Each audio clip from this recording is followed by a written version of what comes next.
Dr. Mukesh Maurya, sir, Assistant Professor, Rheumatology at King George Medical University.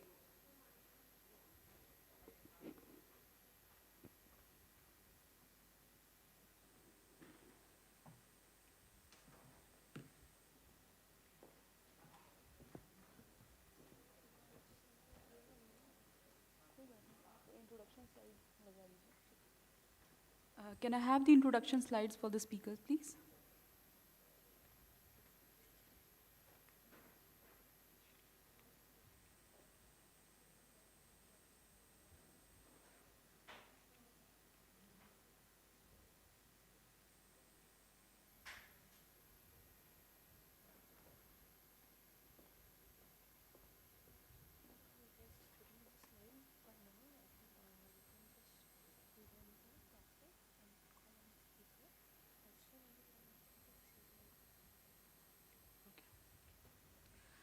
Good morning, everyone. On behalf of KGMU, I'm extremely sorry for such a low attendance on a Saturday morning. I'd request our first speaker, Dr. Saibal Moitra, sir. Sir, did I pronounce the name right? Thank you so much. Sir is going to speak on the immunological basis of allergen immunotherapy. I request the organizers to please put up the introduction slide for sir.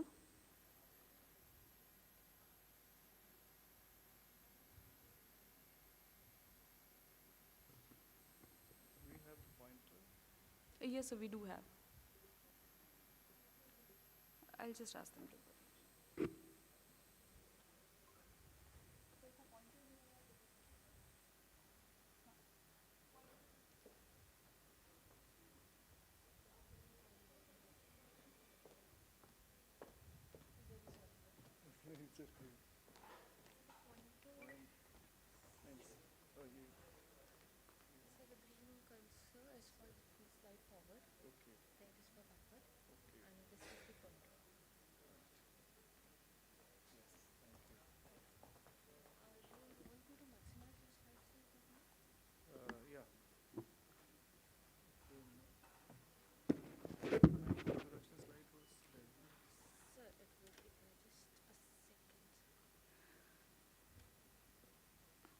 Sir is MD in pulmonary medicine and has multiple fellowships from USA as well as Glasgow. He's an adjunct professor and senior consultant, Division of Allergies and Immunology in the Department of Pulmonology, Apollo Multi-Specialty Hospitals, Kolkata. We welcome you here, sir. The podium is yours. Yeah. Thank you so much, respected Chairperson, ma'am. And well, although we have very low attendance, but it doesn't matter at all. I hope that whosoever has taken the pains to come the morning and to this lecture, at least I will have something for them. Right, let's see. Yeah. So my talk is the mechanism of the allergen immunotherapy. I have nothing to declare in respect to this lecture today morning. Now, if you look into this tree, this is the great banyan tree, I call it like that, at 110 years old, of allergen immunotherapy. Now, 2027 ICAAICON is going to be in Kolkata, so I would invite you all and would like you to visit the great banyan tree in the Indian Botanical Garden in Kolkata and see its magnificence and get charmed by that, okay? So it's similarly like that. It's 110 years old. Started with the Noon and Freeman's observation in 1911, the AIT, and then it grew, and it's still growing, because then we had this Franklin's first double-blind placebo-controlled trials. We had then came the era of the evidence-based medicine, then the WHO guidelines, the position papers, the statements. It's really growing.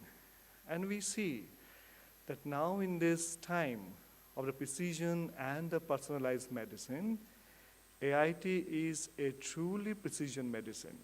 Okay, we have a talk on this later today, so I think you will learn more about that.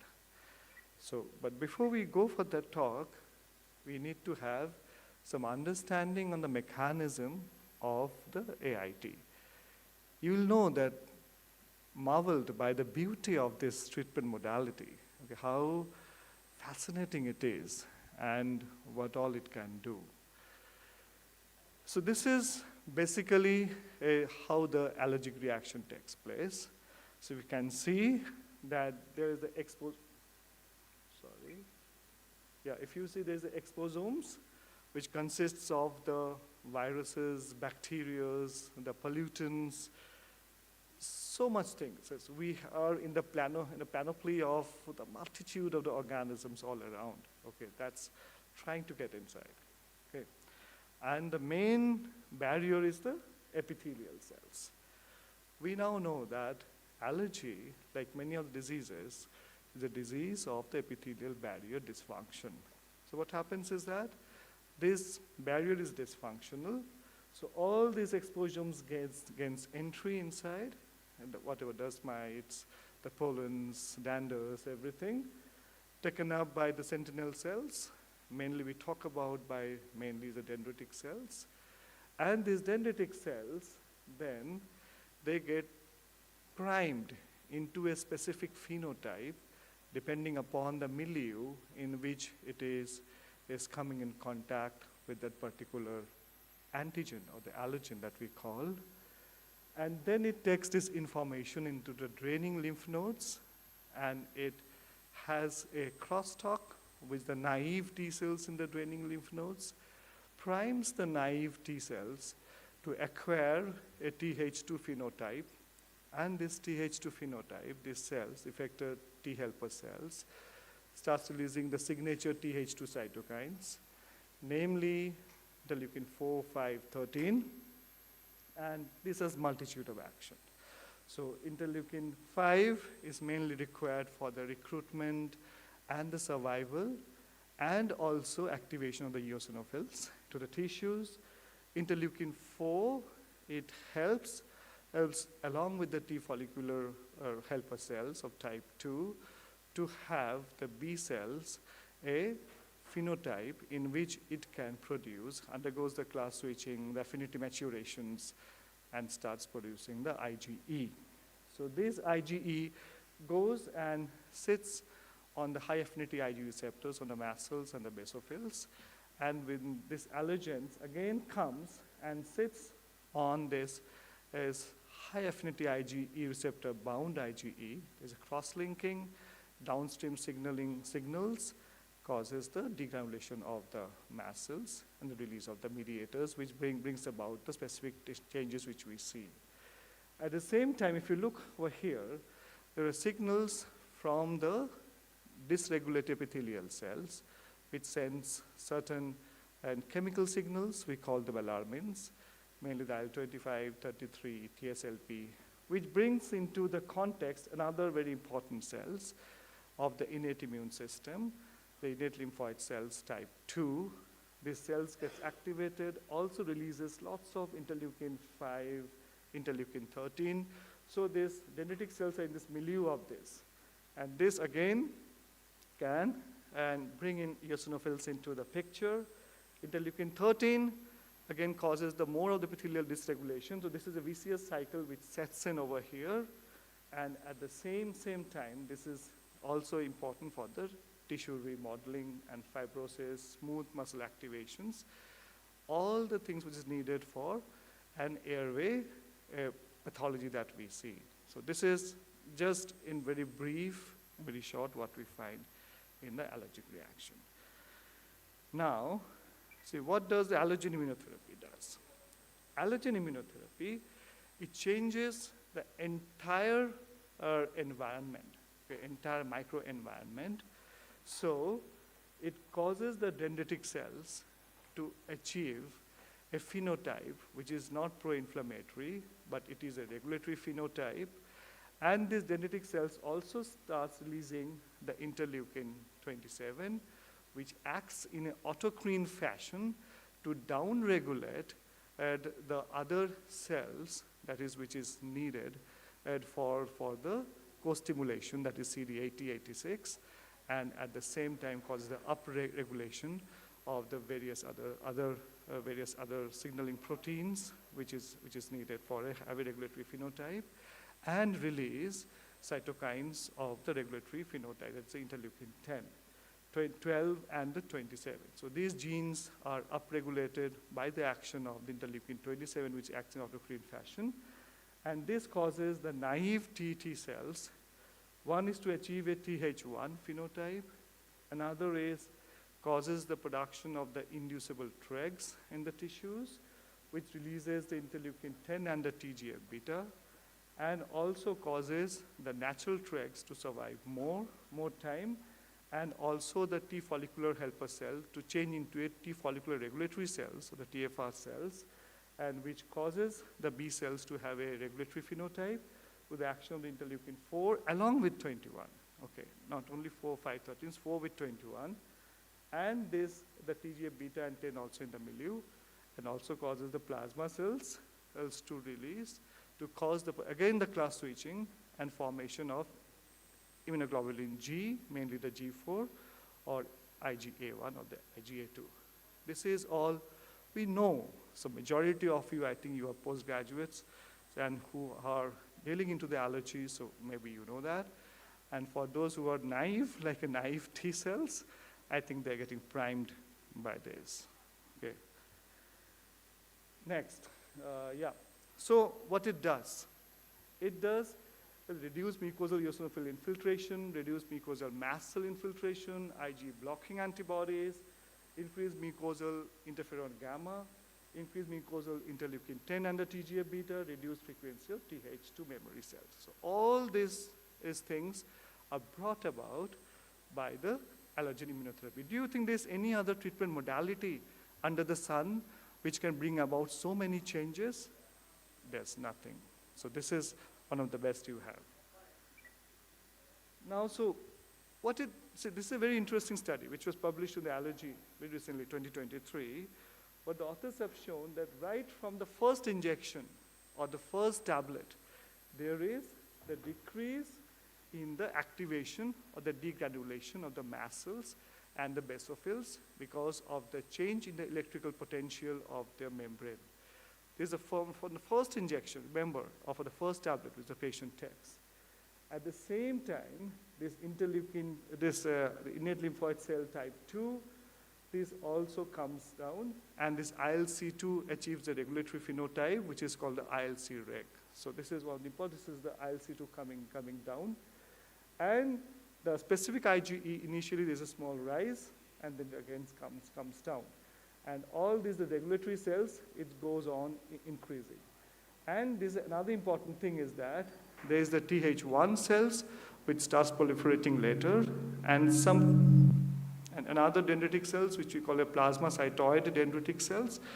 Plasmacytoid dendritic cells is mainly required for the viral infections. Okay, we see that all these things, they come down. So that means the entire milieu is getting changed. So of the adaptive immune system changes in the entire milieu, and which brings about the dampening of the inflammatory response.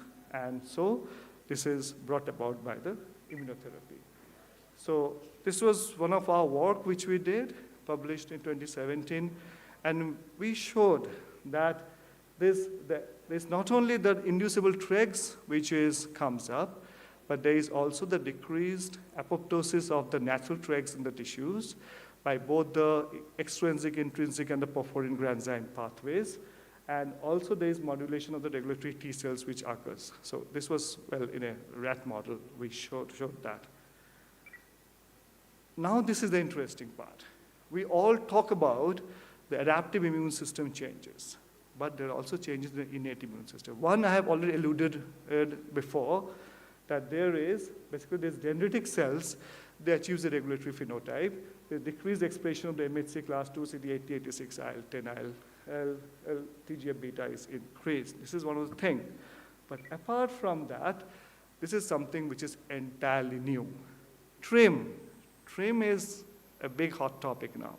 It's a trained immunity. We all say that that the immune memory is the quality of an adaptive immune system. But innate immune cells also have a memory that is called a trained immunity. This occurs because of some epigenetic changes which occurs in the cells of the innate immune system, the sentinel cells, that is the mast cells, that is the dendritic cells, that is the macrophages, that is cells of the hematopoietic lines, mainly the neutrophils, the eosinophils, and also the non-hematopoietic cell lines like the epithelial cells, the endothelial cells, the smooth muscle cells. So what happens is that there is an epigenetic and metabolic rewiring.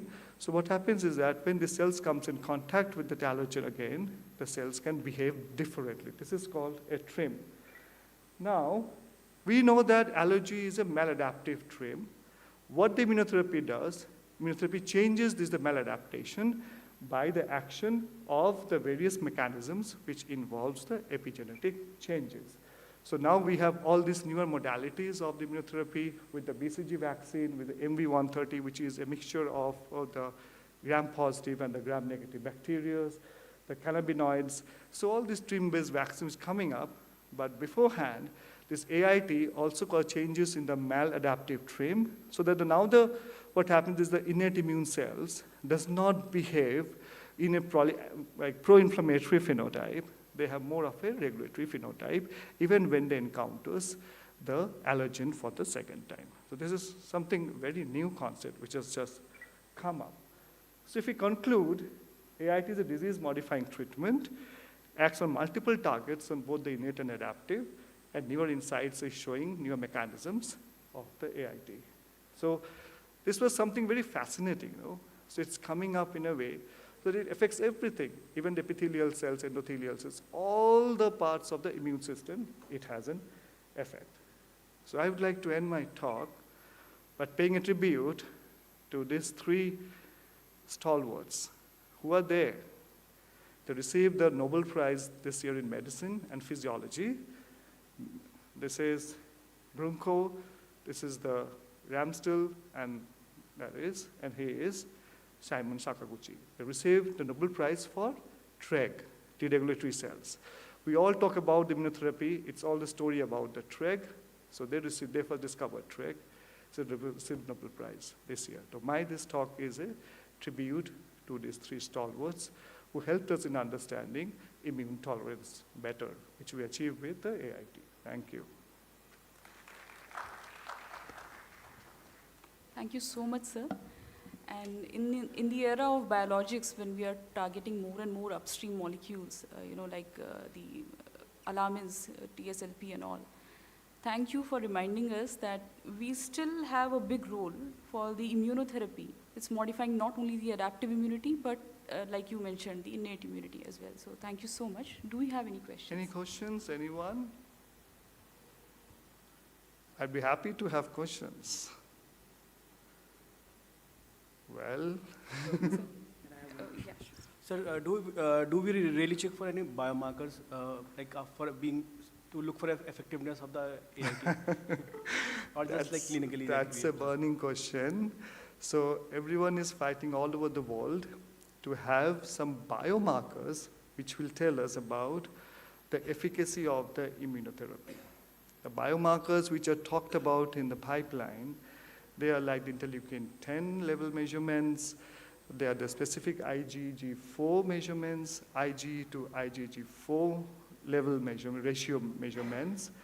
These are some biomarkers which are being in the pipeline, but they haven't come into the clinical practice as of now. Okay, why? Because it's a network where multiple mechanisms are still going. But definitely we'll have some good biomarkers. So as of now, it is still the combined symptom mitigation score which helps us and guide us to know the efficacy of the AIT. Thank you, sir. Thank you.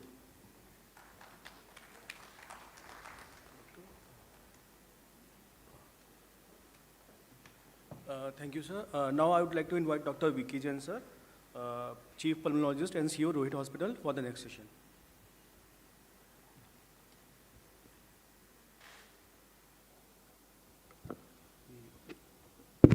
Thank you, chairpersons, and the people sitting in the audience. After hearing a wonderful lecture on mechanism of in the immunotherapy, and not only what is the immune mechanism in allergy and allergic diseases. After developing this, my lecture is on another part. Unless you know the mechanisms in the allergic diseases, you will not be able to understand and properly doing clinical practice. So the most important early part is the knowledge about the mechanism and what are the changes. So my talk has also been little bit, because I was having 50 slides, or that the whatever is said, so at least 5-7 slides will not, I'll take in detail. My topic is the clinical indications, patient selections, that translating allergen immunotherapy in clinical. So I'll be giving the clinical tips for practicing allergen immunotherapy.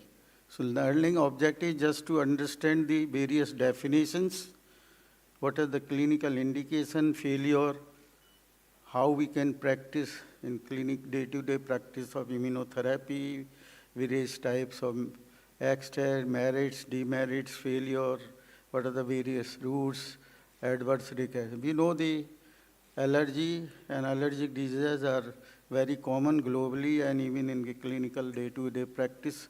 The most important part is immunity. Includes active and passive immunization. That we have to understand. Active immunization is just to increase, they increase the host defense against the microorganisms. Active is always except by the vaccination. When any vaccination you give, it's active immunization. When you give a ready-made antibody, we call it the passive immunization. So basically, AIT is active immunization for altering the host hyperactive immune response and also to alleviate, so that hyper response will be decreased, immune response by the immunotherapy, so that it will ultimately relieve the, reduce the symptom severity as well as the medication. As already said, allergen extract used for immunotherapy purpose, we call it the vaccine, very understood. And when it is being used, it's a medicine as a immune modifier. AIT is disease modifying treatment option for IG mediated allergy. The basic objective, how we can use properly, safely, effectively in clinical practice of immunotherapy. It should be always by trained physician, and we must always use the standard, standard allergen extract. We will not go in detail, but for AIT purpose, Noon and Freeman, about 120 years back, say, from London, he conceived the idea of using pollen extract and using the serial injection of various grass extract and getting. These are the various terms which I will not go to, but desensitization, we cannot completely desensitize to any individual. So there is no still any. Yes, we can go for hyposensitization for proposed by Cook, where protection offered is less than complete. We can get it. The allergen is specific, different name, immunotherapy, allergen immunotherapy. But recently, allergen immunotherapy is universally proposed to induce the immune tolerance. Definition is very simple, just that in the AIT, the administration, we inject the injection gradually in smaller dosage and higher concentration, and increase the concentration, duration and doses to achieve maximum tolerance dose that can be effectively to alleviate the long-term symptoms and reduction in medication. Now, the immunotherapy comes under Medicine Act, where license is must. This is the first paper. Before that, there was a lot of controversy about using immunotherapy by the allergist and people, physician, general physician, even pulmonary not agreed to accept the immunotherapy is effective, not at all. But now I think the lot of more than 500 papers, meta-analysis, Cochrane review are very much supportive. Even the GINA has mentioned, not fully, that they have accepted to use this allergen immunotherapy in the bronchial patient. These are the various references where I have taken my all the things. Recently, the allergen immunotherapy India practice also 110-year journey from. So these are the important review article paper. The things has already said, but the most important mechanism, there is a immune tolerance, which having 3 phases: rapid desensitization, early tolerance, and sustained tolerance. And what are the immunological changes already said by Dr. Motra? And these are the all immunological changes which has already said in the early stage and the stage of early tolerance and long-term sustained tolerance. All I will not give because it has already mentioned. Let us move to how to translate or integrate allergen in our clinical practice. What is the rationale of prescribing immunotherapy? That's a very, what is the rationale? Patient has to be specific IgE antibodies in a clinical relevant allergen, which has to be proved by skin, rust or both. So detailed history, making the diagnosis, organ affected diagnosis, asthma, rhinitis, all these things. And then you have to do to whether it is really allergic by doing the test. When complete allergen avoidance is not possible, symptoms are not fully controlled by pharmacotherapy, or pharmacotherapy produces side effect, or there is a non-adherence to long-term medication, or even patient refuse for long-term pharmacotherapy. These are the clinical indications of immunotherapy. Well mentioned, allergic, all are allergic: rhinitis, asthma, rhinoconjunctivitis, bronchial asthma, with or without other allergic disease. Insect, very important, insect sting allergy. The atopic dermatitis, papers are coming that even the atopic IgE-mediated, they have good result of immunotherapy, and the IgE-mediated food allergy. Recommendation of AIT with various types of allergens. Yes, we can use the aeroallergens, various type, culprit, pollen, house dust mite, fungi, insects, and we can also use the allergic reaction anaphylactic after insect allergy, animal dander, cat and dog dander studies are very much effective. Insect allergy, especially cockroach and other. Food allergy, peanut, cow milk, egg. If person is having, we can give immunotherapy. Yes, no. Bacterial vaccine, if somebody is having the bacterial infection and sensitivity, there is no role of. There we are using the various types of extract, maybe aqueous or the Dept or modified. Aqueous presently we are using in India in clinical practice, they are modified, and Dept preparation, they may be physically, chemically, or in combination, and newer vaccines are also in. What are the advantage and disadvantage of aqueous vaccine? Most commonly used, heterogeneous mixture of both allergen and non-allergenic material, rapidly absorbed, less stable.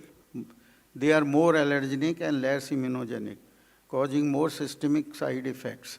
While the modified, they are slowly absorbed, they can be modified by different materials, physically or chemically. I will not go detail, already mentioned.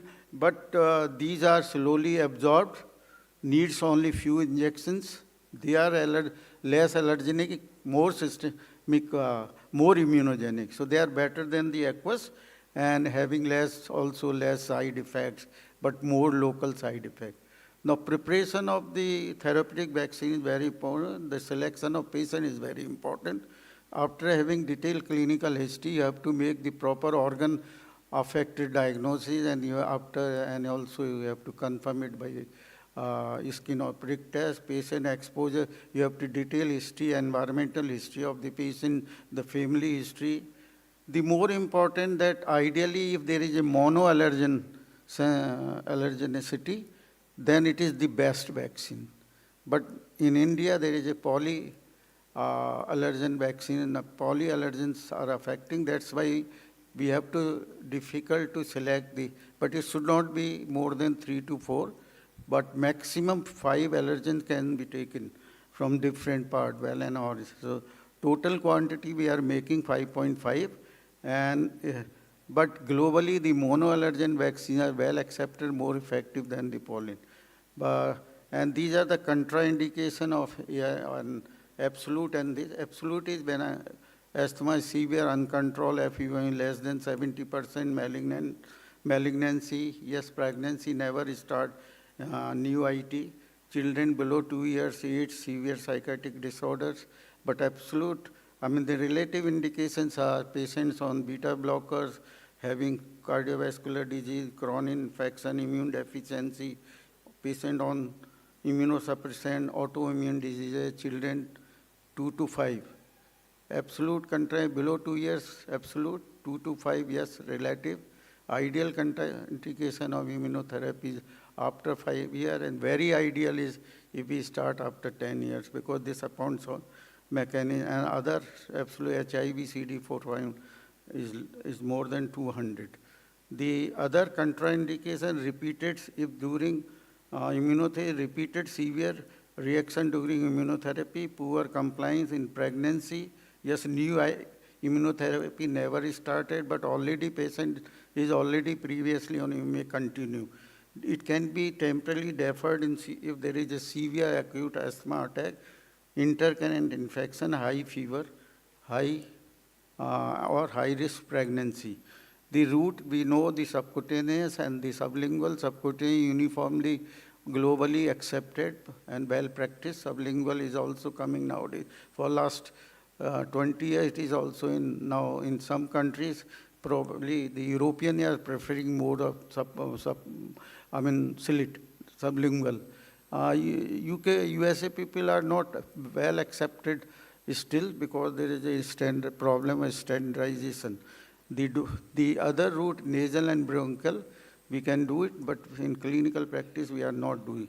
The adverse reaction may be immediate type or local type, systemic, depending on the anaphylaxis and acute exacerbation. And the local reaction, you may find the wheal, severe erythema, diffuse swelling, and late reaction, which is more common in depot preparation, already said, and local nodule formation. Systemic reaction of subcutaneous reported well in the journal within the year of 57-83. They are basically, when they were analyzed, it was because of the wrong practice, wrong vaccine preparation, rather than truly, but however, there are very few reactions, hardly, they say, in France, 20 for millions of injections. So but however, the systemic reactions in subcutaneous is more than in the sublingual, and the dose schedule of subcutaneous immunotherapy, we start with minimum dose and concentration, and we are having different type of concentration starting from 5,000, 1:5,000, then 1:500, 1:50. But if the patient is having very high hypersensitivity, if reaction is very, especially a house dust mite, more than 4 or even pseudophosia. So we usually sometimes start with more dilution of 1:50,000. The total duration is the 3 to 5 years. That is a schedule. There is a chart starting from first vial, second, third, fourth vial. Initially, we start bi-weekly, first 2 concentration, 5,500. Later, we start with weekly concentration, then twice in 1 injection, and twice 2 weeks, then 3 weeks, and monthly. Ultimately, we achieve the maintenance dose of monthly of 0.9 ml or 1 ml with the highest concentration of 1:50. So this is a fixed chart, so there is no confusion. If you are practicing, we should always have this star. And the non-injection sublingual, oral, and nasal routes are also available, but we still consider more viable. This is the picture on supporting of sublingual immunotherapy word allergy, history of allergy. I'll not go. This is a separate subject of sublingual immunotherapy, which may be taken by, I think, Dr. Nagan Prasad during the workshop, or I think in next you may have this lecture. So detailed sublingual, there are more, it is more acceptable in children, even in the adult also, older people also. This is convenient also. dose is fixed, but the dose is about 100 to 300 times more the dose of the subcutaneous. Oral complications are there, but however, it's very convenient. But comparative studies say this kit is little better, not very highly, but the acceptability is very high, and in future is very. Nowadays we recommend the tablet. Previously we were using, or even today, the drops and the strips. And in India, few centers are nicely, Dr. Nagin Prasad nicely practiced, though government regulations are no, but however he has accepted from Karnataka drug controller, and he is practicing nicely, and these are the all things with sublingual immunotherapy and how to they prepared, and it is effective, merit, definitely I have already said, and the reaction local is more than the systemic one. What is the reason of failure of immunotherapy? Improper selection of patient in terms of diagnosis, and never use in non-IG mediated allergic disorder, inadequate duration of immunotherapy, poor compliance, adherence, poor education, less duration, and premature stop of immunotherapy.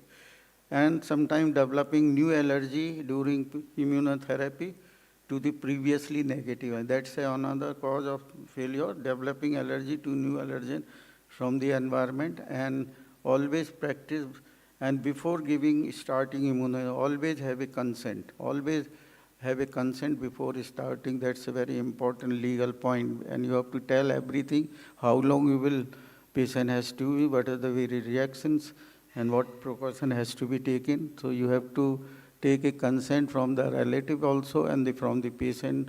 And the future direction, I think the future of the immunotherapy is very good. Newer routes are coming, like intralymphatic, which is only of hardly of 3 months duration, the epicutaneous, and the biomarkers for response of prediction, recombinant allergens, personalized immunotherapy, combination with biologicals. These are all recent, which I will not go, already said, very good. Intralymphatic, only 3 injection, epicutaneous, only patch therapy, immunotherapy. So these are the future. I think they are not still in clinical practice, the future. So last but not least, the future of immunotherapy, very encouraging, promising, not only more than 5, but even more than 300 trials giving this bell. If you are practicing, you should have a good friend of botany or aerobiologist, as Dr. A.B. Singh, aerobiology, A.B. Singh is here. We consider, and we should have always good botanist, and we should have a good knowledge of environment of where you are practicing, of pollen environment, indoor environment, and all these things. Last but not least, this is already said, careful patient selection, ensure safety and efficacy is very important. Integration in routine clinical care, improved outcome, long-term follow-up is very important. Thank you very much for delaying 1 minute. I think if there is any questions, I'm ready to give the answers.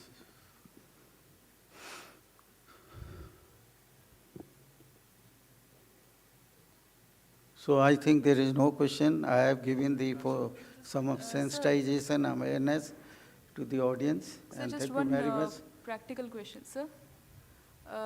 During intercurrent infections, for how long do you defer the subsequent injection, especially when we are about to increase the concentration? How much? Sir, during intercurrent infections, for how long do we defer, like 2 weeks or? Till it is subsided completely.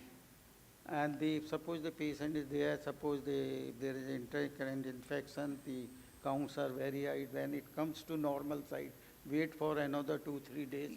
When symptoms are subclinical almost, if there is no symptom, clinically no symptoms, and the investigation, if they are, suppose high counts, they are coming to normal side, we can. So at least hardly we need 1 to 2 weeks, depending upon the severity of the infection.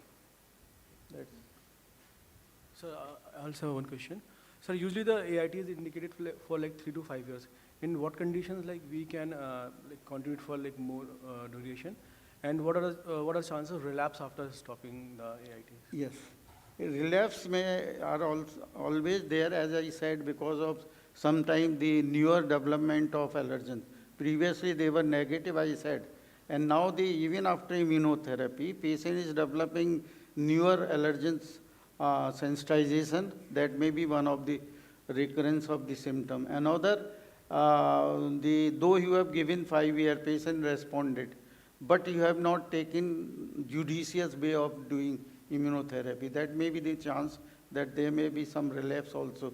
The possibility of relapse are there, but there is a generally more than 5 to 10 years long-term effect of allergen immunotherapy. Patient will definitely have a reduction of the medication and the symptom score. This is basically a preventive type, tertiary prevention of the disease, where it reduces the severity, it reduces the medication, it reduces the symptom. Basically, long-term preventive therapy rather than basic therapy. Pharmacotherapy will be the basic therapy, but it's a preventive therapy. It's a vaccine. It's a long-term treatment for elevation of the symptoms or relapse even also. Thank you so much, sir.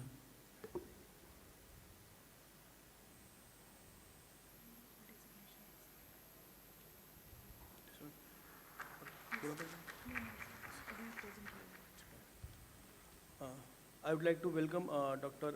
MD Shamim Akhtar, sir, Senior Consultant, Head and Department of Respiratory Medicine. Yeah, good morning to all of you, and thank you, chairpersons. And I would like to pay my gratitude and thanks to the organizers, Dr. Ved Prakash, and the audience. So now, without much delay, I'll start my talk. And I have heard two great speakers, Dr. Saibal and Professor Jain. So with this, I have been given a topic on peptide immunotherapy. So as we know that the basket of immunotherapy management is evolving, so in the same perspective, the peptide immunotherapy has been a recent, the most recent development in the arena of immunotherapy. So let us delve into this, the future of allergen immunotherapy, refining the arsenal from allergen extracts to precision peptides. So allergies are a major global health concern with estimated prevalence of 10 to 30% of global population, with higher prevalence in children and developed countries. Regional variation has high age standardized disability life years, especially in South Asia, leading to substantial direct and indirect medical costs, negatively impacting the quality of life, with asthma-affected children missing more school days and adults having increased dailies. So all this leads to unmet need for better management, increased awareness, and integrated holistic approach to prevention and treatment. So this is a data which has been taken from a recent publication, which states the epidemiological trends of the incidence, prevalence, and dailies in 5 socio-demographic index regions of childhood asthma from 1990 to 2021. So this showed that there has been gross variations over the last 21 years with respect to the socio-demographic indices across countries. In some areas, there have been reduced prevalence. In certain areas, like in our country, the prevalence has been increasing. So we all know that we have good pharmacotherapy till date to manage allergic rhinitis and asthma, but not without limitations. What are those? Failure to address the root cause, which is the overactive and the aberrant immune system.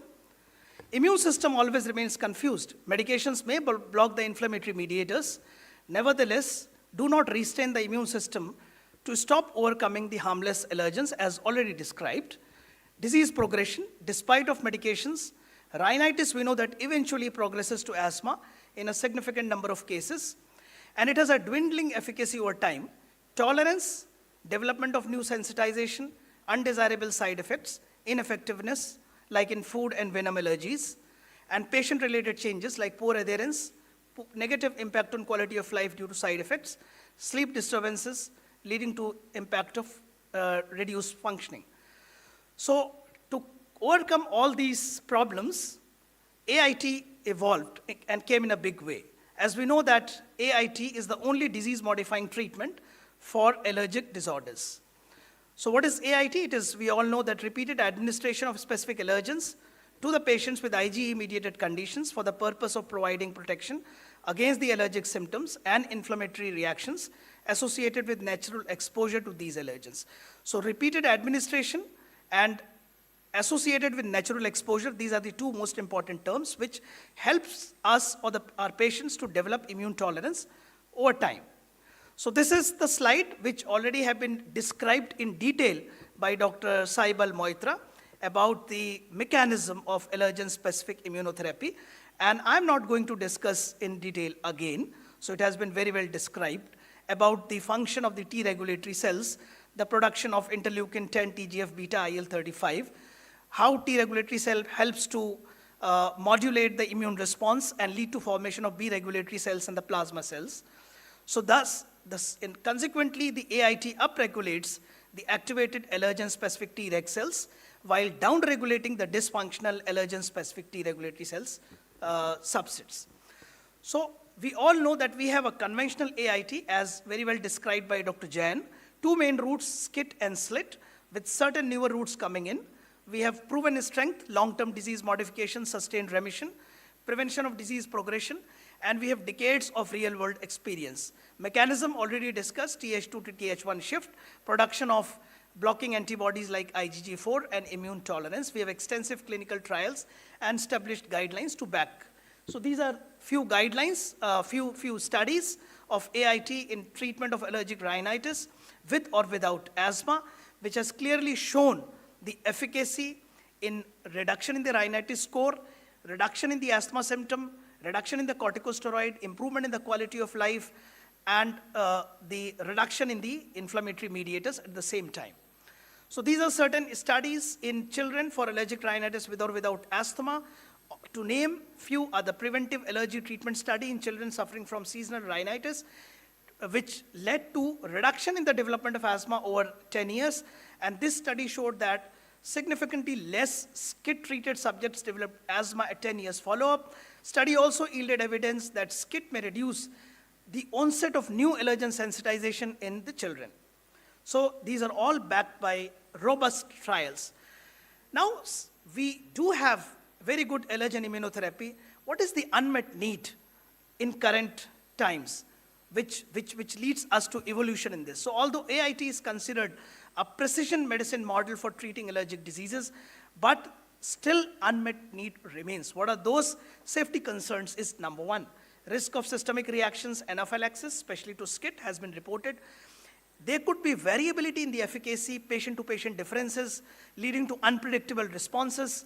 There could be issues related to standardization if you're mixing too much of allergens, batch-to-batch variability with natural extracts, if you're mixing non-homologous allergens in one mixture. Compliance, because it's a very long therapy for 3 to 5 years, requiring frequent visits to the hospital, especially for SCIT, and development of new sensitization. Rational and efficacy, especially in polysensitized patients, still to be proven. So our goal is to maintain efficacy while dramatically improving the safety and convenience. This is where the innovation sets in. We all practice traditional AIT and it works, we know, but I'm excited about what's coming in the future. So now we have novel interventions in allergen-specific immunotherapy with advent of modified allergens like allergoids, recombinant hypoallergens, allergen peptides, and fusion peptides with immune modifiers.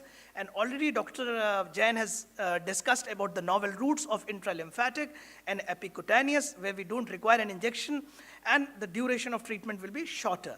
With precision medicine, patient selection, phenotyping, endotyping, advent of biomarkers, so this is going to improve the adherence, applicability, along with improvement in the efficacy. So the innovation is imperative. So why should we move beyond the extracts? Because of reasons I have mentioned already: complex mixtures with non-relevant allergens, poor standardization, presence of IgE binding epitopes leading to safety risk. So one-size-fits approach is never a personalized medicine.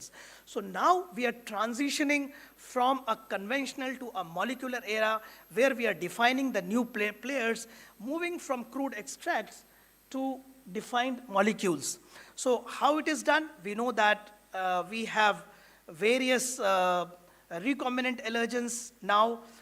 We have various alums now, which can be combined with the allergens to reduce their extracts, to reduce their allergenicity, and we can couple it with certain peptides, leading to reduced allergenicity, and at the same time enhancing the immunogenicity of this molecule.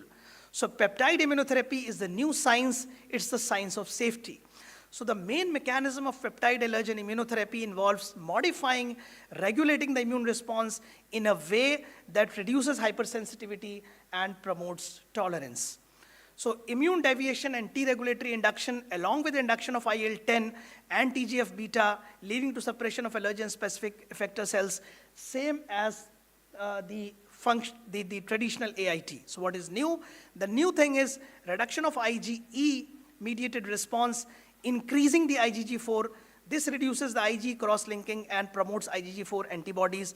And at the same time, there is an induction of T cell energy. What is this? It is a state of unresponsiveness in the allergen-specific T cells, leading to deletion, preventing from progressive inflammation, means providing immune memory. So tissue homing and immune regulation, T regulatory cells can enter various tissues like lymphoid cells, including skin, gut, contributing to local immune regulation as well. So these are of two types, basically: continuous overlapping peptides, which are long sequence of peptides up to 50 amino acids, and the short peptides up to 20 amino acids. They offer targeted, cost-effective, but potentially less durable immune. So peptides are like teaching the immune system with the flashcards instead of the whole textbooks. So this is how the peptide immunotherapy works. This peptide stimulates the naive T cells directly, and like TR cells, that is regulator cells, leading to production of IL-10, secreting TR1 cells, and also suppress co-stimulatory molecule expression, and thereby promoting IL-10 secreting B cells, which leads to class switching to IgG4, thereby reducing the ratio of IgG4 to IgE antibodies. So this is the same thing, extrapolation of the previous slide. Short peptides do not link the allergen-specific IgE molecules, and thus mast cells and basophils do not get activated. So peptides are recognized by T cells in the absence of co-stimulation, resulting in predominantly regulated response characterized by IL-10, which decreases the eosinophil recruitment in the mast cells. So comparing different AITs, how they work differently: traditional is a whole allergen extract, IgE cross-linking, broad and T cell response, tolerance can develop over time with increased risk of hypersensitivity. Recombinant AIT, hypoallergenic, reduced IgE binding, targeted immune response, develops tolerance with a better safety. Peptide AIT, it only has a T cell epitope, no IgE cross-linking, direct T cell tolerance, leading to T regulatory cell induction, thereby increased production of IL-10 and class switching to IgG4 antibodies. So as far as epitope coverage, broad in traditional, targeted in recombinant, and focused in peptide. So immune deviation pathway, the end result is all of them induces T regulatory cells and anti-inflammatory cytokines, but through different routes. So this is comparison across the key parameters, which I have already discussed. So these are the scientific evidences. We have plethora of data now, which in almost all type of, with almost all type of allergens, ranging from dust mites to grass pollen to weeds to animal dander to house dust mite, that peptide immunotherapy works very efficiently, reducing all the inflammatory markers and improving the symptom questionnaire, symptom profile, and at the same time reducing the risk of allergenic reaction. So the peptide challenge, but everything comes with a limitation. Is it a perfect science? So not. It also has certain limitations. What are those? Incomplete epitope coverage. A single peptide may not include all the necessary T cell epitope of an allergen to achieve a standardized treatment response. There could be certain HLA restrictions, so not all patients respond. There could be some genetic variability in the T cell recognition. So long-term efficacy studies, 10 years, 15 years, 20 years are needed. There could be certain manufacturing complexity, they are expensive to produce, and there could be some regulatory hurdles, complex approvals by regulatory bodies. So although considered safe, it is not without concerns, can have T-cell mediated reactions, late asthmatic reactions, and certain conditions, you can have a de novo IgE formation also. So what is the future? Future is not either, it's a toolbox. So you have to decide the scenario. If it's a very high-risk patient, peptide AIT has a maximum safety. If it's a complex polysensitization, then CRD-guided recombinant allergen combination therapy should be ideal. If it's a standard allergic rhinitis, single pollen allergy, stable patient, traditional AIT is wonderful. So emerging innovation beyond the basic, role of biomarkers, already asked by our chairperson. So we also have adjuvant like TLR agonists, nanoparticles, virus-like particles can be adjuncted with the immunotherapy. We can use combinations with biologics. So we have newer innovations, delivery systems like intralymphatic and epicutaneous. So moving to a personalized medicine in allergen immunotherapy is a beginning of new era with the advent of biomarkers, adjuvants.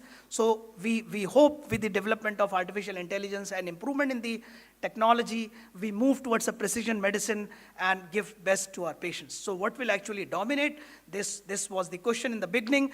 All three will coexist for a foreseeable future.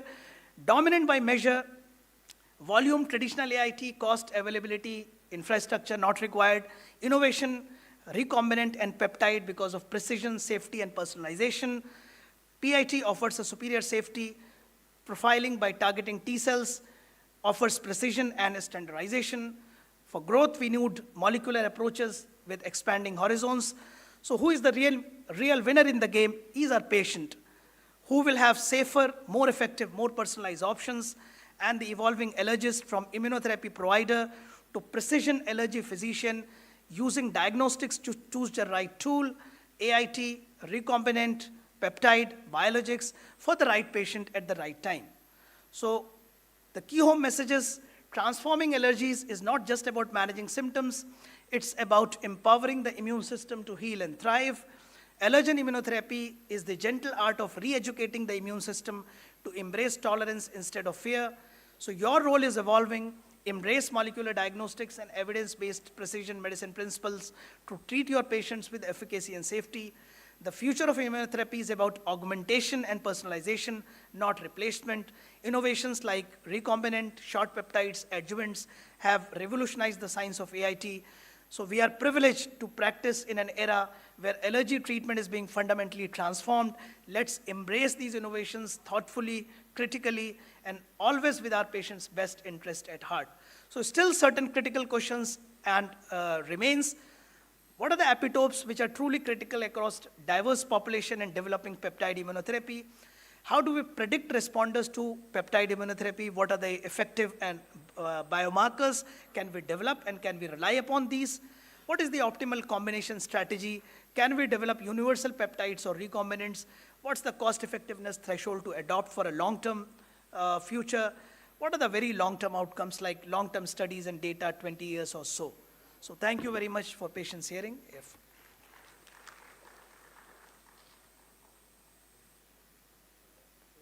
It's a wonderful session in a such short duration. Any questions from the audience? Sir has a question. Harshita, mic.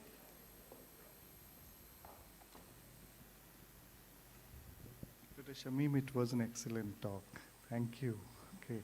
So there's one concern which I would like to ask you, that we know that for mounting a good immune response, we need a very good T cell and B cell cooperation.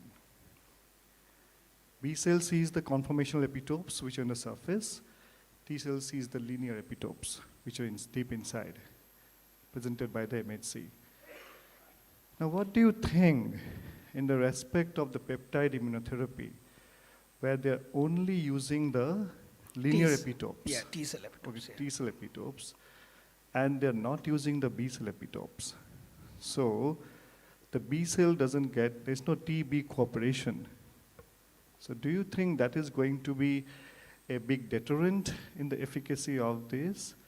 Or do you think that combining this with some other like homologous B cell epitopes will usher in a new era where we can have a recombinant peptides which are coupled with some B cell epitopes, maybe like a virus-like particles, or maybe like some B cell epitopes like the peptidoglycans or some things, and so will help in generating a better TB cooperation and a response, while at the same time maintaining safety of the therapy. Yeah, thank you very much, Dr. Saibal. It's really a very wonderful question because we know that T cell response may take some time to develop, and we always need the B cell response for the immediate immune response. So why these peptides were developed was, number one, because it was seen in a long-term study, especially with SCIT. SLIT is relatively a new arena which is still evolving, and as Sir has also said, that SLIT is moreover being practiced in Europe. Majority of the countries have now transformed from SCIT to SLIT, but still in our country we are still practicing SCIT. And it has got an approval. SLIT still has not got approval. So to comment upon this question, actually, yes, you are right. We need to develop a peptide in such a way that we also get some B cell response in the form of B regulatory cells. But having said that, even if you're using a T cell epitope, at some point of time, the B cell immune response is also mounted upon not directly, but indirectly. So the safety is paramount. We know that by avoiding the B cell immune response, we are reducing the IgE cross-linking, which is mainly responsible for the mast cell activation, causing the allergic reaction or the hypersensitivity reaction secondary to SCIT. But we know that T cell has an immune memory, and it is a long-lasting immune response. So after some time, even if you're using a T cell epitope, you will get a delayed response by creating the B regulatory cells, because we know that there is a class switching from IgG to IgG4 antibodies even with the peptide immunotherapy. So if you want to add a homologous B cell epitope in a peptide immunotherapy, of course, you can use, in future, we can develop a recombinant technology where you can use a carrier molecule like VLP, like virus-like particles, flagellants, and other carrier molecules to, at the same time, we provide it with a robust B cell immune response, and at the same time, as well as energy, and at the same time, reducing the risk of allergic reactions, which is caused by IgE cross-linking with the molecule. So, thank you. Thank you.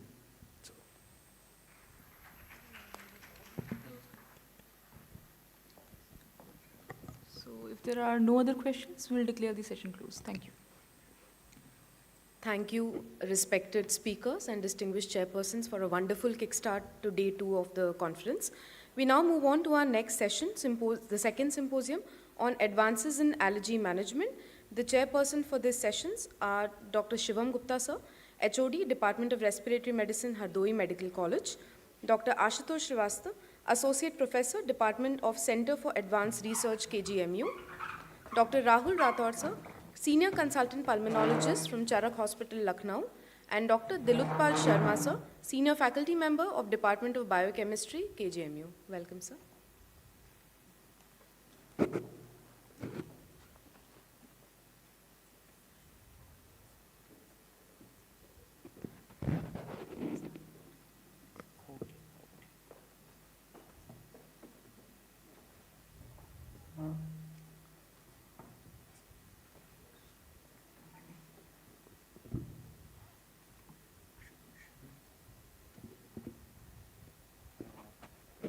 Session is not there, sir, so we'll be starting with the second one.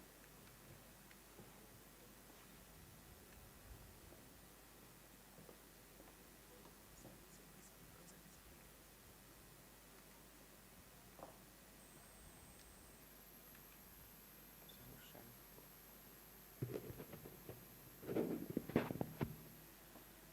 we'll be starting the session with the, since Dr. S.K. Jindal sir is not available, so the second session will be proceeded, which will be, I'll be very glad and honored to request Dr. Gautam Modi to kindly come up on the stage and elaborate us with the knowledge of histamine immunoglobulin complex and allergic disorders.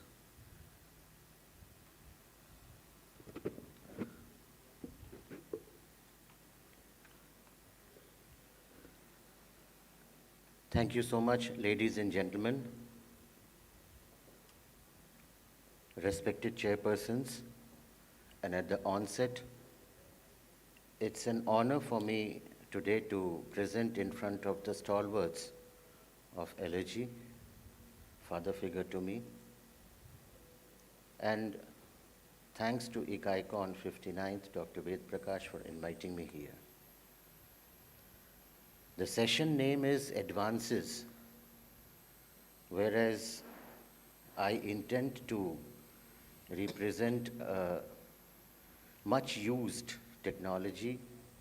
Over the years, people practicing for over 30, 40 years must be acquainted.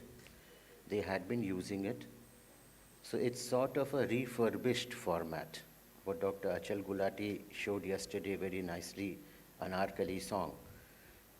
And hope it's with much of a scientific evidence and well-backed clinical experience. So the histamine immunoglobulin complex and allergic disorders, as you can see, this is the histamine released, this is immunoglobulin, and this is somewhat resembling me. The photo is not there. And this is the place where I learned and I work. I dedicated this to my late father, Dr. R.K. Modi, in whose memory yesterday the oration was also there. And he taught me the basics, and as I always say in my talks, that he used to ask this question frequently: you want to also practice allergy, or you want to only practice allergy? So this is what allergy looks like. It's such a jumbled up situation, you see, and you have to deal with all these situations encountering. The definition, very well known and taken up by you people. It's an overreaction of the human immune system to a foreign protein substance. It has been in use over many years, 50 years at least now, in our country. Charak Samhita has also described it in much detail, 4th to century BC to 2nd. I'd shown in the workshop also. And I am in process of getting this document translated at Nalanda. I hope someday I'm able to do it and bring it out to you all. This was the history and one of the major features which we have been talking since yesterday, although not relevant in this talk, but January 1st, 1977 was the EpiPen which was introduced to the world. So why is allergy a growing disease? So many reasons for it. One of the most important, exposure to tobacco smoking, which we dealt yesterday for the tobacco cessation. Lifestyle differences, environmental factors, very important. And this is the allergy prevalence in our country. At least 20 to 30% people suffering from one kind of allergy. So be sure that that gives a very valid indication to you all for having an allergy practice and also having various kind of modalities in your kitty to give out some amount of treatment to the allergy sufferers. So these are the different types of allergies: food allergy, drug allergy, insect sting allergy, latex allergy. And as told repeatedly by our esteemed speakers today morning also, clinical history taking, then what are the therapeutic options from allergen control, pharmacotherapy, antihistamines, to the last in the list is immunotherapy, which we just now heard our learned Sir Dr. V.K. Jain giving a very detailed input. And these are the various tests which we do. The latest CRD, we had a very good talk on this. And these are the 3 types of tests what we do, that is SPT, intradermal, and patch test. So allergy mechanism also I won't go much in detail because it has been talked over very nicely by Dr. Saibal. And our role starts here when the histamine is released. So there starts the allergy cascades where you have to be very, very alert and have a selective options for treatment accordingly. So what is histamine? It's basically a natural compound found in the body, involved in immune reactions, regulates stomach acid, and contributes to allergy symptoms like itching, sneezing, and congestions. So this is the activated histamine. This has the potential role of histamine in allergy, causing many kinds of disorders. You may rhinitis, urticaria, itching, atopic dermatitis even, asthmatic attacks. So all of our crux goes on basic release of histamine, and the activated histamine will act in the following ways. And most important, permeability is increased, heart rate is increased, typical features in anaphylaxis. These were the old school antihistamines which we used to use, and now bilastine is the latest kid on the block for the antihistamine treatment. Of course, non-sedating aspect being emphasized more and more. So this is something new. This is serum histamine binding capacity. Serum histamine binding capacity is a novel concept, talked and worked upon for long. And people across various regions are exposed to the same air pollutants, but only 10 to 15% of the population develop allergic reaction, and remaining 85 to 90% of the people are not affected. Though this ratio is going on, we say 20 to 30% of the population is affected by some or other kind of allergy. So what happens to the rest of the 70%? It means there is something which is preventing them from being affected. So it was hypothesized that as bronchial asthma, allergic rhinitis, and other allergic diseases can be cured, I would use the term now controlled, if serum histamine binding capacity can be raised in allergic persons, which is low. It is conceived that these people have got a low serum histamine binding capacity. Thus, whenever this histamine is released in the blood, they have got a tendency to react. So if there could be some mechanism by which we could improve, I strongly advocate, as always, that allergen immunotherapy is certainly the gold standard for modifying the progress of disease. On one hand stands pharmacotherapy. In between, we have got a masked population due to varied reasons who will not be able to go. They will be tired of taking pharmacotherapy, but immunotherapy, on the contrary, whether skit or slit, it needs devotion, dedication, non-fallout, and a prolonged persistence approach for disease-modifying effect. So they may not be very adept to go for it. They want short-term therapies which improves quality of life. Serum histamine binding capacity usually observed is 40% lower in allergy, and low levels of serum histamine binding capacity is one of the major causes for various allergic problems in allergy sufferers. So this you can look up to Google also, and it is a very important factor. Usually we do not have a very valid testing point to see whether at what level the allergy patient is standing. But serum histamine binding capacity, as always said, has been one of the major forays for identifying or the patient having allergic diseases. So allergic disorders need for neotherapies, common pharmacological therapies control and improve the overall symptoms, but does not modify the immune background that leads to allergic inflammation. Hence, efforts are currently carried out to improve the existing molecules. These promising novel therapies, there have been many promising novel therapies. We have been talking since this morning also, including peptide, Dr. Shamim Akhtar just now told. But for the common masses also, we must have some therapies which will give them a better outcome. These are the current treatments. We always talk allergen avoidance, epinephrine, antihistamines, corticosteroids. Immunotherapy, sublingual is going on now. Epicutaneous we talked about. Biologics, although very promising, but still not very pocket friendly. Gene editing, novel drug therapies. And for the antigen-based therapies, we have oral, sublingual, epicutaneous. Adjuvant, we have nanoparticles, pre-probiotics. Monoclonal antibodies we have, and adoptive cell therapies. But, ladies and gentlemen, if we want to go out to the masses, where in the rural heart of our country lives in, actually, then we must have a very economical approach to address to some extent these disorders.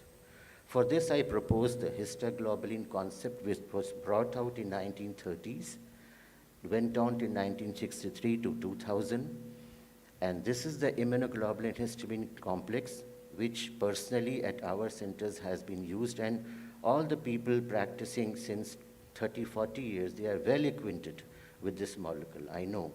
Only thing was that the sufferers were less, so immunotherapy was in the foray, it was on the crux, so we opted for that. Us samay bhi, when in my father's time, people used to come and electricity was not there, refrigeration was a problem, maintaining cold chain was a problem.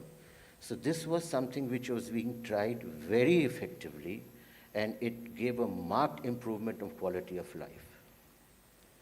So it's a immune response with the production of highly potent antihistaminic antibodies. They will neutralize and release histamine and eliminate urticaria, they have told here, but it's overall more and more effective, I would say, in rhinitis, perennial with seasonal aggravations, and to some extent allergic urticaria. It inhibits total allergen-specific Ig, IgG1, and allergen-induced serum interleukin-4 productions. This will be the mechanism, and this will increase the antibody titer, repeated histoglob doses, I will tell you immediately, and this increases serum histamine binding capacity. This is one slide which is very important, which I would like that my esteemed learned seniors be validated. And we have seen a raise of 90.4% in the patients of average to 111.6. So the indications are for all allergic conditions, respiratory, cutaneous, and dosage. They have come out with, now asked to give it 1 injection at the interval of 4 days. We had been practicing weekly dosages. So preparations, not very much. Nowadays, we are much into immunotherapy practice. Earlier, we used to have a patient preparation, stop anti-allergics, 5 to 7 days taking time. But it is radically told to administer 1 injection subcutaneous at the gap of 7 days for 6 such doses, and then switch on to 3 more doses at the gap of 10 days. Some people do it for 3 doses weekly, 3 doses 10 days, 3 doses 15 days.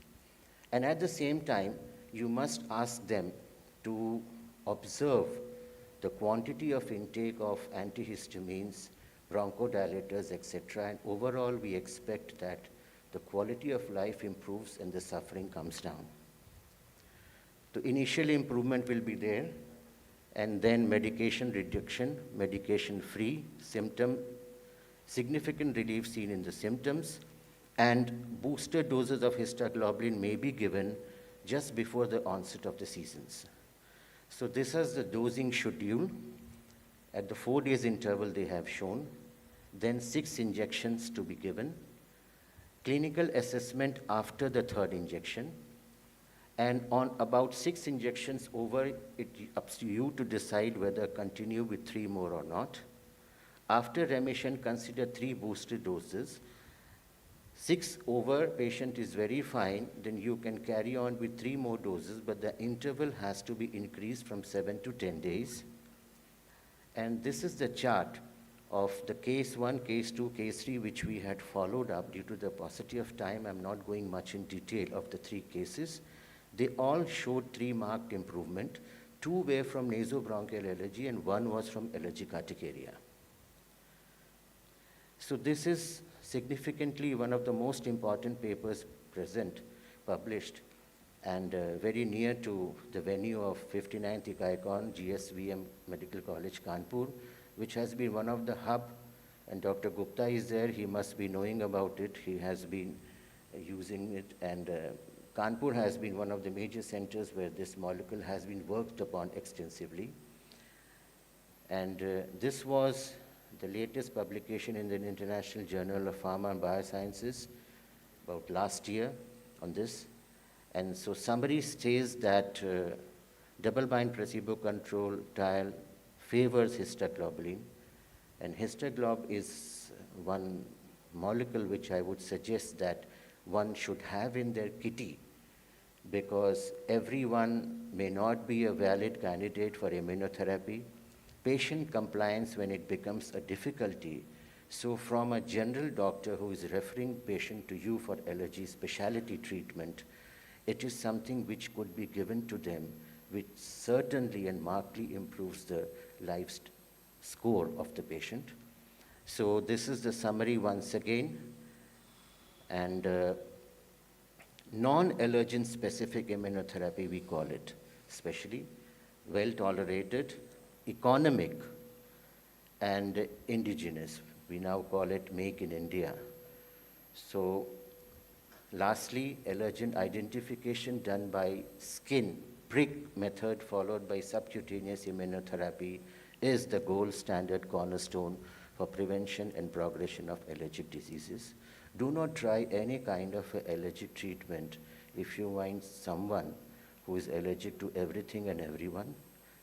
And Lucknow की बात है तो जाते जाते बिना शायरी के हम जान ही सकते हैं, शख्स हो या शख्सियत, हर किसी को या तो बहुत पसंद है या फिर तो आपके नाम से ही एलर्जी है. Thank you so much. Thank you. Thank you very much, sir, for excellent talk. So what are the common adverse events of this histoglobulin? Common effect, you will find some localized swelling, redness, itching. As such, if you're not asking also, as such there has been no recorded anaphylactic episode after giving this injection. But only some amount of localized itching, swelling, which may persist for a day. And for 6 hours or 8 hours, they may feel something uneasiness like heaviness at the site of injection, that's it. But it is as good as a normal treatment which is being given for allergic disorders. Only thing is that immunotherapy, we use fine needles, whereas for this, we have to give it by a 2 ml syringe. So I would like to say also that because the vial comes, now they have come out with pre-filled syringes, so the needle score has also gone down markedly. So I have not found as on date any side effects or any local reactions apart from it. So being a biochemist, I love to know the mechanism of action, the slide which you have skipped, I think. I'm very happy. I would be happy to share my mail with you, and I would send it to you, because mechanisms of histoglobulin is a very different talk of 15 minutes, 20 minutes separately. So I had to skip it. I'm sorry, but I will be sharing my details with you, and very happy to connect with you. Thank you, detail. Sir, what is the total duration of this histoglobulin which we have to give to the patient? There are traditional which we have been practicing is that you have to give 6 injections. 3 injections you give at weekly dose interval. Some people give 6 injections at weekly dose interval, that's it. What I do is give 6 injections at weekly dose interval, then the next 3 at 10 days interval. So by the time you reach the 6th injection, at least 33% of benefit the patient starts feeling. It, to some extent, I would openly on this forum attribute it psychological also. They may feel something is big, but Antihistamine consumption goes down after 3 weeks, markedly. So ideally, you must give 6 injections. If they are ready to take at a stretch 6 weeks regularly, well and good, or give 3 weekly, the next 3 at the 10 days. That was a very nice talk, sir. Any questions from the audience?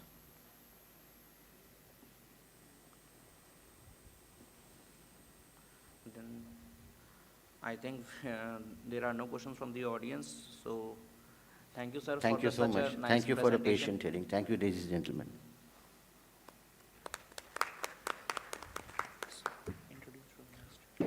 Now I would like to invite Dr. Suresh Kulwal, sir. He is a professor and head pulmonary medicine department, Mahatma Gandhi Medical College, Jaipur, for talk on CRD, component resolved diagnosis. That is an excellent tool for diagnosis of allergy.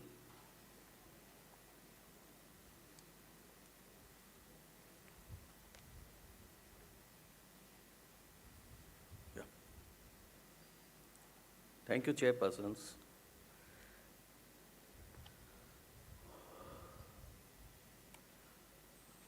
Now, what is component resolved diagnosis? It's a precision diagnosis in allergy.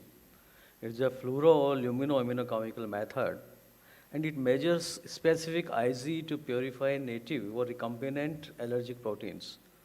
It identifies IgE antibody to specific allergen components, not just the whole extract, but against the specific allergen components. Now, it utilizes singleplex and multiplex assays in clinical labs. Singleplex tests are guided by the history of the patient, examination, skin prick test results, and for components of the single allergen at a time in a sample. But multiplex assays, microassays chips allow simultaneous detection of multiple serum IgE, specific IgE, to test up to 295 allergen components. Now, this differentiates true allergens from the cross-reacting components for the precise diagnosis of allergy. It aids in predicting severe reactions and future allergy development, and common platforms are ImmunoCAP, ISAAC, ALEX2, and Euroline. Now, why CRD?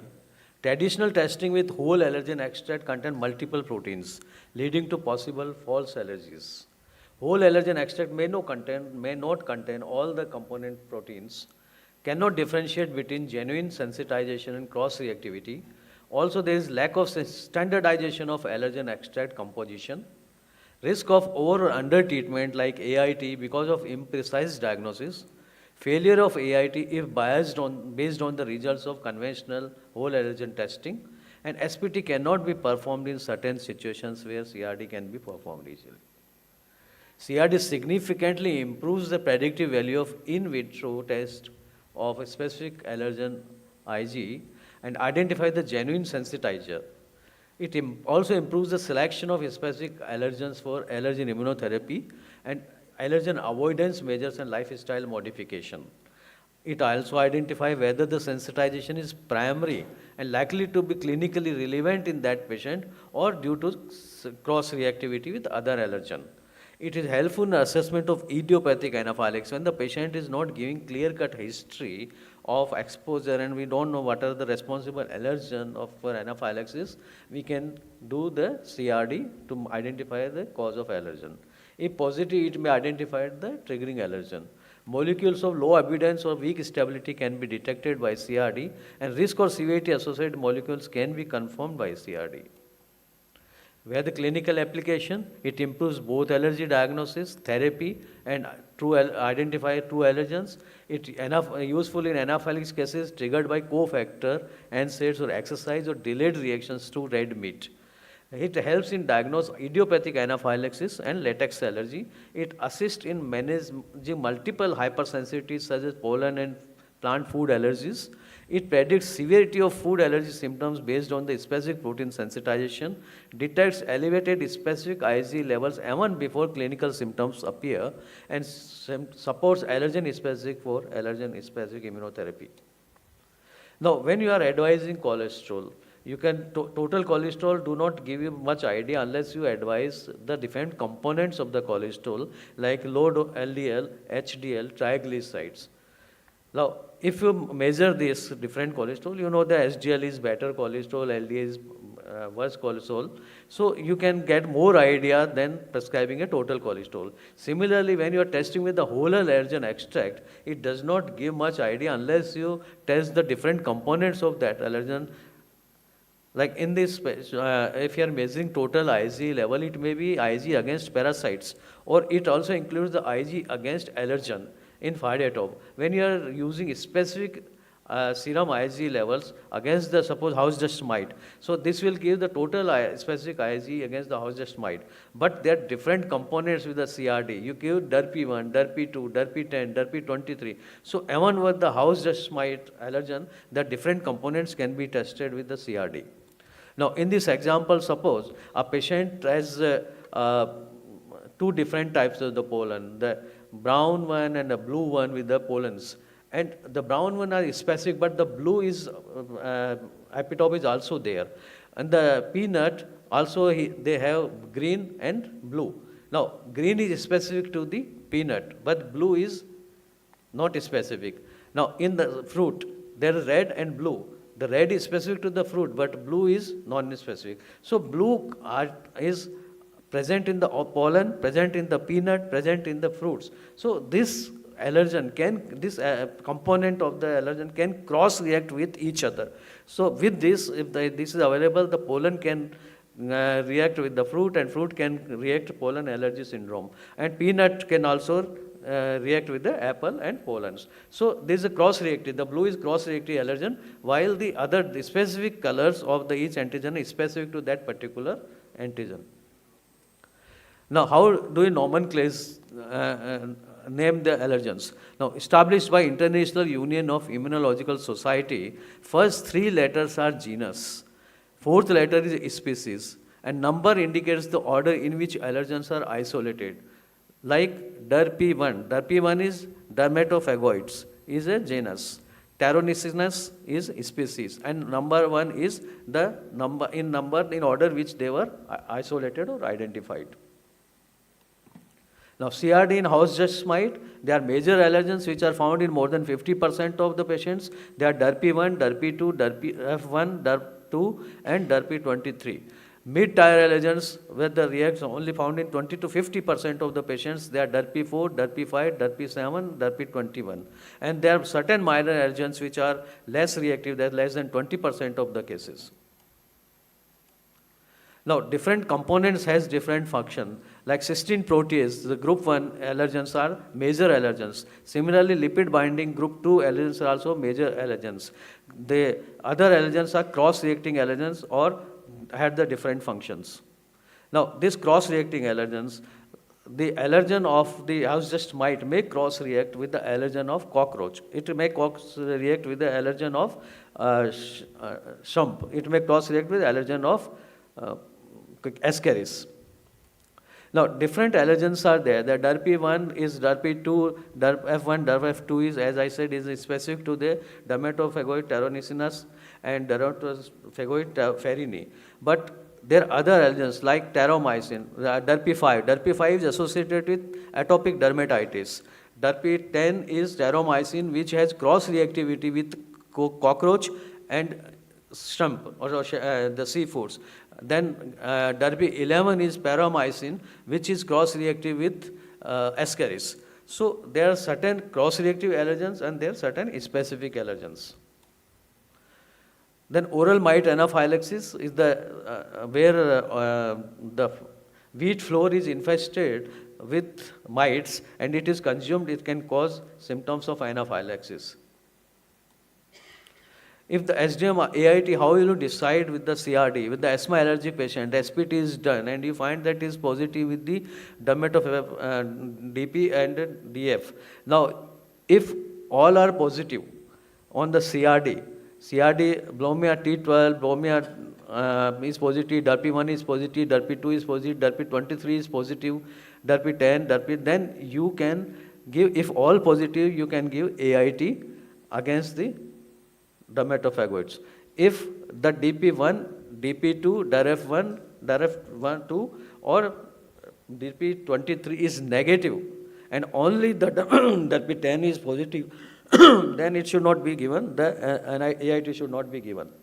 In Indian situation, if only Derp 10 is positive, if you have done the whole allergen extract and it was with house dust mite, it was positive, specific IgG is also positive, but on the CRD only Derp 10 is positive, then it is not the true house dust mite allergy, it is allergy as a food allergy to the seafoods, and you can perform the food challenge test.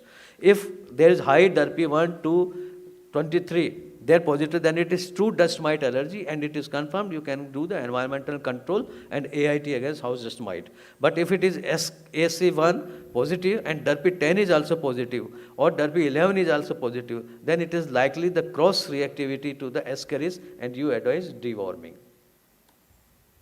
What is in the pollens? The major birch pollen components BAT-V is a marker also for the sensitization of other trees such as elder, beech, chestnut, hazel, oak. So their cross-reactive pollens are there. So certain pollens are specific pollens components, or certain components are cross-reactive components.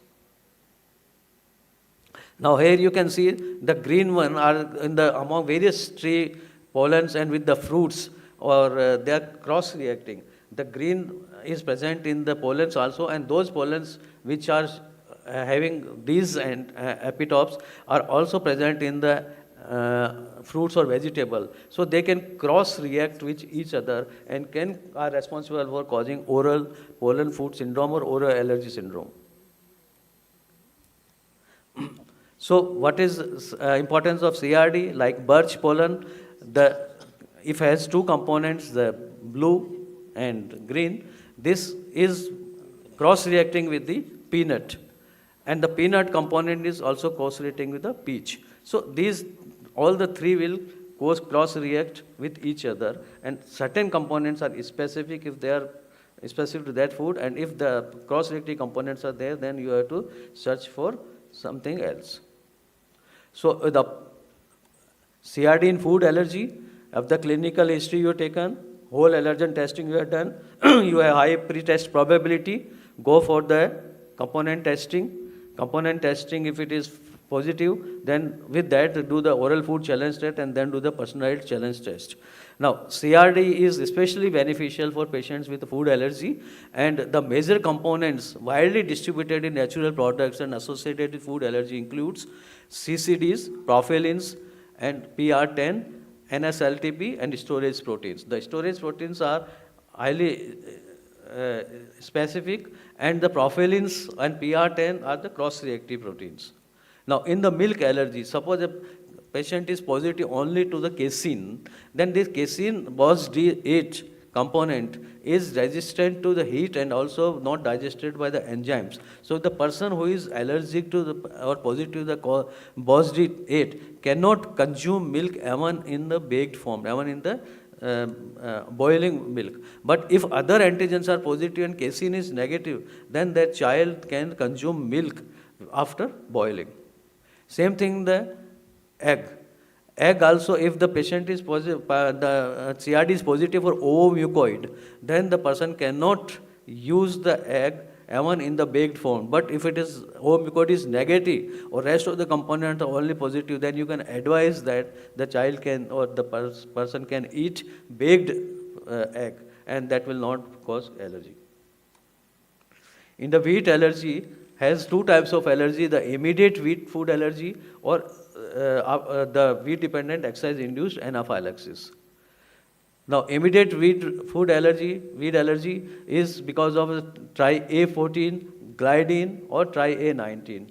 But if the patient has wheat-dependent exercise-induced anaphylaxis, that is after eating wheat bread, he goes for the exercise and develops anaphylaxis after 3 to 4 hours of doing exercise. Then if you do the food challenge test, it will be negative. Patient is eating wheat every day but not going for the exercise, he doesn't develop any symptoms, but only he develops symptoms when he goes for exercise after eating wheat. In such cases, if the CRD shows that it is positive for tri-A19 or omega-5 gliadin, then it supports the diagnosis of suspected wheat-dependent exercise-induced anaphylaxis.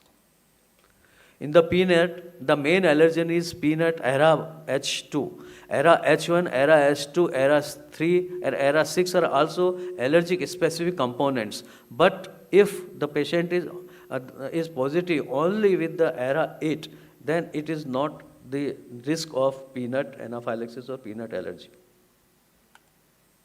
In the fungus, sensitization only to F1 and 3 is associated with asthma. But if the patient is having positive F4 and 6, that seems to be specific marker for ABPA. So that you can suspect the patient is having ABPA if these components are there only.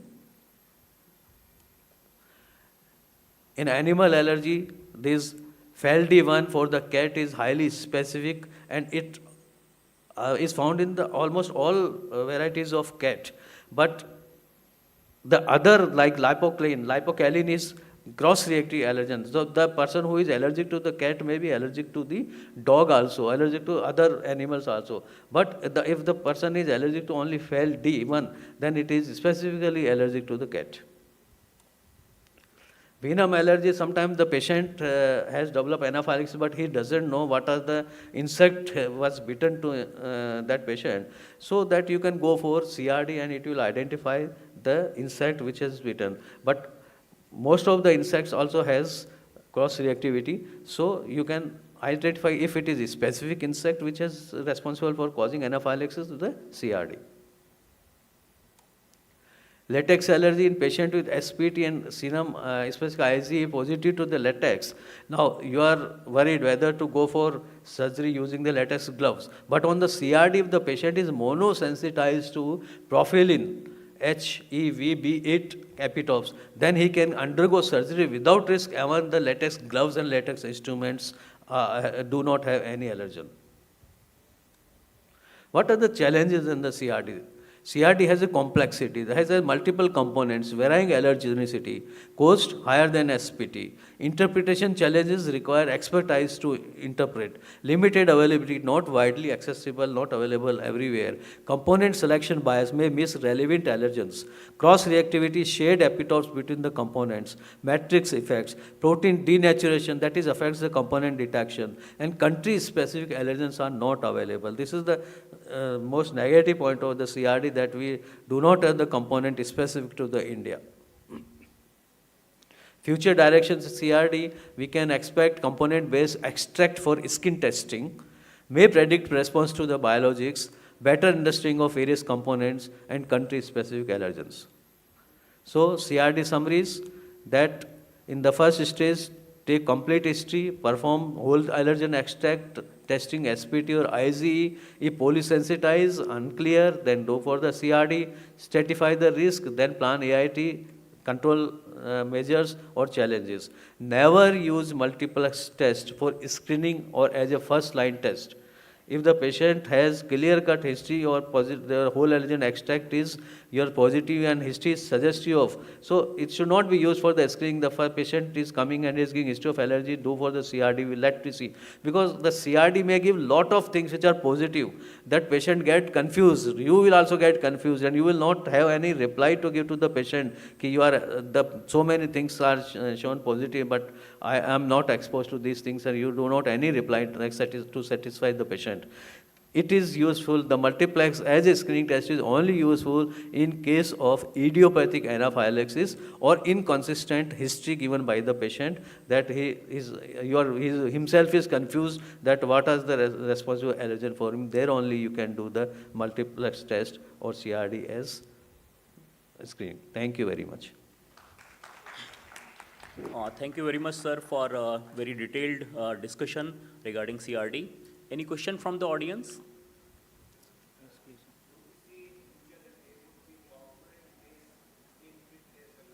Expecting, yes, that the future it may come that component-based test, skin testing.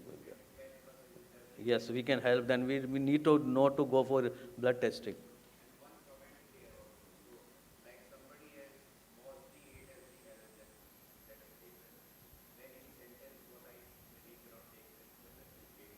Yes.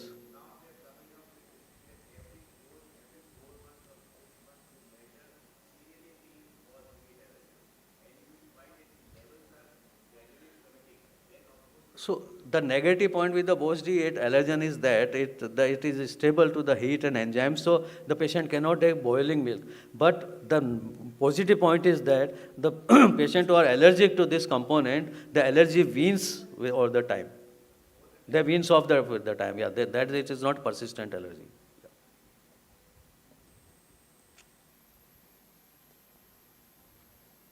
Any other question? So Thank thank you very much, sir.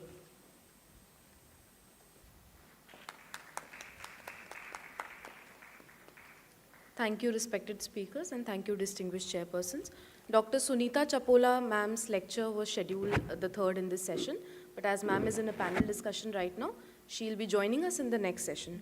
So we move forward. We begin our third symposium for the day.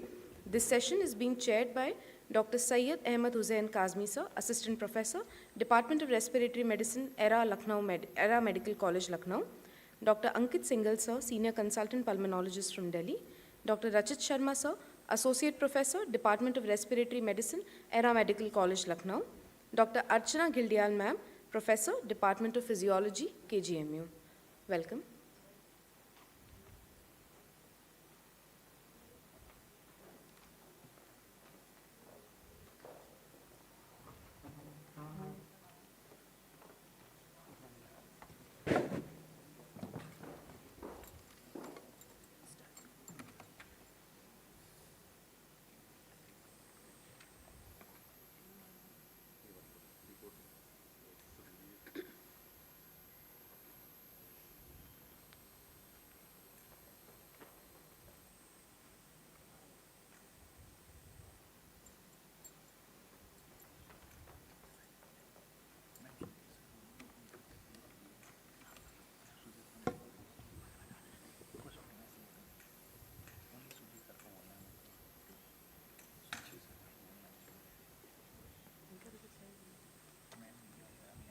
So first of all, by the time he is making arrangements for projection, namaskar to everybody, respected chairpersons, and first of all I wish to thank Dr. Ved for calling me for this lecture. And at this time I would like to greet my Professor S.K. Katiyar, my teacher, who is present in the audience, and leading experts in the subject are also there, and delegates, I greet you all. Now you can, please. Very good morning, all of you. Now the first topic of this symposium is decoding asthma heterogeneity, identifying the right phenotype, which will be taken by Dr. Sudhir Chaudhary, sir, Senior Professor, Retired Head Department of Respiratory Medicine, JSVM, Kanpur. Thank you, sir. Over to you. Okay. So should I start? Yes, sir. So today I've got a very interesting topic. I mean, the coding of asthma heterogeneity and identifying the right phenotype. Actually, it should have been identifying the right phenotype and endotype. Actually, that was the correct title. Few years back, asthma was taken as umbrella, that this is a disease, and later on, the people realized that it is of two types, allergy type and non-allergic type. But sooner or later, this simple heterogeneity was expanded, and now we know that this umbrella contains lot of diversities in its fold. So for that, we have to understand the cluster analysis. What are the variables present in the patients? The asthma, as we all know, looks similar many a times. I am talking particularly of the severe asthma. Some are easily treatable, some are not very easily treatable, and some are very difficult to treat. So we have to keep under our mind the age of onset of the asthma, body mass index of the patient, what is the allergic status or atopic status of the patient, whether any comorbid conditions like rhinosinusitis, nasal polyps, eczema, and other skin diseases are present, or what we are understanding it as asthma is actually some other disease like EGPA, eosinophilic granulomatosis with polyangiitis, or microscopic polyangiitis, or granulocytosis with polyangiitis. So sputum eosinophil count is a very important measurement, but it is very difficult. I mean, it's a tedious process to evaluate the serum sputum eosinophils. More easy is absolute blood eosinophils count, peripheral blood. It is very simple to do. Whether airways have a low amount of granulocytes or high also matters.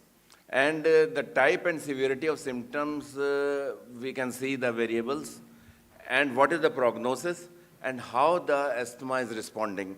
All this makes a variety of asthma patients, which we see, and it's not the end. More and more is coming up, and we are understanding the problems behind the treatment of asthma. So, what is a phenotype? Well, every disease has a phenotype.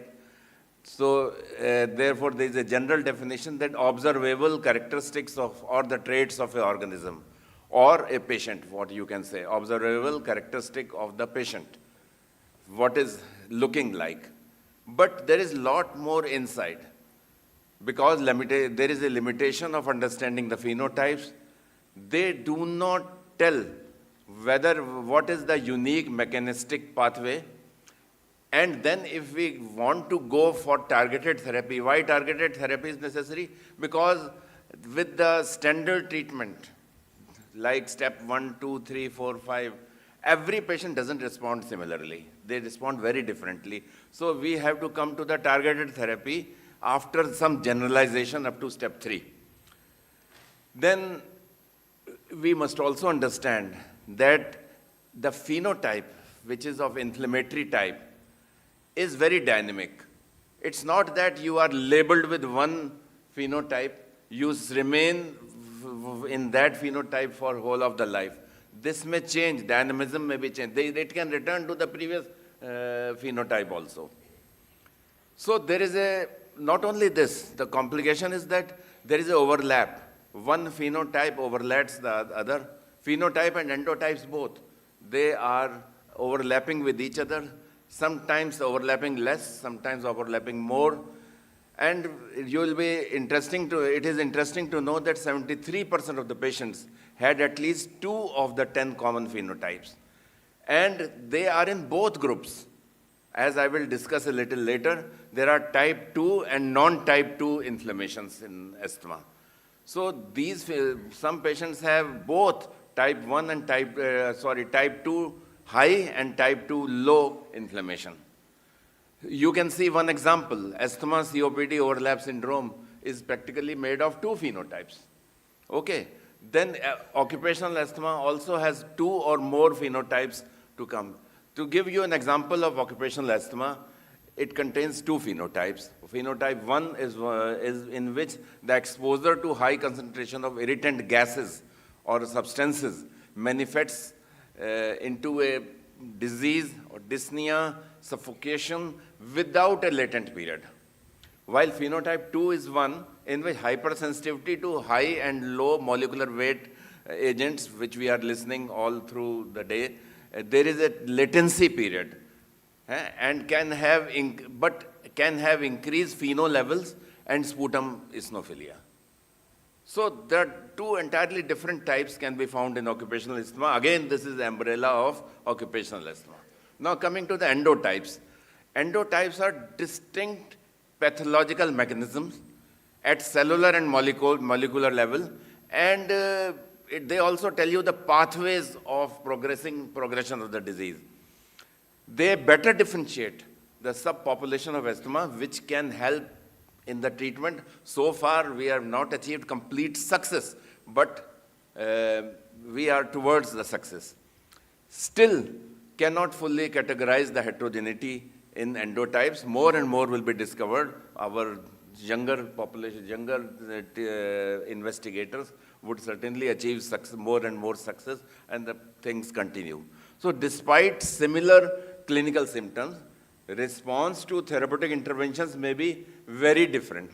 It's not that you treat a patient of asthma and there will be predictable response. No, it's not possible.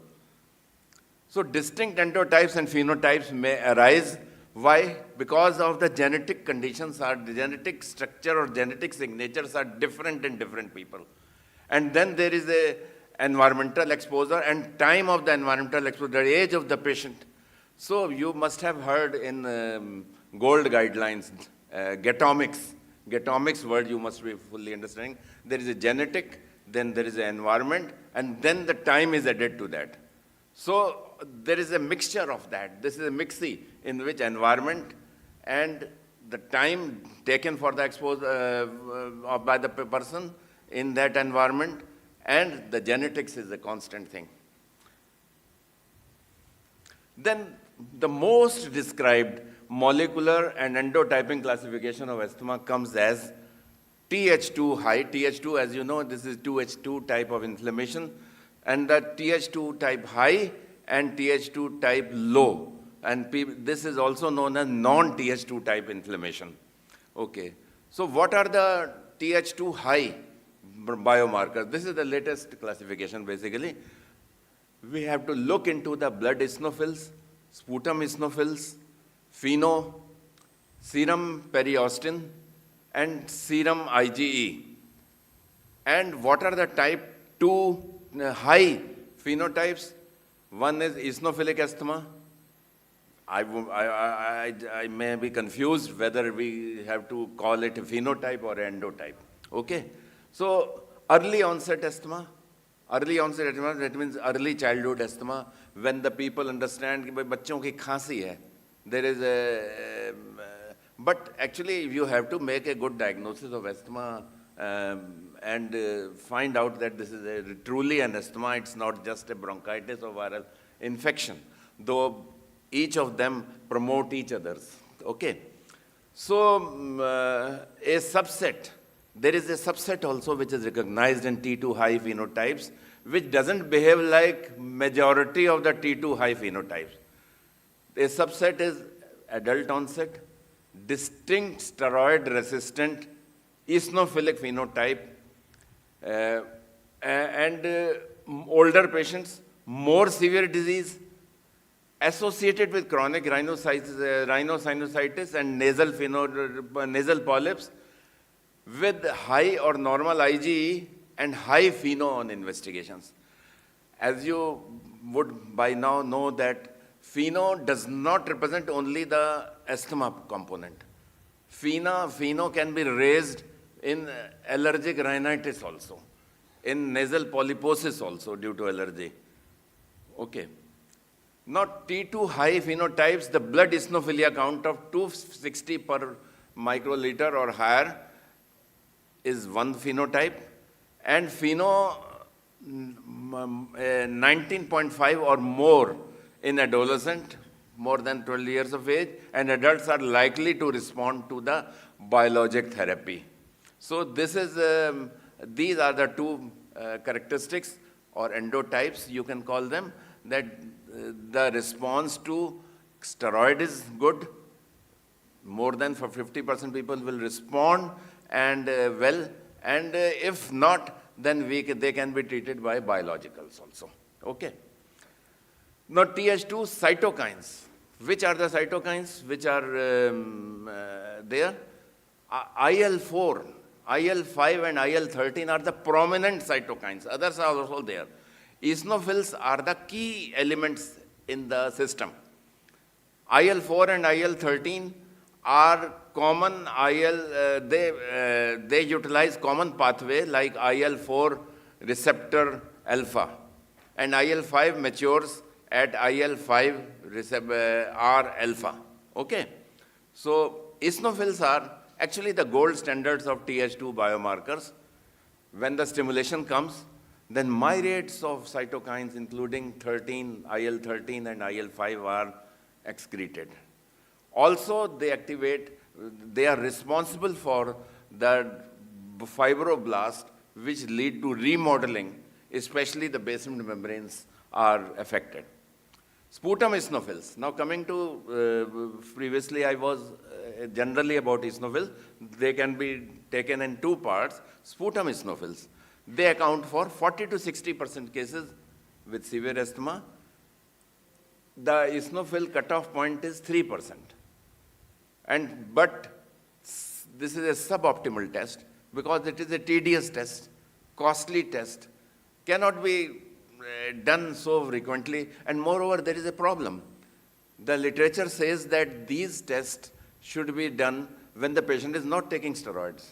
Actually, when the patients are not responding adequately to steroid, only then people go for these tests. So would you ask them to stop the steroids and get the test done? It's questionable. Now, part 2 is peripheral blood eosinophils. They do not fully represent the airway eosinophil activity, but it's very easy to perform. Absolute eosinophil count values, 150 to 400 is used to predict the response. If these values are there, most of the persons will respond well to the asthma treatment. And that is how they guide the biological therapy. The other cells are mast cells and basophils. When they are activated, mast cells, they are the tissue cells, and basophils secrete histamine and prostaglandin D2 and cystenyl LTS. Then basophil secretes IL-4. The next variable is serum IgE, which is, you all know, is surrogate marker of the atopy. The skin reaction and the serum IgE are the markers of atopy. Immediate and late phase reactions both can be related to this. And serum total IgE used to predict responsiveness of anti-AGI therapy. If the serum IgE is high, patient is likely to respond well, but it's not universally true. Next is fractional exhaled nitric oxide. This is predominantly signifies IL-4 and IL-13 activity, and concentrations more than 50 part per billion, which is the figure is for children it is 35, favor eosinophilic inflammation and corticosteroid responsiveness. But you have to make sure that this pheno is coming from airways, not the nasal areas. Otherwise, with the airway epithelium, I'll come a little later about that, the pheno may be high, but responsiveness is poor because it is coming from although it is well known that this is one single airway, but this behaves differently in endotypes and phenotypes. Next. So periostin is a new marker secreted by bronchial epithelium due to stimuli, mainly IL-13. The levels more than 25 nanogram per milliliter has a positive predictive value of 93% for tissue or luminal eosinophilia. But if there is a low eosinophil, increased periostin, and pheno is also high, then this is a surrogate marker of epithelial dysfunction. These patients are difficult to treat. Now comes to the second part, the non-TH2 asthma or TH2 low asthma. Approximately half the patients of asthma are like this. Around 40 to 45% are definitely like this, which is a diagnostic challenge and treatment challenge, and traditionally characterized by absence. It is not the presence, but absence of TH2 biomarkers. The typical non-TH2 patients are, they have normal peripheral blood eosinophils, normal sputum eosinophil counts, normal IgE levels, low pheno levels, lower than 19.5 part per billion, okay? Poor bronchodilator reversibility, insensitivity, full or partial, to corticosteroid therapy, and these patients may be obese, with or without metabolic syndrome. They are more women than men, and they all have late onset asthma. Okay, so non-TH2 asthma has following biological mechanism: increased activation of TH1 and or TH17 cells. TH1 cells inflammations are associated with stimulation of interferon gamma and up-regulation of downstream interferon gamma, signaling genes produce increased airway inflammation, increased resistance, decreased response to corticosteroids, inhaled corticosteroids, and lower FEV1 value. To continue this, the Th17 cell high inflammatory signature is associated with increased level of IL-17A leukotriene and IL-17F airway epithelium and increased neutrophilic infiltration and and this is because of the chemotaxis. The nave cells, the nave lymphocytes are converted to neutrophils type of cells. Well, this is mentioned here. Then there is a new non-Th2 asthma biological mechanism. One more addition is TSLP.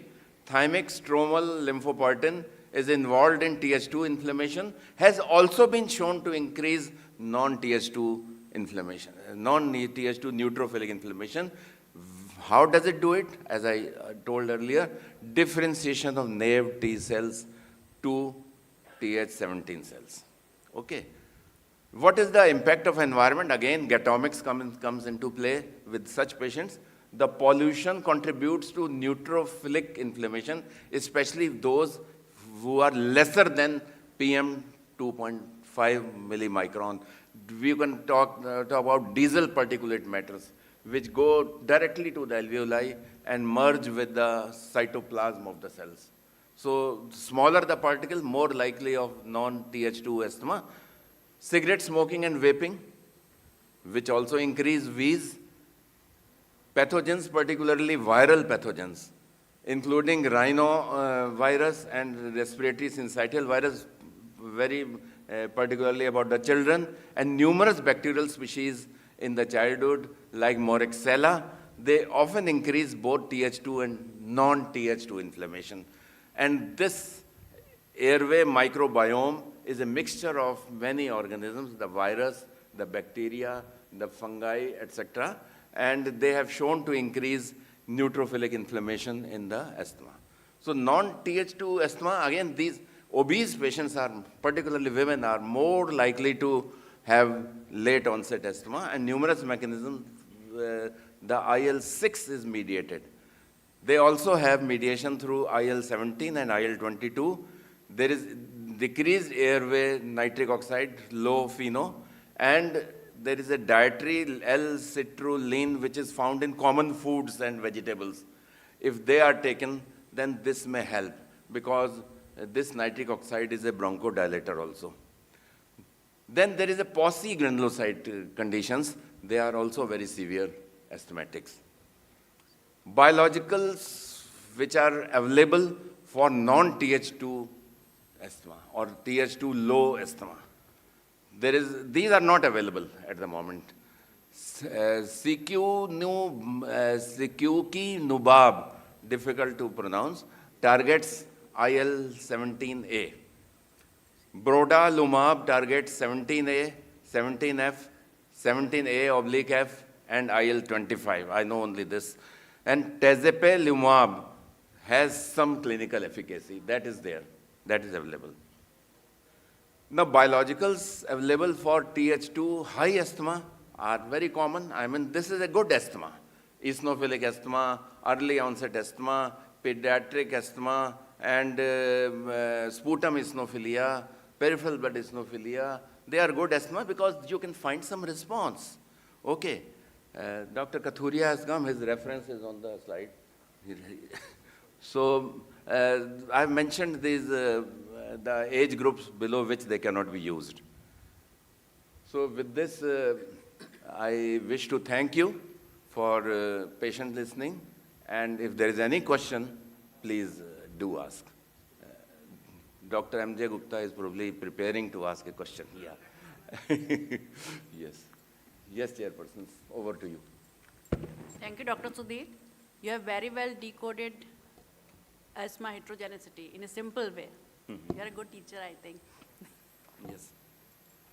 Now, any questions from the audience we can take now?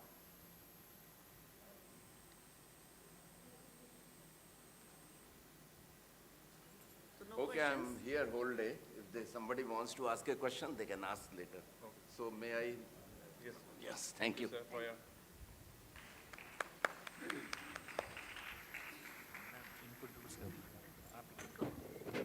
Now I invite our next speaker, Dr. Sunita Chapola Shukla. She's MBBS, ENT, DNB, FCPS, and gold medalist also, and founder and director of Mumbai Allergy Center, India. Welcome, Dr. Sunita. Thank you, ma'am. Good morning, everyone, the chairpersons and the dear audience.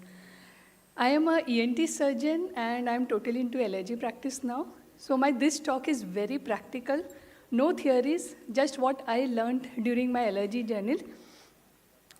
To start, why I have given this topic, I started treatment of allergic rhinitis and then I realized there are so many things to learn in allergy. So in India, we have seen an exponential rise in the cases of allergy. This was not there before. Initially, allergy was always thought as a disease of the rich. But now it is seen even in middle class and the lower class people because lot of changes in our environment, especially due to our Western lifestyle and lot of environmental issues like pollution. Allergy is actually a systemic disease with local manifestation. So a patient can have allergic rhinitis, asthma, urticaria, food allergy, and so on. And the latest on the list are the sexual issues in allergy. Respiratory allergies are usually known as one airway, one disease, which has allergic rhinitis and allergic asthma. And it has been always called as a united airway because there is no wheeze without a sneeze. So if you have a patient of any one of it, please treat the other also. That's how you'll get the best result out of it. There are 4 pillars of allergy treatment for respiratory allergy. One is a precise diagnosis, which can be done with the help of skin prick test or a serum-specific IgE level. Once you know which is a culprit allergen, please go for avoidance of that allergen. Always treat your patient with pharmacotherapy, which will give him symptomatic relief. And then if you want a disease-modifying effect, you have to go for allergen immunotherapy, which totally changes the format of the disease. This is a snapshot of all the important association of allergic rhinitis, which talks about how to treat it. This is Euphoria, ARIA, IPPOS, Airway ICP guidelines, because all these associations realize that just giving pharmacotherapy is not the answer for a treatment of allergic rhinitis. And here if you see, they take visual analog score to understand the symptoms and treat it, but every time they have said that you consider allergen immunotherapy. And this forms a very important part of precision medicine. From evidence-based era, now we have come into the precision medicine era. And even the GINA guidelines talks about starting house dust mite immunotherapy as a controller medication for allergic asthma. Allergen immunotherapy, whatever form it can be given, it is the only disease-modulating treatment for respiratory allergies. But most of the time, allergic rhinitis will have a lot of comorbidities like asthma, polyps, and it gives a lot of other psychological and quality of life issues, and these are a Th2 inflammatory pathway. Most of the time, allergic rhinitis will also present with nasal polyp. If there is any ENT surgeon here, you will see that these patients will have recurrent nasal polyps, and even though you are a good surgeon, you have done a good job, the polyps recur. So the game changer now are the biologicals, which are easily available, and they have changed the whole scenario. These are the biologicals which are approved for CRS with nasal polyp. Omalizumab and dupilumab are the best, and this is how omalizumab works. These are the free circulating IgE level in the blood, and now they are attached to the mast cells.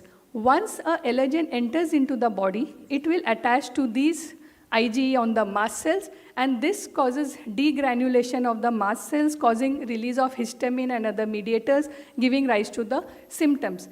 Once you give omalizumab, it will bind to this free circulating IgE, and now these IgEs are not available for any reaction. That's why the symptoms decreases, and eventually the body stops making the production of these IgE. That's why it is a very good controller medication along with your pharmacotherapy. This is just a review of cases. This patient was operated 4 times for nasal polyp. We started her treatment for dust mite and pollen immunotherapy, gave her omalizumab, and within 4 months you can see the polyp have decreased. Because you have to give the option. Nowadays it's a precision medicine patient. takes consideration what is your treatment, talk to the patient, and the patient refuses surgery, please give him the option of biologicals. This is another patient, you can see the result yourself. In 3rd month, the polyps have totally disappeared. But we have to understand one thing, whether it is pharmacotherapy or biological, they are short-term treatment. The time you are giving it, patient is better, but the time you take it off, all the symptoms occur. So the only long-term treatment is like this champion, which is immunotherapy. You come with a single bullet, you have hit the bullseye. That is what allergen immunotherapy does to respiratory allergy patient, and that is why it is rightly called as a disease-modulating treatment. But many of the time, as a ENT surgeon, though I started treating allergic rhinitis, I realized it is not the nose walking into the clinic. The patient walks as a whole, and many of the time, these patients will have multiple other IgE comorbidities, like food allergy, drug allergy, vaccine allergy, pet allergy, mold allergy, you name it, and the patient can have all these things. And these are a typical multiple allergy syndrome. So such a patient comes to you. This is our favorite Sonu Nigam, the singer, and he had a seafood allergy, accidental intake, and he landed into anaphylaxis into the hospital. And he tweeted about the awareness that we should be aware because EpiPen is not easily available. So that is the reason. This was a very good case of a girl from Montreal, and she was severely allergic to peanuts. She was taking good avoidance measures. She always had EpiPen. Everyone around her knew this was the case. Unfortunately, one evening she kissed the boyfriend. She had an anaphylactic. Even with the use of EpiPen, she died. And that is the time when they realized this boyfriend had a peanut sandwich in the afternoon, and during the kisses and whatever through the saliva the peanut was transferred, she expired. So food allergy can be so detrimental, and it can be life-threatening also. So whenever you have any anaphylaxis, the treatment is only adrenaline, add adrenaline. Unfortunately, in country like India, most of the casualty will just give Avil and hydrocortisone. But we have to educate our doctors, our PGs, our UGs that adrenaline is the treatment of choice, and please start using it. It does not have major side effect. If a patient is in anaphylaxis, it will definitely save your patient's life. Many of the time, food allergy is always confused with food intolerance. Though food allergy is a problem of the immune system, a food intolerance is a digestive system issues. But in India, you must have also gone through it. Patient comes with this report, which is actually a IgG report. And you will see that patient will realize all the food which are in red are the food which I am actually taking it. So this is basically a tolerance, and this test should not be done for patients to rule out food allergy, and this was accepted by the Yaqui Task Force and the American Association also. So please stop doing the IgG test. It is a pharma-driven market, it is a lab-driven market, lot of things happen in India, but see to it that you don't stop the food based on the IgG test.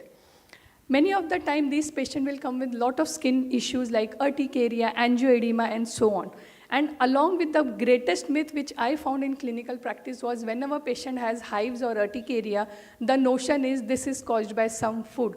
They will do a lot of trial and error, they will do elimination, they will stop eating nutritious food. Some skin prick test done at a basic level by a technician, everything is positive, they will start eating that food, and nutrition comes at a pause. So we have to explain the patient every time it is not the case. There are many other reasons of urticaria, like thyroiditis, autoimmune condition, and so on. But please educate your patient on something called as a histamine stimulating food. Most of the time the patient will say, when I eat sour food, I take alcohol, I take brinjal, all these things will give me rashes. So it is not actually a food allergy. These are the food which actually produces histamine, causing all the symptoms, and the more processed food it is, the more preservatives, additives are added into it, and that is why most of the patient will react to these preservatives, additives, and the coloring agent. The red color is one of the culprit. Most of them will react to the rashes for this. So food should be as a medicine, as a nutrition, but not for just taste bud. Food industry is money driven. Most of the restaurants, wherever you go, they need business, they need profit. They have to make the food palatable and tasty. They will put Ajinomoto, which we all know is a neurostimulant. So please think what you're eating and just eat good food. Coming to drug allergy, which is an enigma in itself, it is a work of a Sherlock Holmes that how do you start assessing what is the drug which causes the problem. Most of the time, multiple drugs are given, patient reacts, and we don't know what it is because of. So the way you diagnose a drug allergy is skin prick test, intradermal test, challenge test, and the patch testing. Drug challenge is nothing but an oral or IV thing where you can decide whether the patient is reacting to the drug. If you see, this patient was referred to us in the earlier days of my practice, and this was a patient who had to undergo dental treatment, and the dentist sent it to me that there's a history of Ciplox allergy, can you prove it? We did a skin prick test, negative, intradermal test was positive. Then the next question is, if we can't give Ciplox, then what to give? Then you do your testing with other cephalosporins, try doing it, and then come to a conclusion. So these are cases of fixed drug eruption to quinolones. The typical thing is whenever there is a FDE, every time the reaction will happen at the same place after the ingestion of the drug, and there will be healing with hyperpigmentation. And if you have to do the testing, it has to be at these spots because the IgE are concentrated at these spots. Other skin places, if you do the test, it will be negative. This is a very typical case of paracetamol fixed drug eruption, but when the patient has a history of taking only one drug and a reaction happening, then the history itself is conclusive. At these cases, you need not do the drug testing. This was a patient who was undergoing IVF treatment and surrogacy, and she always said, I can't tolerate PCM. We had to prove it so that the court gives her there was a committee for surrogacy and all those things, and the court gives a say to it, yes. So we have to prove that she is allergic to paracetamol and she can't undergo all the various IVF treatment. She passed the skin prick test and the intradermal test, but when we started the oral challenge, she reacted with rashes and she started coughing. And then we realized that she had an underlying asthma. So most of the time, whenever you do a drug challenge, do take a good history for wheezing or asthma. There is a big taboo of asthma in the world and in India. If you ask patient, do you have dama? No patient will say yes, but you have to be very careful whether it's a hyperreactive airway and do your testing. A simple PFM is also enough. This is an old lady, lignocaine allergy. She was labeled a lignocaine allergy 20 years back. Unfortunately, because of that labeling, she underwent a root canal treatment without a lignocaine. Imagine someone is drilling your teeth and without anesthesia, it was so painful. She was referred to me, she's from West Bengal. We did a allergy testing, the intradermal test and the challenge test, which is a subcutaneous injection.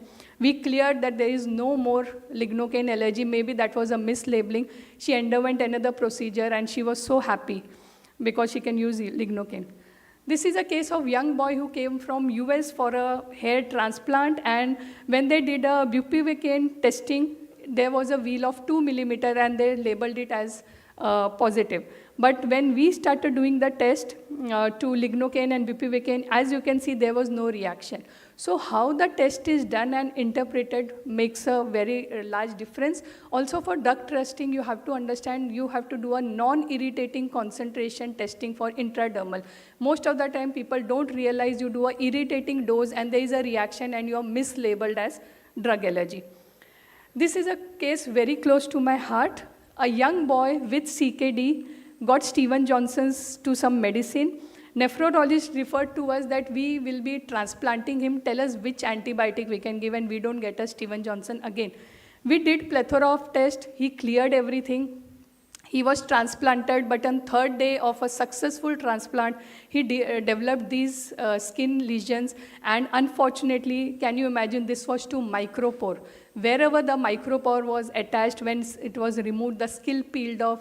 It was a cause for sepsis and multi-organ failure. And retrospectively, we thought, how could we miss it? We realized in the OPD, whenever the dialysis was happening, they were using Dynaplast. He never reacted to Dynaplast. In the OT, micropore was used and he reacted to it. So that was the sad part. So there are many tests in the market, something like this you see for drug allergy blood test. These are not accepted for proving drug allergy. Please stop doing this test and please don't accept these results and tell your patient that you are drug allergy. Don't mislabel a patient because the drug allergy labeling, actually the patient, whenever he gets it, it goes with the tomb also. So please stop doing that. Some interesting cases, contact dermatitis. This patient, we did a patch test and she was positive to copper and pitambari. These are the substances used very commonly in tier 2 and villages. Asked the patient to stop using these utensils and copper pitambari. Patient shifted to steel and she's absolutely fine. Another case of young boy, if you can see the thenar and the hypothenar, there are all contact dermatitis. This came positive for rubber. He was a sportsman, so the handle of the cricket bat had a rubber layer, and when that was removed, his lesions also came better. Can I continue for a few minutes? This is a very important case of knee implants. If you see, these are the patients who have nickel allergy. The surgeon refers to us, can we implant? If they are allergic and you put the implant, the body rejects it and they have to go in for a second surgery to remove the implant. So now they have started doing the patch test, and here in the second case, you can see the first case there is no reaction, but in the second case, the patient is highly reactive to nickel and cobalt. So these are the patients who should not go for these implants. Antiseptic agent can also cause issue. This patient reacted to Savlon and betadine after the ear surgery, and we proved that this is the Savlon. It's very difficult for a surgeon to operate when you can't use Savlon. But the next ear surgery was done with the help of sterilium. Cosmetic allergy is very common. Wherever you have used that substance, you will see a reaction. The best treatment is avoidance and stop using it. Multiple drug allergy, during COVID, we had a lot of issues. That time, this was a medical student referred to us, and you can see this is Kasturba Hospital. This patient, the doctor was refused a COVID vaccine saying that you are allergic to multiple drugs, we can't give you the vaccine. And we have lost doctors who were not given the vaccine and who succumbed to COVID. So when this patient came to us, we did his Ciplox testing also, but that time at KEM hospital, we were doing the COVID component test. And we did it for PEG and P80, which were a component of the COVID vaccine. And this is the only study which is published in JAPI from India regarding the COVID vaccine testing. Some unusual cases, patient reacting to Avil. We use Avil for all allergies, but this is the only third case in the world literature where the patient is actually allergic to CPM or Avil. We have patient reacting to cetirizine oral challenge, and I have patient who are reacting to saline also. So these are unusual cases, but you see it in your practice. Many of the time, people's sexual health is another issue nowadays. How I realized this, last year I was invited for the Sexology conference, and this was the 40th annual conference. I never knew in India we have this association also. And when I was researching deep into this, I realized allergy can affect a lot of your sexual health, and something like food allergy, there is something honeymoon rhinitis, exercise-induced asthma. Seminal fluid allergy is very common. Most of the patients who are going IVF will be suffering from this. You can have latex allergy and so on. And now there is a role of pollution in infertility also. Let us come to some real world evidence. We are in initially it was era of evidence-based medicine, now it is real world evidence. We have more than 4,000 patients now of allergic rhinitis and asthma. I have 1,200 of them on allergen immunotherapy. If your selection of the patient and allergen is good, 90% will be off pharmacotherapy in 3 to 4 months, and the quality is better. We have presented our data world over at the Asia Pacific and the American surgeon regarding food allergy, biologicals, omalizumab, how role of immunotherapy in decreasing the need of biologicals. All these things was done. We have more than 1,500 patients of biosimilar omalizumab study, which we have used for IG, and the results are really good. So allergy is like a Pandora box. Patient can come to you with allergic rhinitis, but he can have asthma, food allergy, skin allergy, drug allergy, vaccine allergy, sex allergy, and so on. We treat everything except spouse allergy. So please, that's a disclaimer. I dedicate this talk to Professor M.K. Agarwal. I got this V. Raju award at our 52nd conference for peanut allergy. And that is where he was giving me the award, so I dedicate this session to him. And also I gratitude to all my teachers, my gurus, and all the patients who have taught me anything. So allergies can affect all types of patients, but please take a holistic view, understand the problem, and treat the IG-mediated disease as a whole. With this, I thank you for your patient listening. Thank you, ma'am, for a wonderful live practical lecture. Any question from the audience? I'm there to answer whatever outside also. We are running late. So thank you very much, ma'am. Thank you.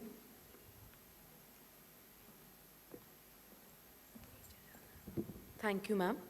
The remaining two lectures by Dr. Nagendra sir and Dr. Mahesh sir will be taken after the debate session. I request respected chairpersons to kindly take their seat in the front row.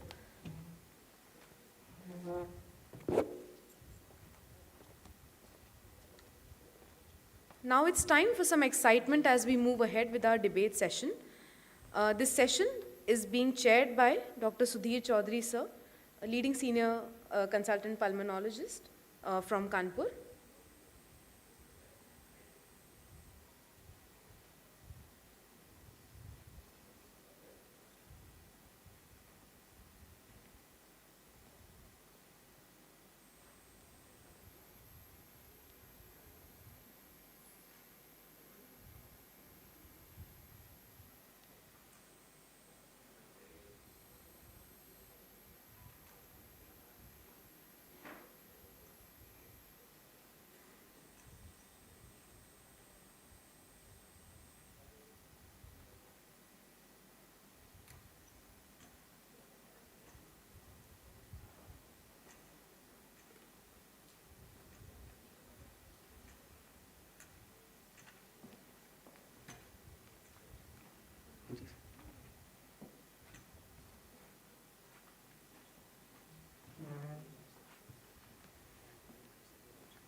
I would also like to invite Dr. P.A. Mahesh sir to be his co-chair and moderator of this session. Oh, debate wala. MJ कहाँ है? आज foreign हो? Time waste ना करो यार. I would kindly like to welcome Dr. M.K. Gupta sir to be the co-chair for this session. Welcome, sir.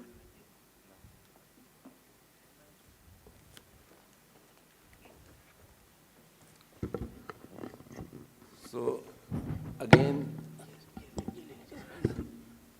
namaskar to all persons, the senior persons, knowledgeable persons, and this is a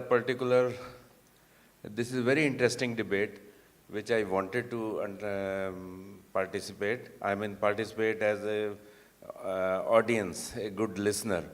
But interestingly, this has been, I have been allotted as chairperson in this interesting talk. So I wanted to really learn about them, and we have two very prominent, very, very famous and knowledgeable persons with us, and they are Dr. Nagendra, KV Nagendra, and Dr. PC Kathuria. Okay, they are with us.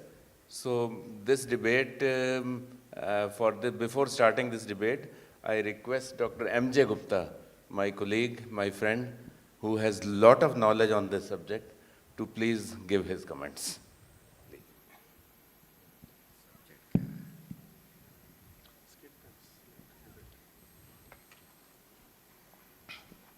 So, good morning, everyone. Welcome to this debate on the difference between subcutaneous immunotherapy and the sublingual immunotherapy. What are the pros and cons of each of these?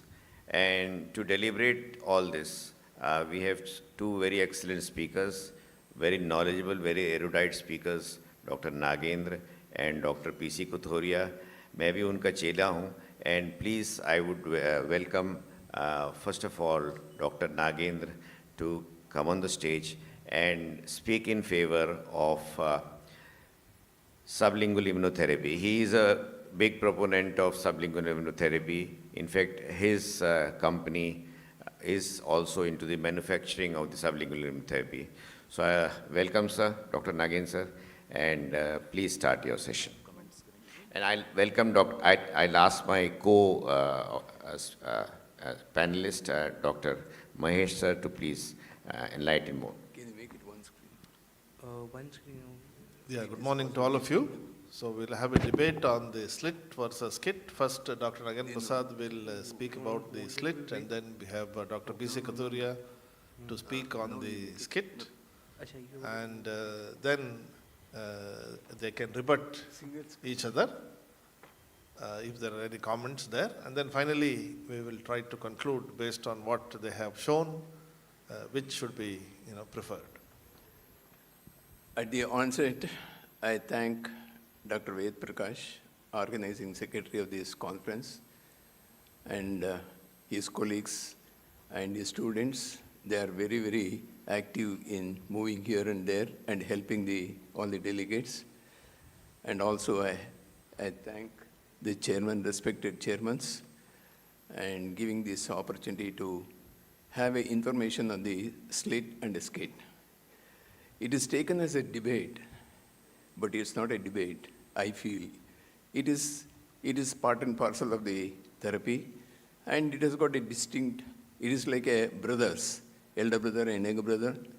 And skit is already old, which is already more than 110 years, 114 years old. And the slit is only a 40 years plus.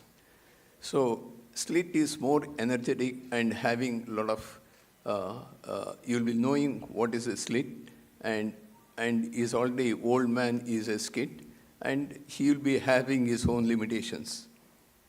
Coming on to, so just a difference, just this slide is to give you some information about the skit and administration difference between the skit and the slit. Route of administration is by subcutaneous is the skit, and the slit is sublingual. And I think I have already explained about the slit in the workshop. And those who are not knowing much about it, then we can have a discussion on that. And frequency of treatment, the skit is having a build-up phase that has to be given a small volume to the higher volume, from the higher dilutions to the lower dilutions. And whereas in the slit has to be given directly with a maintenance dose without having any adverse events. And the duration of treatment remains same between 3 and 5 years. And effectiveness, it is really effective. And the addition to the slit, when compared to the skit, and the slit has got an additional benefit is we have been treated with the food allergies. Now we will go with point by point, the efficacy.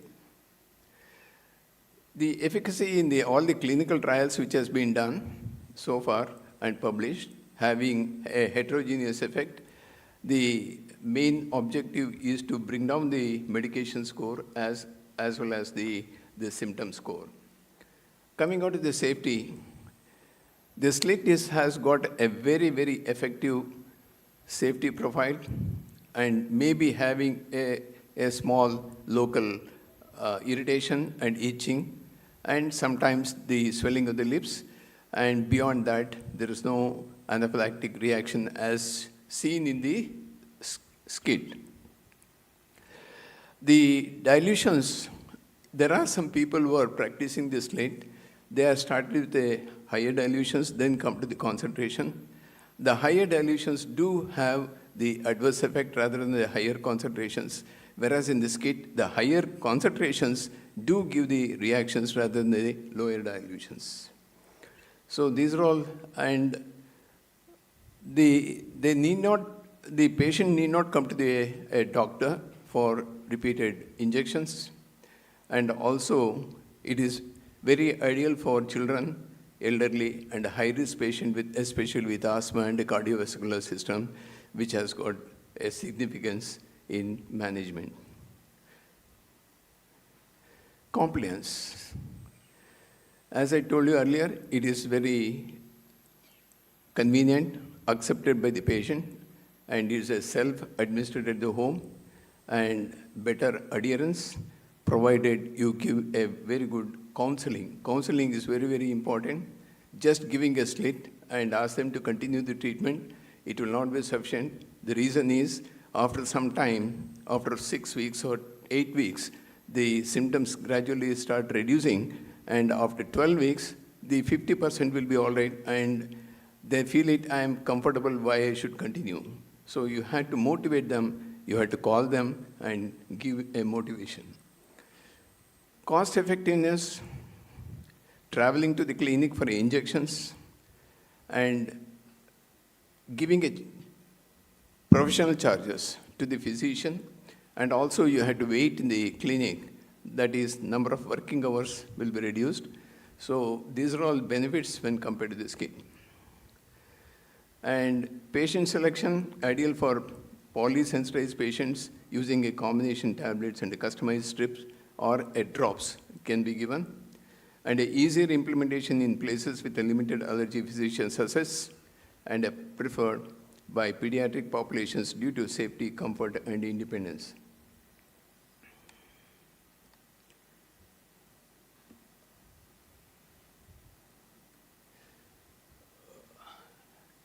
Some,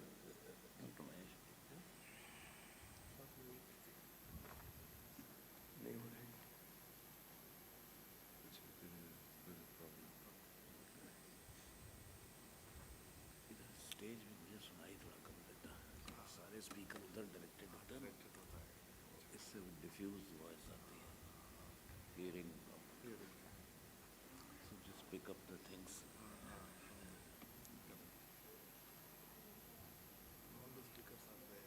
They are also on that side.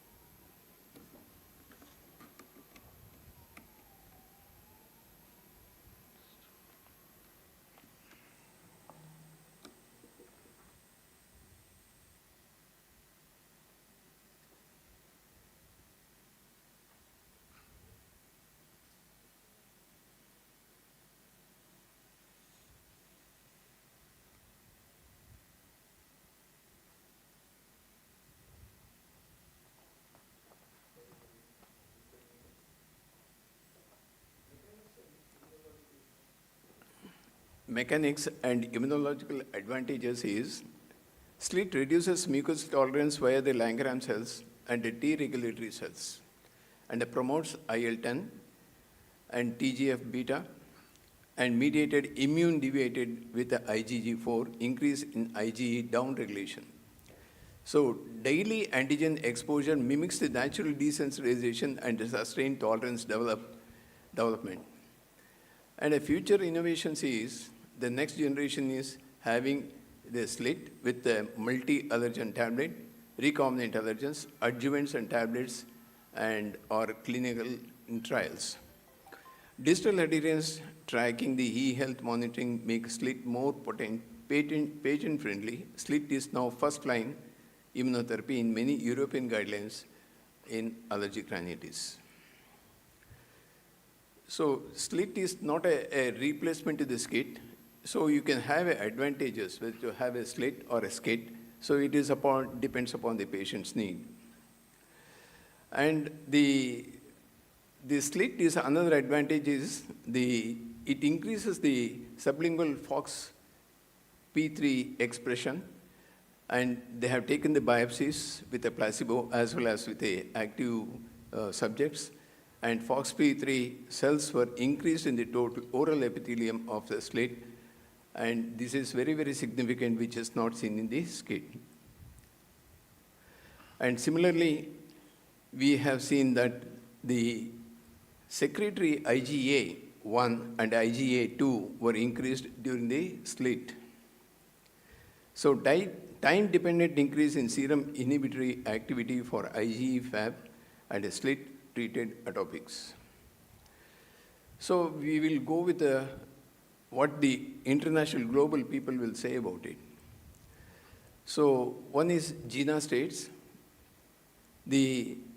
for adult patients with allergic rhinitis and sensitized to the house dust mite with a suboptimally controlled asthma despite low to high dose of inhaled corticosteroids, consider adding HDM slit tablets.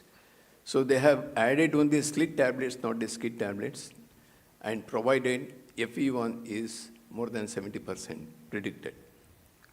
So these are all recommendations which has been, and also it is a conditional for a specific subgroup with a criteria such as FE1 should be more than 70% is very, very crucial in allergen immunotherapy. And it is not a blanket first line for asthmatic patients, that is underlined.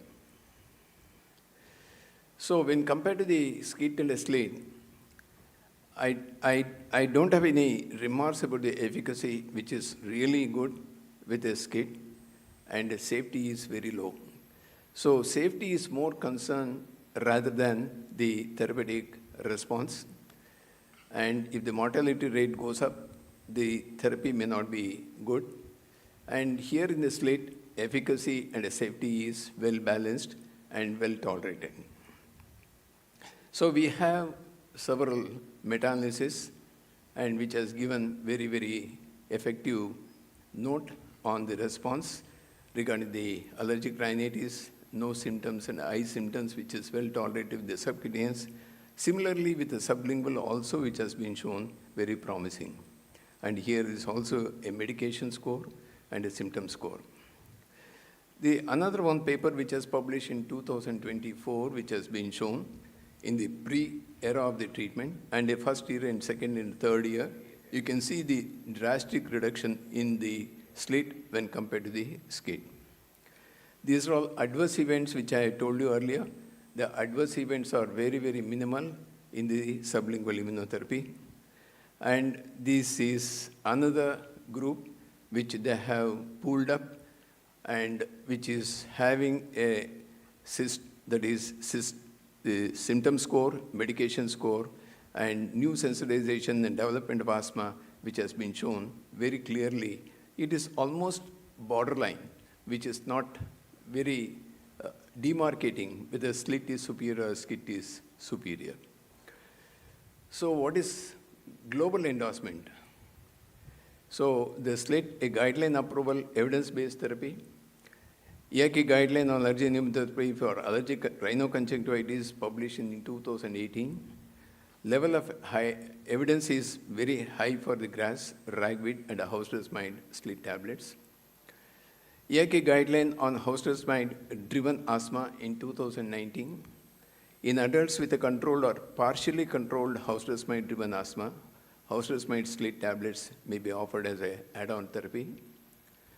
WHO has given a position paper published in 2009, and again another publication was given in 2013 updated. SLIT is an effective and safe alternative SCIT for the treatment of allergic rhinitis asthma with documented IG-mediated sensitization. So American College and Academy both updated in 2022. SLIT tablets are approved and recommended for grass, ragweed, and dust mite allergy in appropriate selected patients. Consider SLIT when SCIT is not feasible, contraindicator, or decline by the patient. So Korean allergen immunotherapy guidelines in 2024, that is, SLIT should be considered in the patients with allergic rhinitis whose symptoms persist despite the standard therapy. SLIT is recommended when the SCIT is not feasible for a patient, preference favors or oral route. So the major international guidelines include SLIT among recommended allergen immunotherapy modalities, strengthen its position in clinical practice, not just an experimental option, but a guideline-backed therapy. So this is the one what I want to give you a message. SLIT is one of the alternative routes which is given and which is emerged only in 1986, when there was adverse events which has happened because of the SCIT and fatalities which is reported in America as well as in the other countries, European countries and France in the recent publication. They had a number of deaths, and that has alarmed them to start with the alternative routes. And one is, the approved one is a sublingual immunotherapy, which is more effective and provided if it is properly understood and properly given with a proper dose. And also the quality of allergen should be good. And you see, when compared to the placebo and immunotherapy is very, very narrow. So you may be treating with a placebo or you may be treating with a particularly effective allergen immunotherapy that you should consider. So I'm not denying that SCIT is not a very bad therapy. It is a very good therapy provided if you give a lot of importance to the patients and taking care of the safety. I think my friend Dr. Kathuria will be highlighting about the SCIT, and I'm not denying that SCIT should not be given. SCIT can be given appropriately, And in the recent trend, which has been started, the skit is given in the beginning of the therapy, and after some time, the slit is started. So with this, I will invite Dr. Kathuria to come and tell us about this skit.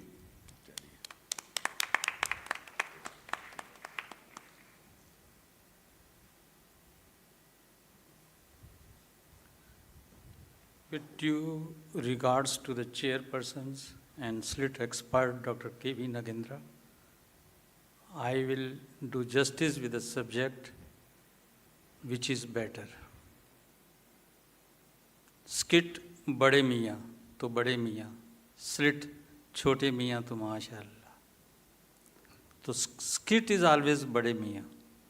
Started way back in 1911 and slit in 1986. The fundamental difference is in subcutaneous, you have to build up the dose and then you have to maintain the dose every once in a month for a period of 3 years. But in a slit, you have to take the daily dose, but only those patients, those who are monoallergic, may be polysensitized. And even some patients, they need up to 5 years. Which is better? All over the world, skit is used. USA, only 4 tablets are recommended: house dust mite, grass pollen, ragweed pollen, and the mixed pollen. In India, we have 2 tablets. One is available from some pharma, another one is from BAF, Bangalore Allergy Center. If you look at the trajectory, there are 2 curves are there. One curve is there, yellow curve. Sorry. One curve is there, yellow curve. Yellow curve is of a mild persistent asthma with rhinitis. Most of these patients, they are monoallergic. Maybe polysensitized, but they need slit is sufficient for them. Whether you give skit or slit. But the second, if you look at the green curve is a polyallergic, comorbidities, and these patients, they will never be treated with the slit only. You can combine skit plus slit, but you cannot depend on the slit because they are polyallergic, means 3 group of the allergens, 4 group of the allergens, they are disease accelerating. I will differentiate in a 7 part that whether skit is better than the slit. Indication. Major indications in the subcutaneous is whatever the comorbidities is there, rhinitis, rhinosinusitis, food allergy, anaphylaxis are associated with nasal polyposis, other thing only the subcutaneous. But if you look at the studies, whatever is going on in the world is only for rhinitis. Hardly one study is we look at is for asthma, that is a mild to intermittent asthma. But the outcome is still in asthma is poor. I will show you the efficacy of its indications. Still are there in asthma as per the GINA guidelines, but GINA guidelines only favors because of the economic basis, cost effectiveness, that oral tablet will be easy rather than to going for the injections. But in atopic dermatitis, food allergy, no trials are there. There are certain conditions like gastrointestinal, whatever the disturbance, oral surgery, are hypersensitive to the preservatives, skit. So if you have a monoallergic patient, only rhinitis, no problem. You advise either skit, either slit. But if you have got a polyallergic patients, always depend on the skit, subcutaneous. Then is the dose. What is the dose in the slit? Variable dose. You don't know the dose. If you give the high dose, it will produce tolerance. But if you give the low dose, it will produce the sensitization. But dose in subcutaneous is well defined in all the controlled trials. But the dose in a sublingual is variable. 3 to 375 multiplied by skit and daily. So it is very expensive. That's why European people, they are doing, because they have got only few allergens, 6 or 7 allergens in the environment. But our environment is loaded with the flora and fauna equivalent to the USA. So friends, effective dose range is different in case of the slit. Immune responsive, highly aggressive immune response. If you look at the dose blocking antibodies, first year, second year, third year, aggressive immune response occurs. So mechanism is different. Mechanism, if you look at this, there is an early desensitization. Slit will take 14 weeks to have its symptom reduction, medication reduction, but the day you give subcutaneous injections, within a week, the IgG4 will raise and the patient will get response. IgG will remain for 3 years, then even the long-lasting effect occurs after that. So mechanism is well known in a subcutaneous, but in a sublingual, cholinergic dendritic cells are there, mechanism is there, but only with the tablets, and drops has not been, no studies has been done. So in every year we need the subcutaneous, which is an aggressive immunological, rather than the sublingual immunotherapy, which takes time. That is the difference. Third is a disease modification. What is disease modification? Long-lasting effect. Even if you stop the subcutaneous after 3 years, long-lasting effect is there for 12 years. That is the beauty of the subcutaneous immunotherapy. But in a slit, where is the evidence? Only evidence is allergic rhinitis, but there is no evidence in asthma. Though if you look at the detail of the GINA guidelines, there is a reduction in the exacerbation. There is a reduction in the OCS. There is a reduction in the symptom control. If you stop, then there is no reduction in the ICS. ICS you have to continue, but in subcutaneous, ICS reduction is there if you select the judicious patients, and even you can give the clinical remission, which is not possible in the skin. So these are the advantages of the subcutaneous immunotherapy. Then come the efficacy. Where are the evidence? Evidence is very strong, 100 years old.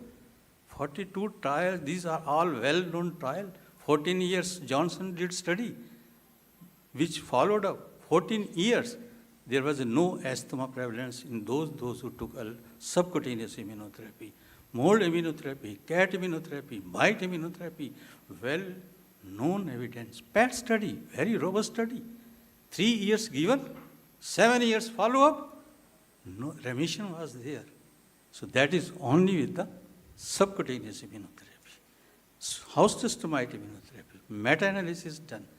You look at the meta-analysis, sublingual, look at this, touching the center, but subcutaneous.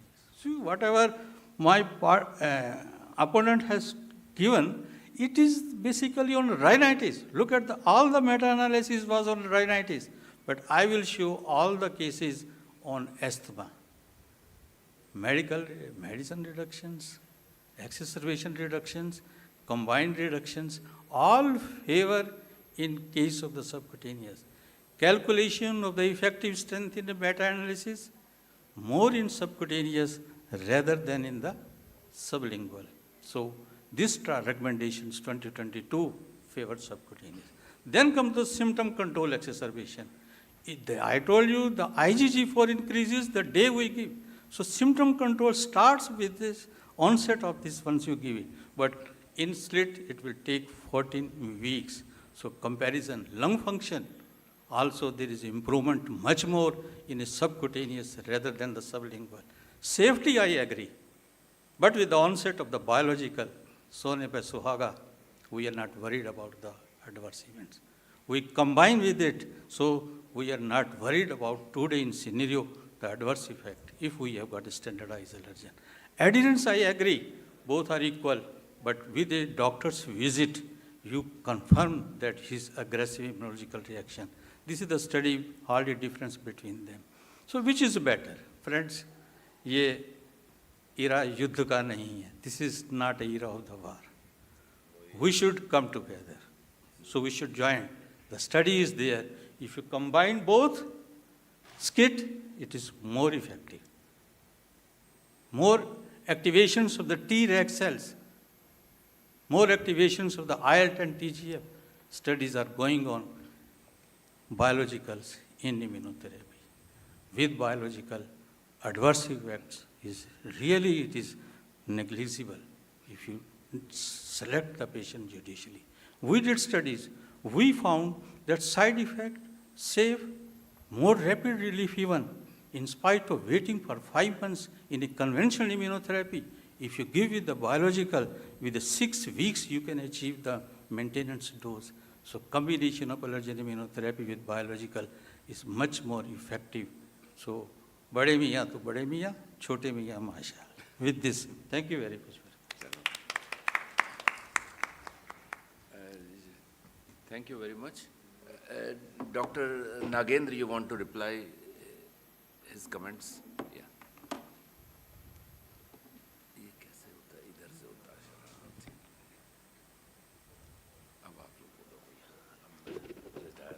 Thank you, Bademaya. The funny part of this discussion is, you see, the GINA has given a very clear picture, and they have included in all the first 4 phases that slit house dust mite can be included. And now my elder brother says, no, it cannot be. It is not given in the asthmatic condition. GINA is more for asthma, but not for the allergic rhinitis. But they say that it should be associated with the allergic rhinitis and asthma, it should be given. That's one. Number 2, of course, the number of trials which has been done on the slit is restricted only to the pollens and the house dust mite. And there are some papers are coming up, and all the clinical trials, whether it is a skit or a slit, it is only a monoallergen which has been given.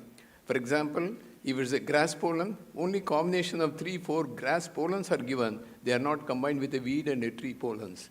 Similarly, with a house dust mite, only 1 or 2 allergens of D. farinae, D. tyrannus, or a combination of all the 3 is not given.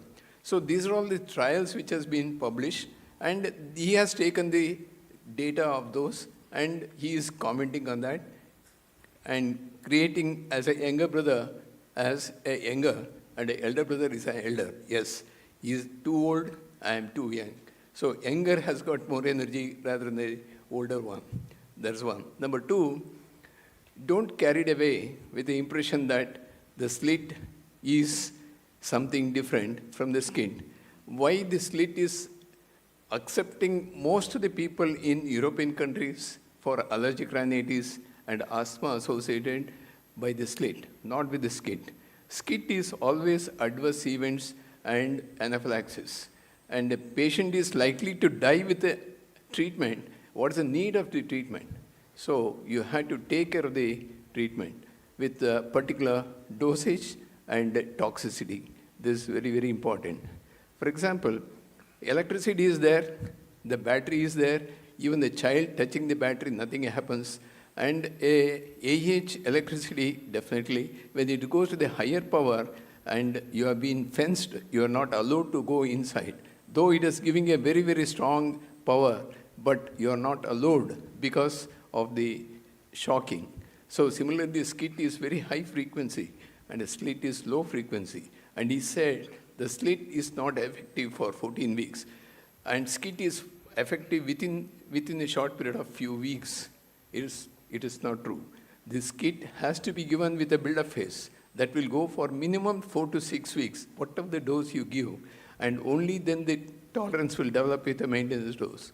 Whereas the slit, definitely it can see within 10 to 12 weeks, and the therapy will be effective, and you can bring down the number of pharmacotherapy drugs. I feel I am not insulting him, I am not insulting the skit, I am not insulting the slit, but immunotherapy has got a big role. Definitely it works, but you have a choice whether to go for a slit or a skit. If you want to go for a skit, you have to see the limitations and also adverse events. When you go for a slit, you have to go with the standardized allergens. Whatever available in the right now in the market in India is very, very low potent and is almost, they are giving in the drops. Drops is not at all effective. I'll tell you, the storage of the drops in the shelf or a clinic or a fridge is very, very small duration. And the slit is stored in the water form or a drops form is not going to be effective. Either it should be in the solid form, like a strip, or in the tablet, then only it is effective. So with whatever the available in the Indian market, which they are addressing and stating that it is not effective, but in reality, in clinical practice, you see a better response than this kit. That's my message. Thank you. Why there is a consistent and a persistent increase in the allergic disorders? Because we have been not taught in our medical colleges, or there is any evidence-based medicines has existed, which we can say that this is the way that we should go in India. The guidelines are with us, but guidelines are guidelines to guide the guidelines. Whatever I have mentioned is based on certain facts and figure. We should understand that this is an era of the clinical remission. We cannot depend on the symptom control. Clinical remissions means not only the symptom control, but associated with the improvement in the lung function, improvement in the, there is exacerbation, no need of OCS for minimum period of 12 months. But if you go for the GINA guidelines has included in step 1, step 2, and step 3 and 4.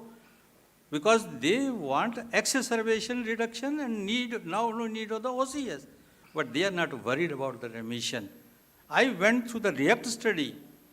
Each line and each page, 3 years ago, okay, once you give the sublingual tablet, it is okay. But once you look for further long-lasting effect, I was confused.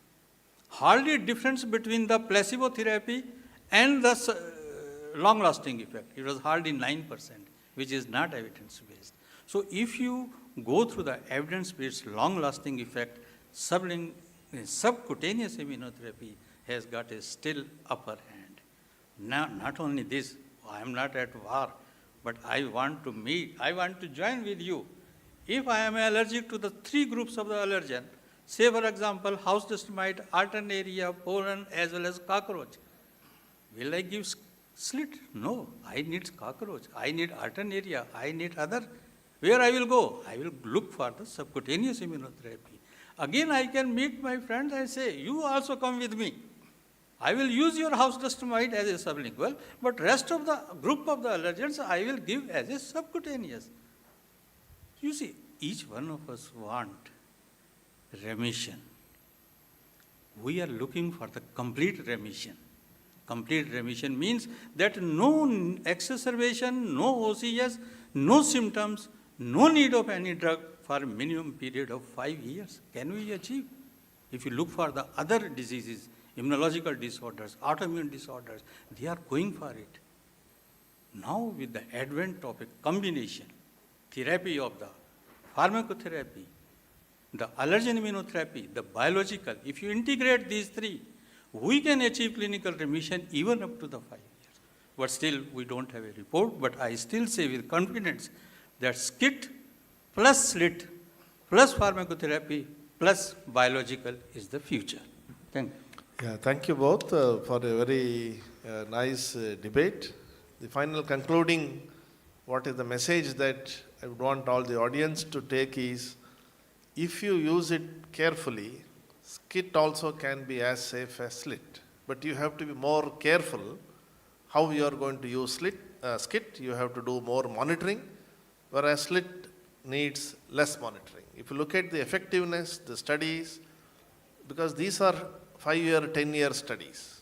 So you have more studies in SCIT than SLIT simply because it is 110 years old. Maybe in the next another 20, 30 years, there are going to be a lot of studies on SLIT as well. Coming to the why GINA has selected only house dust mite and not pollens, that is based on the Cochrane review. The Cochrane review, if you see, 80% of the studies are done on pollens, and about only 20% are done on the house dust mite. So if you put everything together, SCIT scores over SLIT. But if you were to bifurcate pollens separate from house dust mite, and there you will find SLIT actually scores over SCIT. So if you put everything together, so there is another slide that Nagendra Prasad showed. I thought he will discuss more, but he didn't. But the Cochrane review that divides the seasonal from the perennial allergen, and when we say perennial, it is the house dust mite. There, when you look at the medicine requirement, slit scores over skit. So that's the reason slit is present in GINA, but not skit. But both are good. Please choose one that you are really comfortable with.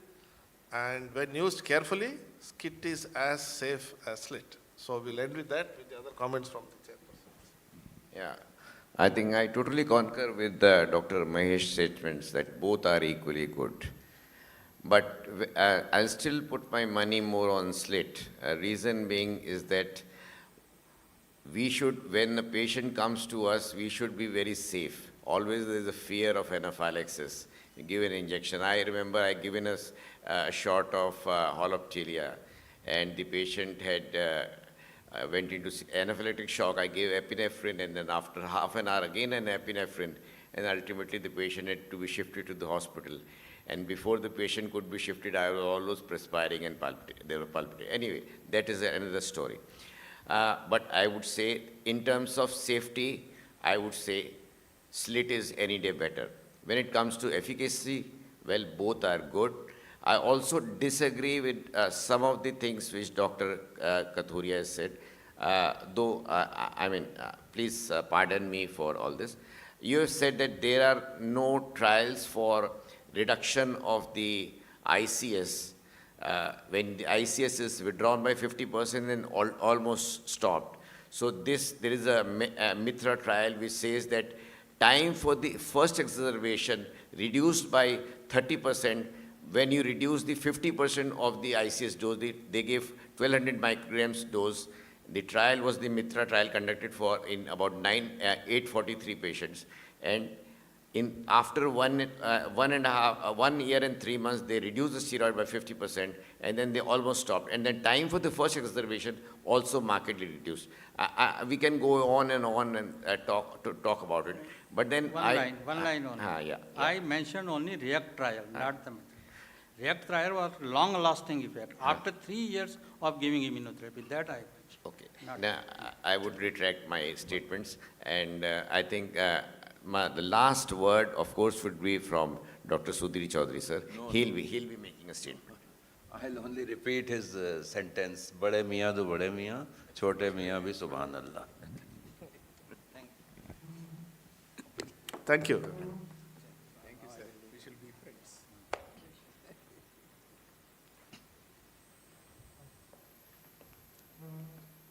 Thank you, sir, for that energetic and evidence-based discussion.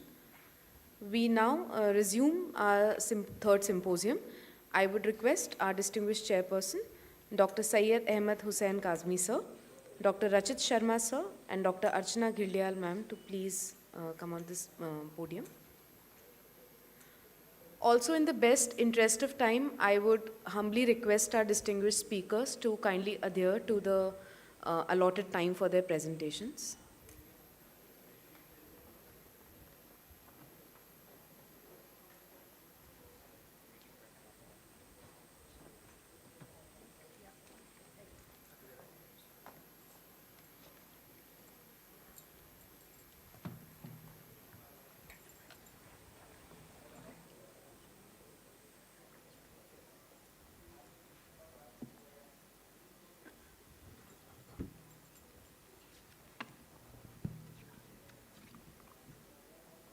Good afternoon. I request Dr. Nagendra Prasad sir to have a concern. Thank you very much, respected chairman. Again, I thank Dr. Ved Prakash and his team for giving excellent platform addressing our subjects. I have, next. Yeah, I have taken the title, A Prebiotics in Early Life, Gut Immunomodulation and Allergy Prevention, that is a feeding the tolerance. Earlier we have discussed about immunotherapy, again increasing the tolerance. Added to that, we can have the adjuvant for activation of the immunotherapy with the prebiotics. Prebiotics and postbiotics is coming in a big way. And you'll be hearing a lot about this prebiotics and postbiotics. And this is a very simple technology and very economical, very effective, especially for the Indian population, and one should understand about this subject. And I'll be discussing about this subject. Just feel it, and then you can start applying in your practice. Today, I'll be discussing about the prebiotics, about the history, definition and mechanism, how it is influencing on the allergy pathway, clinical evidence, prebiotics in specific allergy conditions, and a combination with prebiotics, and a dosage, duration, and safety, and future perspective and recommendations. The prebiotics introduced into the market much earlier than the published data, and which is appreciated by the public, and they are start using more with the prebiotics and postbiotics than the published data. Now we have got a very good data on microbiota throughout the world, and we have to understand about what is prebiotics. Before that, if you should become familiar with the titles, what is probiotics? It is a living microorganisms having a very good health benefits. It can be consumed or it can be applied on the surface of the skin. Example, lactobacillus and bifidobacterium, and yeast Saccharomyces boulardii. These are all three things which has been defined in the early stage. Now a new trend has come, new genus has come, which is more interesting. Prebiotic is a non-digestible fermented food. We call it as a fiber, and feed the growth of the probiotics in the colon storage of prebiotics. Probiotics eats GA epithelium and becomes a leaky gut. So one should be very careful with the prebiotics. You should be feeding to the regularly to the intestines so that the probiotics can take the food and it will grow. And if you don't feed it prebiotics, then the leaky gut may happen. Then another word we use as symbiotics is a mixture of probiotics and prebiotics that improve the survival and activity of the beneficial microorganisms in the gut. And postbiotics, another word which is very clearly defined. It is a metabolic waste of the pre-probiotics having a vitamin K, vitamin B, amino acids, and antimicrobial peptides to retard the growth of the pathogenic bacteria. So that is how you can see this probiotics is a bacteria.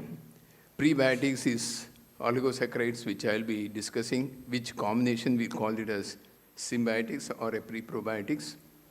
And if all this metabolized, and this is called postbiotics, which is having the elements of metabolic activity. Compared to the history, coming on to the history, it has started early in the 20th century, which has been heard and observed with the human milk carbohydrates, promoted the growth of the beneficial gut bacteria. And in 1995, Glenn and Gibson and Markle and Robert officially introduced the term a prebiotic.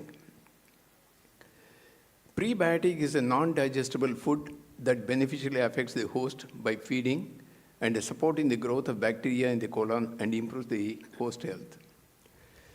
A few compounds of the carbohydrate group, such as short and long-acting beta-fructans, that is FOS, and inulin, and a lactulose and GOS classified as prebiotics.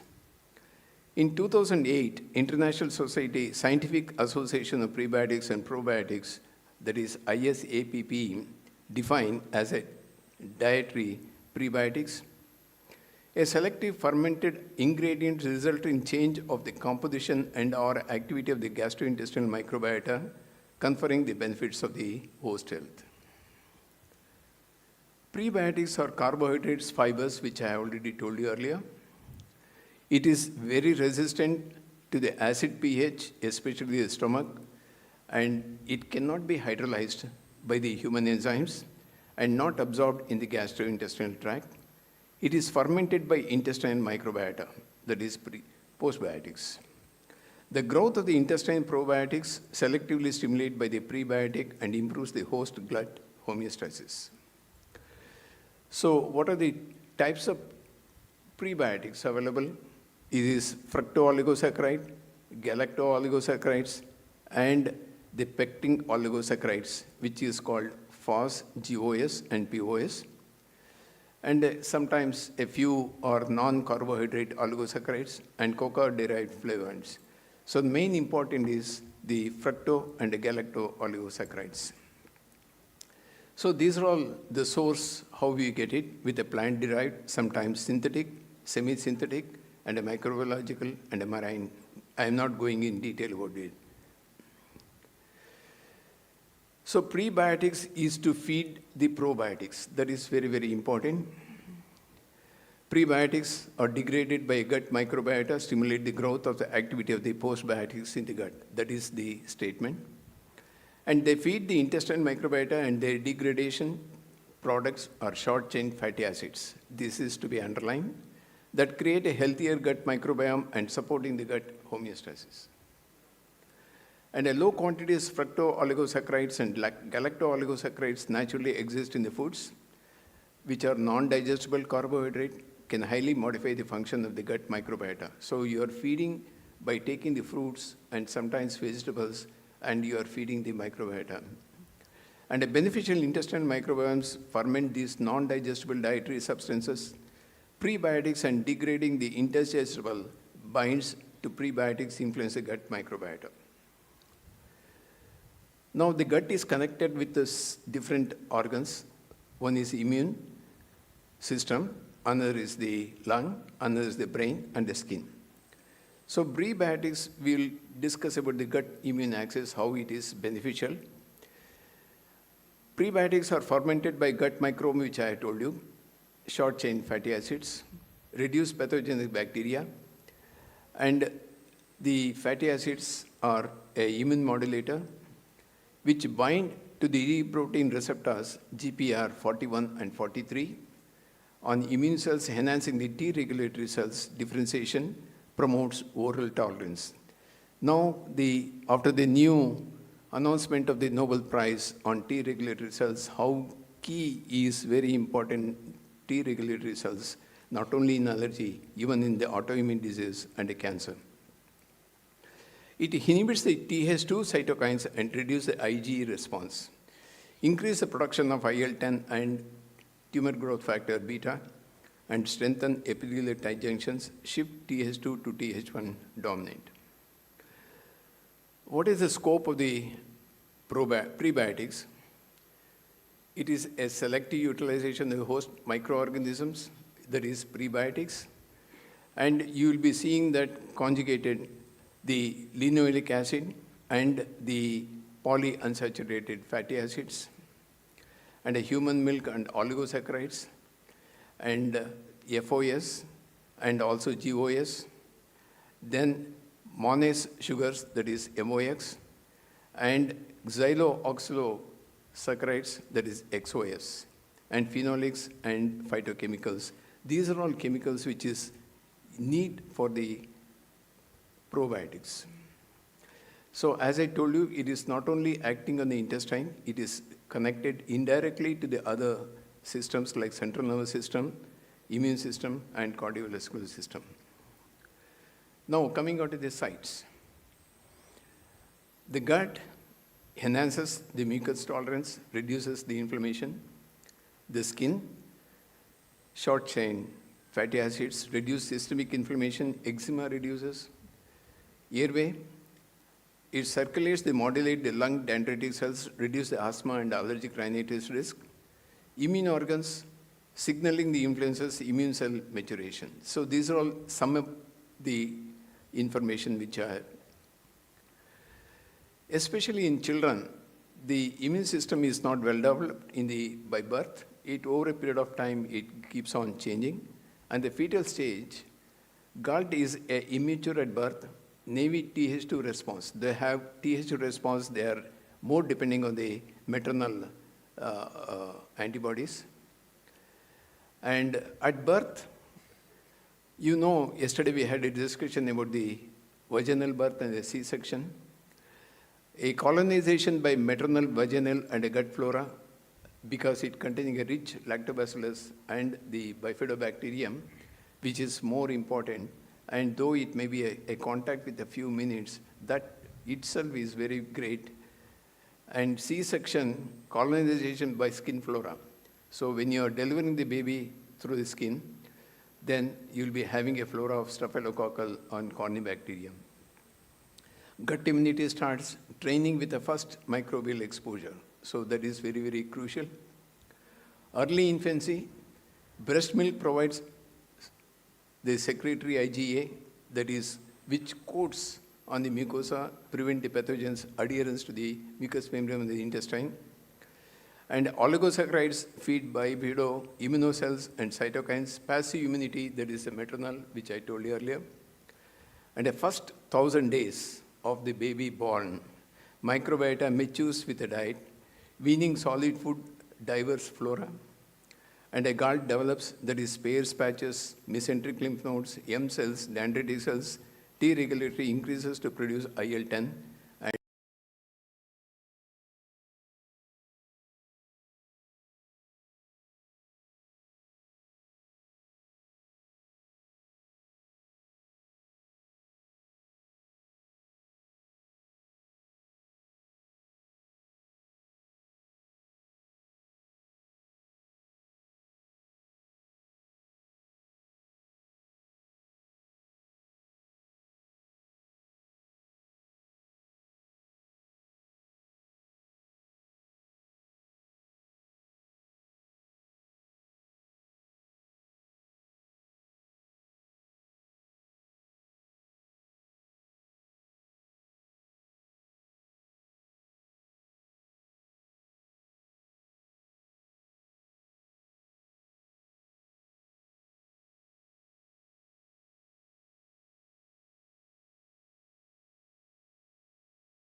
dendritic cells reduce the asthma and allergic rhinitis risk.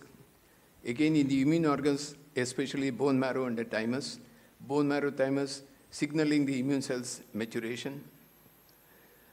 And early life window opportunity is another one, which determines a long-term immune phenotype. The mechanism, microbiota modulation, which I told you with bifido and lactobacillus, balanced flora, reduces the sensitization. Short chain fatty acids reduce the eczema and food allergy. Gut barrier enhancement, reduce allergen translocation. Immune tolerance induction, which reduces the atopic march. And IgA secretion, respiratory allergy reduces. And neuroimmune modulation, atopic dermatitis severity can be reduced. So this is a chart which I will give you just to explain you the summary of what I have told you. So with a prebiotics, increases the gut microbiota and increases the short-chain fatty acids, and the increases the T regulatory cells, IL-10, TS2 reduced, and IgE downregulation, and allergy risk also comes down. So what is the evidence-based? Evidence-based interpretation which has been given. Mechanistic certainty, microbiota and short-chain fatty acids very high, which is proved with most of the publications. And immune modulation, T regulatory cells, IgA and cytokines, which is moderate. It needs some more studies to be done. Clinical allergy outcomes, eczema prevention, moderate, strongest in infant, randomized control studies. And food allergy, asthma prevention, low, insufficient evidence. And a consistency from 2008 to 21, published in PubMed and Nature and Cochrane, show a reproducible microbiome and immunological effect. Allergy outcome vary by age, dose, and mixture. Clinical application, GO is always available in the human milk and a dairy. It's a good health immunity, reduction in infectious rates. FOS is vegetables and fruits, enhance the gut microbiota, reduce infection and the incidence. Inulin is from the chicory root, and it promotes beneficial bacterial growth, immune health, and HMOs, that is human milk oligosaccharides, which is developed infant gut microbiota, reduction in immune-mediated disease. Can I have a few more minutes? So clinical advantage of the prebiotics, the diversity of the gut microbiota in various populations and countries, and even in different individuals with a variety of dietary regimes. Developing effective probiotics for the modification of the microbiota homeostasis. Prebiotics is more convenient and easier production and formulation process, and negligible side effects of prebiotics that also is important advantage. It can be given without any side effects. So there are some evidences which has been published, and the first trial which has given is Astalong et al., and he has given a supplementation, double-blind, random control studies, a risk for atopy comparing a mixture of short-chain GOS and a long-chain FOS and a placebo. And they have observed that lower cumulative incidence of atopy and atopic dermatitis during the first 2 years in prebiotic group, significant reduction in atopic dermatitis and respiratory infections. And several trials also has given with a moderate response. And one trial which has been given as Bosinski et al. Showed a no influence on severity. So Cochrane review has published in 2013, prebiotics in infants for prevention of allergy, pooled evidence from several trials found reduction in eczema with prebiotic supplementation in infants. WAO systemic review, possible benefits of allergy prevention, low to moderate certainty, small sample size. Reviews and meta-analysis consolidate prebiotics promise for reduction of the adverse events incidence when given early, and the data on human milk oligosaccharides added to formulas are very promising. Now, summary of this evidence-based. Most consistently seen when supplementation starts early in the life, and asthma, allergic rhinitis, food allergy sensitization, inconsistent evidence by PubMed, and main limitations of evidence, heterogeneous in interventions, different prebiotics which is given, and variable populations, high risk, and a general population outcome on the timing. So the summary of this table is eczema reduces the score and the increases the serum IgA. Eczema and ABs reduces the eczema and prevent ABs. Rhinitis by inulin reduces nasal symptoms. CMPA, early tolerance acquisition. Food allergy, SPT reactivity will be reduced, and IBS and allergy, and GA and allergy symptoms, and preterm infants, better tolerance, fewer allergies. So these are all published data with number of cases which they have published. I am giving you just a gist how the emerging of the trials which is going on and is quite promising. So it may be required to clinical application, or you can also have a trial with your own patients and see. So randomized double-blind clinical trials have shown that IBS symptoms improvement after consuming 5 grams per day of FOS for 6 weeks or 3.5 grams per day of GOS. So there are a number of trials which has been given FOS in different proportions. They have given for 4 milligrams and 4 grams, and again they have given for 12 grams. It doesn't work. It works only with the 5 to 6 grams. Oligophilose and inulin mixture improves antibody response towards the viral vaccine such as influenza and measles. GOS increase the blood level of interleukin 8 and interleukin 10. And it has been found that the function of the NK cells improve the consuming the GOS and infants. GOS reduces the risk of atopic dermatitis and eczema. So how to select? There are some papers which has been published that increase to Bifido, GOS and FOS is very important. The dose which has been suggested 3 to 10 grams for 8 to 12 weeks. Enhance the butyrate by inulin and resistant starch, 5 to 10 grams per day has to be given. So like this, the number of papers published. The latest one is the personalized prescription for prebiotics are very, very essential. So they take this tool and they examine the genetic mode, what bacteria are there, what virus are there, and what parasites are there. Depending upon the genetic, they can correlate which bacteria has to be given. Accordingly, the prebiotics can be selected. So it is application of prebiotics not only here, it is cholesterol removal, immune potentiator, and it is also given in the poultry, fish and pig, and a cattle feed, a culture media for a food additive, and automicrobial, antimicrobial production, and a cancer prevention, gut health maintenance. So these are all just to give you a brief idea how these prebiotics do help them. Thank you very much.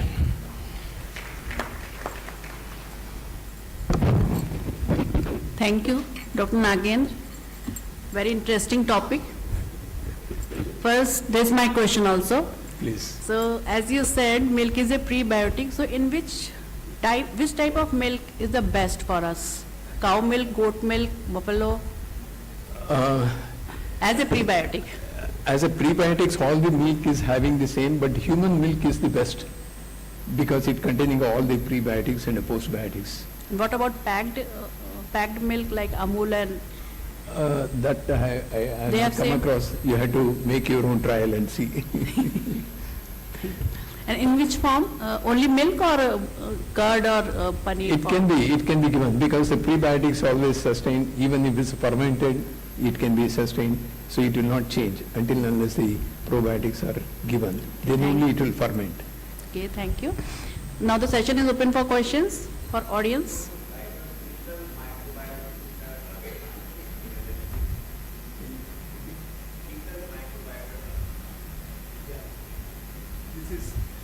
This is one of the one which has been tried, and fecal transplantation is done, and it is working well, and response is good. But similarly, one should be very careful in fecal implant, also leading on to the anaphylaxis. So one should be very careful, and it is done in India, 1 or 2 centers. They are very successful, but the fatality is more. So you should be very careful, and it is working well. Huh? I don't have much information on that. Any other question from the audience?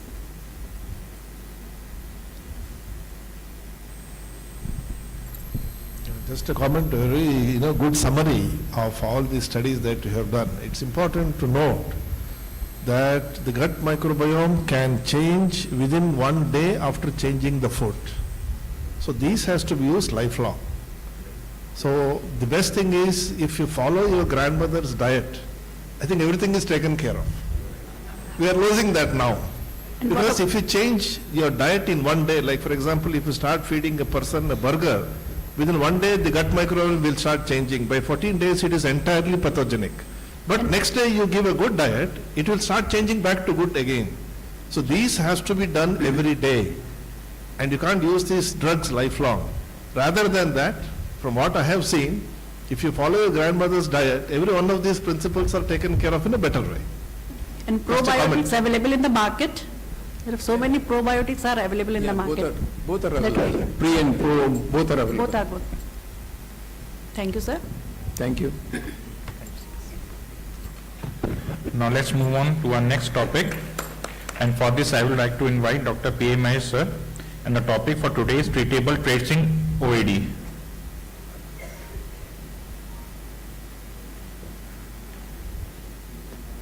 Yeah, thank you. And thank you for the kind introduction. And the topic for the day is to look at the treatable traits in obstructive airway disease. This is a beautiful city of Mysore during the Dasara. Now the treatable traits term was coined by Augustine about 2016 and is a way forward for possibly the precision medicine approach. Now this is based on the genetic, phenotypic and psychosocial characteristics.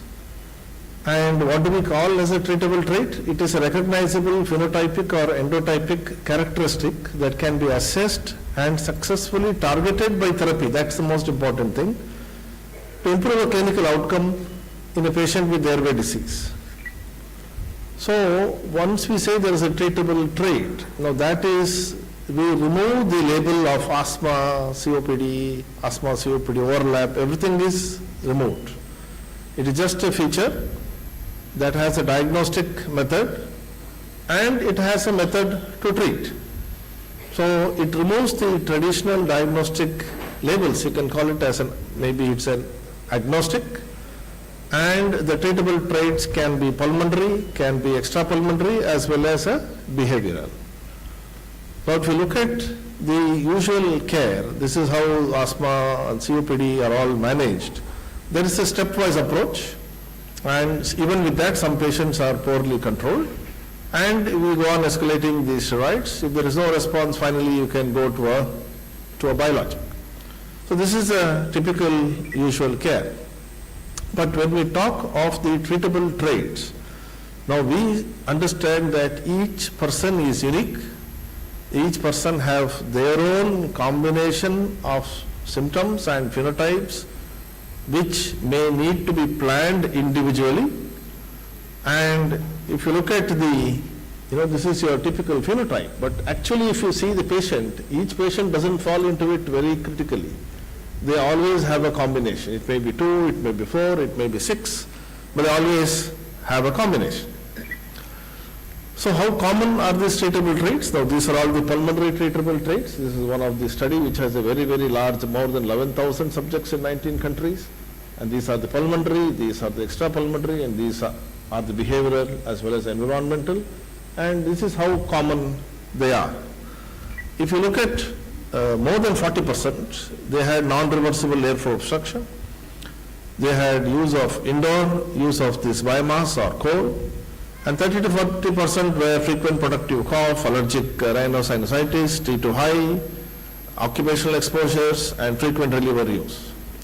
So this is the data that looks at some of the common treatable traits. So every patient with asthma, they found has an average of about 4.6 treatable trait. COPD was 5.4, and asthma and COPD overlap had an average of about 6.4 treatable traits. And these treatable traits were closely related to the quality of life. The more the number of treatable traits, the poorer is the quality of life. And they have seen in severe asthma, in the mild to moderate asthma, the more number of treatable traits, you find that they have more severe asthma, in a more number of treatable traits. And as the number of treatable traits increases, there is a risk of the exacerbation.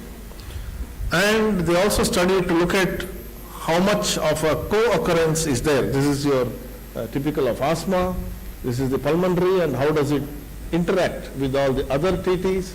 This is asthma COPD, this COPD, and it's a fairly large number, but you see very deep, very complex interaction between these.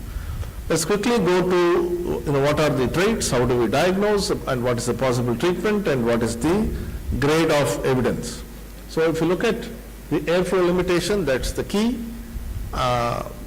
Typical what we use it to diagnose our COPD, and the treatment is LABA-LAMA, and the grade of evidence is level 1. Systemic allergic inflammation is a treatable trait.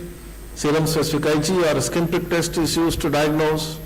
You can use your allergen immunotherapy, allergen avoidance, biologics, again grade 1. Dyspnea with the score, MMRC score greater than 2, and the treatment would be pulmonary rehab, breathing retraining, again evidence grade 1. Emphysema diagnosed by HRCT, body box, lung compliance, treatment would be smoking cessation, lung volume reduction surgery, lung transplant, alpha-1 antitrypsin deficiency, if it is there to be replaced, again grade 1. Airway inflammation eosinophilic, sputum eosinophils or FeNO can be used. Again we use the steroids, the biologic, grade of evidence 1 to 2. Neutrophilic, when the sputum neutrophils are 61% or more, we can use a macrolide, we can use tetracyclines, we can use roflumilast, grade of evidence is 2. If you look at the pulmonary hypertension, we have Doppler or even right heart cath can be done. Possible treatment is oxygen therapy and the pulmonary vasodilators, maybe a lung transplant also. Again, grade of evidence 1 to 2. So I won't go into the details, but you see that each of these has a diagnostic criteria, each of these has a possible treatment, and then you see the grade of evidence, including mucus hypersecretion, sputum volume more than 25 ml of mucus daily for the last 1 week in the absence of infection is a diagnostic criteria for a mucus hypersecretion, where you can go for mucociliary clearance techniques, inhale hypertonic saline, as well as the macrolides. These are the extrapulmonary, I won't go into details, but osteopenia and osteoporosis are very important. Sarcopenia is important, especially in the patients with the COPD, even long-standing asthma. Obesity is also important. Deconditioning is very quick, especially in the elderly. We see within few days after having a fever and taking rest, they take another 1 month to actually sort of recondition them back. So it's very important for us to look for it. And your rhinosinusitis, vocal cord dysfunction, all these are the extrapulmonary treatable traits. The GRD, obstructive sleep apnea, anxiety, depression, and the systemic inflammation, all these are again other extrapulmonary treatable traits. If you look at the behavioral risks, suboptimal inhaler techniques, suboptimal adherence, smoking, side effects of treatment, exercise intolerance, sedentary behavior, biomass exposure, every one of these has a diagnostic criteria, every one has a possible treatment, and all of these are grade 1 evidence. We need to look for this in all our patients. That's the most important thing, and not just look at asthma, COPD, or both, but look at each of these individual factors. Now, if you look at what we call as a super trait, now these have a very big impact. For example, if you simply make sure the patient is taking the medicine and the patient is taking the medicine properly, you're going to create a big impact on the outcome of this patient. So these are called super traits. Obesity, you have a 5 to 10% of weight loss, makes a big difference to these patients. They stop the smoking, makes a big difference. So these are called as super traits. So this is just one of the algorithm. You can just simply look at, to make it simple, whether a T2 biomarker is high, whether airflow obstruction is present, or they are absent. So based on that, just 2 features, you have the possible treatment options that can be used to manage these treatable traits. So it can start, the treatable trait can start from the primary health care, up to the tertiary care with increasing level of complexity. This is how you look for the multidimensional assessment and intervention. These are the components, starting with the self-management education, the pharmacotherapy, the risk factor modification, using a guidelines-based management. All these can be a part of the multidimensional assessment and intervention for our patients. So the impact of treatment, now based on this, if you start treating the patient in a randomized controlled trial, what will you see? You will see a big difference when you actually start to adopt these in your clinical practice. Now let's quickly look into some of the studies that we have done in Mysore. So these are all the treatable traits I showed you that is listed in the guidelines. What more treatable traits can be added? I strongly believe that we should add disease progression. None of the guidelines talk of it. NAPP just says a couple of sentences about it. I think treatment responsiveness is key. Item 33, we have studied.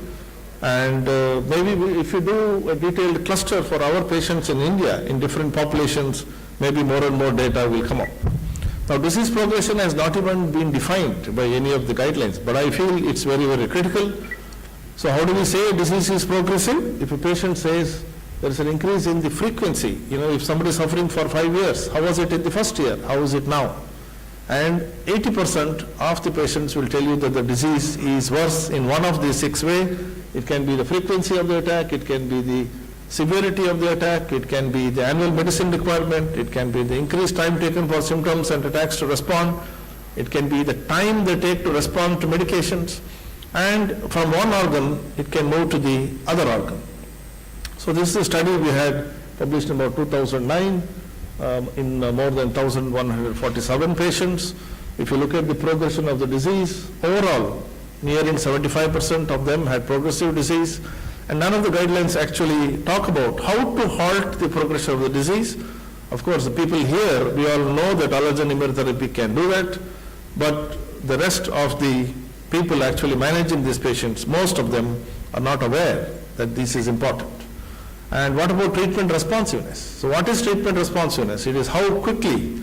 So this is a slide we did for the American Academy when we wrote a slide for the management of difficult asthma.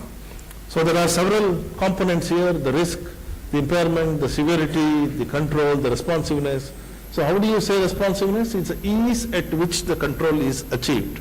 Severity, like for example, a patient has a lung function of 20. Within 1 week, his lung function reaches 90. He is highly treatment responsive. Whereas a person has a lung function of 60, whatever I do, 6 months later, it is still 65, he is still symptomatic. He is not as severe as the first patient, but he is poorly treatment responsive. So that is something we don't have a lot of data, and none of the international guidelines talk about it.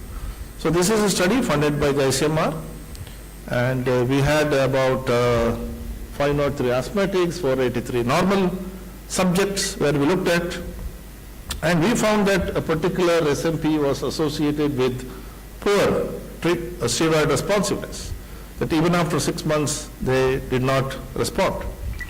And these are the haplotypes. We found an haplotype also. If you look at the lung function improvement, with the GG, it was 447 of ml improvement in the FEV1.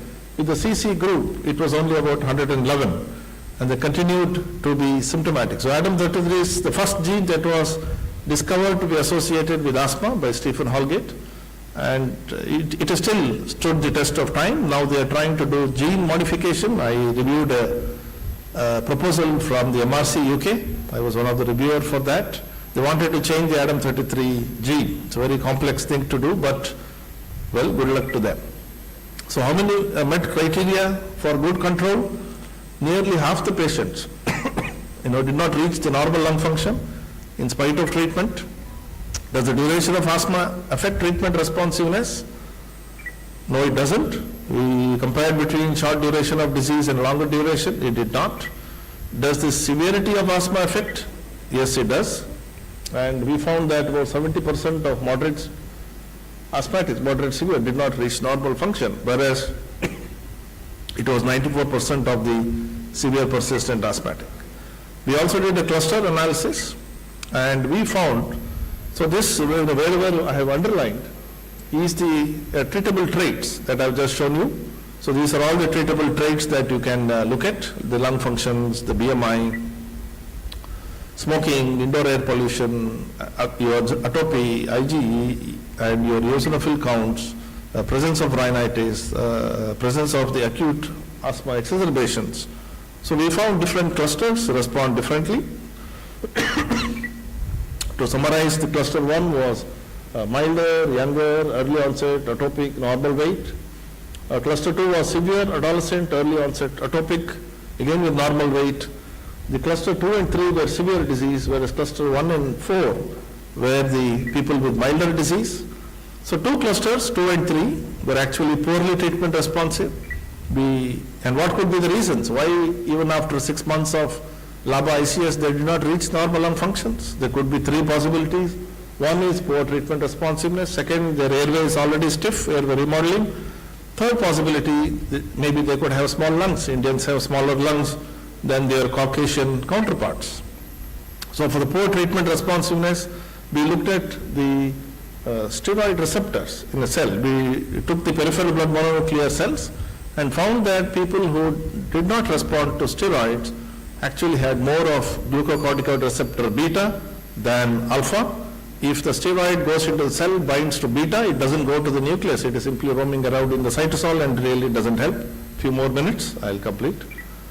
And the possibility of airway remodeling, this is a review I wrote for the IGMR, and the ADAM33 has a lot of these effects that can be associated with airway remodeling, and the possibility of small lungs. 36% of the subjects could have had small lungs, and this is a study we are doing now with 4 centers in Mysore, Bangalore, and Bombay and Delhi. We have more than 4,000 plus children who have been involved in the study. And if you look at the data, about 50% of the children in these 4 study areas had below normal lung function. So it's quite possible that even in a young age, the impact of our surroundings on our lungs can be quite significant. And I will end by saying that treatable trait, I think, is the way to go. That is the way for us to practice precision medicine. If we go on adding that, we need not label our patients as asthma or COPD, but looking at the treatable trait would be the best way for us to practice clinical precision medicine. Thank you very much. Thank you, sir, for a wonderful presentation on the treatable traits in OAD and showing the wonderful studies also. Now, any question from the audience we can take as we are running late?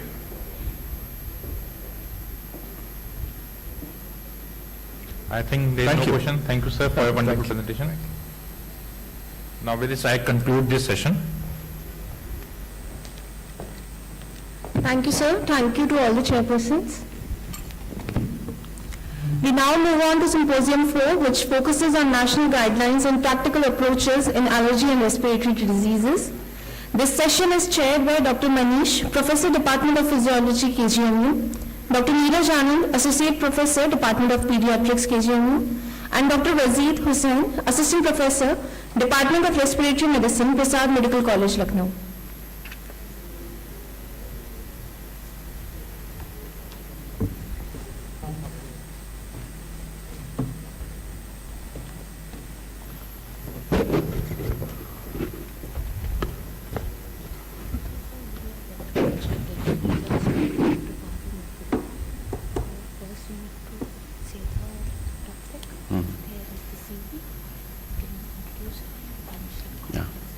Very good afternoon to all. So let's continue with the next session. I would like to call upon Dr. Parul Midpuri, who is Associate Professor in the Pulmonary Medicine Department. And we are starting with the national guidelines. She is going to talk about the national guideline on the diagnosis of the respiratory allergy. Welcome. So very good afternoon to all. So today I'll be presenting the Indian guidelines for the diagnosis of respiratory allergy, which in itself is a very, very comprehensive document and has more than 1,000 references to it. I'll try to do justice to it in a short time of 15 to 20 minutes. So the guidelines were published in the Indian Journal of Chest Diseases and Allied Sciences, as well as the Indian Journal of Allergy, Asthma and Immunology. This is a very comprehensive document which primarily focuses on 3 points. That is the history taking and the relevant examination that forms the basis of allergy diagnosis and treatment, and also the allergens in respiratory allergy and the diagnostic testing, which includes the in vivo as well as the in vitro testing. The level of evidences has been given as per the classification mentioned here. So first of all, we'll start with the history taking and examination that forms the backbone of allergy diagnosis. The guidelines is in the form of question and answers one of the most important questions in the field of allergy. To start with, what are the common allergic diseases? So it mentions what common allergies we deal with in our daily practice, what are the various symptoms of the allergic diseases, what are the signs of the allergic diseases, and what is the importance of age of onset. When we talk of signs of allergic diseases, we primarily talk of the various signs. The guidelines are dealing with the various signs that are important when it comes to the diagnosis of allergy, like the mouth breathing, the allergic salute, allergic nasal crease, the facial grimacing, nasal snorting, allergic shyness, and allergic faces. The importance of age, again, very, very important, as the presentation then defines that what kind of allergy we are dealing with. The patients who are atopic usually present at an early age, and then at the later ages you may have late onset asthmas. It also deals with the various phenotypes of the asthma that has already been discussed in the conference multiple times, so I will not be going into details of that. Then what is the importance of family history when it comes to the allergy diagnosis? Family history is very, very important. As we know, if both the parents are atopic or allergic, there are chances of around to the grade of 70 to 80% to have an allergic child. If one of the parent is allergic, there is chances of to the tune of 30 to 50% to have an allergic child. What is the importance of area of residence? When it comes to the importance of area of residence, it is very, very important if we talk of a country like India, where we have wide geographical variation that is seen. So the allergens that are significant in the northern part of the country might not be significant when we are talking of the southern part of the country. Now, what is the relevance of indoor-outdoor allergies? That are very, very important, because the group of allergens are entirely different when we are talking of indoors. What is of more importance are the insects. When we are talking of the outdoor allergens, the pollens and some fungal allergens become more important. So this is another very important point that we need to ask in history. Where are your symptoms more, whether it is indoors or outdoors? What is the importance of seasonal variation in respiratory allergy? Again, very, very important, as some of the pollens are predominant in particular seasons. So this kind of history again then points towards one particular allergen, and we are able to curtail it down that this patient might be allergic to this particular pollen as he has exacerbation of symptoms in this particular season. What is the significance of work or occupational exposures? Again, very, very important, as particular exposures depending upon your occupation is of importance. Some of the poultry workers will be exposed to one particular allergen. Certain times there is the irritants that becomes important when it comes to the occupations. What is the importance of recurrence of symptoms? Again, a very, very important thing, as it is important, allergy always repeats itself. It is not like that you will have, if you are allergic to one thing, you will have a reaction at one point of time, and when you are again exposed, you are not having a reaction. So if you are allergic, you are going to have the reaction every time you are exposed to that particular allergen. What is the relationship of food and skin allergy? Now again, allergy is a multi-system domain. It is not like that only one system is going to be affected. You might have a skin rash, you might have an allergic rhinitis, and there is another entity that is known as the atopic march, that we progress from the eczema to asthma. What is the relationship of food and skin allergy with respiratory allergy? What is the significance of treatment history? Treatment history again becomes very, very important when we are taking history from a patient of allergic diseases, as we have to see that whether he or she is on certain drugs or not, because that may interfere in our testing, as well as if the patient is having anaphylaxis, by chance the patient has anaphylaxis and we have to treat it and the patient is on certain drugs, then we have to be cautious before. If we know, it is always better. Coming to the second part, that is the part B of the guidelines, that is allergens in respiratory allergy. So allergens are broadly classified into inhalants, ingestants, injectants and contactants. The guidelines talks about the most common airborne allergens, that are the pollen, fungal spores, house dust mite, insect allergens, animal allergens, occupational and inhalant food allergens. The first question that it answers is that what are the source, location, risk factors and clinical significance in pollen in causation of respiratory allergy? Now this basically is a beautiful document that has summarized this thing for you. Here they have made a table that shows you that which pollen is prevalent in which part of the country, dividing them into northwest, south, east and central. So even if you do not have the deep knowledge of the pollen allergens, you can simply go to the guidelines and see which allergens will be of importance to your part. As it has also divided in this table particularly into two parts. That is, one is the red symbol that represents, that is the prevalence shown only by the pollen demonstration in the air. It shows that this particular pollen is present in the air but does not show that whether the patients are sensitized to it or not. So if the black symbol tick is there, that means that the pollen has shown prevalence as per the SPT results, or the persons are sensitized to this particular pollen in this particular area. So this document tells you the details of the pollen distribution throughout the country, dividing the country into 4 parts. So if you are early in your practice, you are going to start with your practice. So this is going to be a very helpful document. And in the end of it, it also gives you a particular table that shows the distribution, that if you have to start a particular allergy test, what will be the panel that you should follow.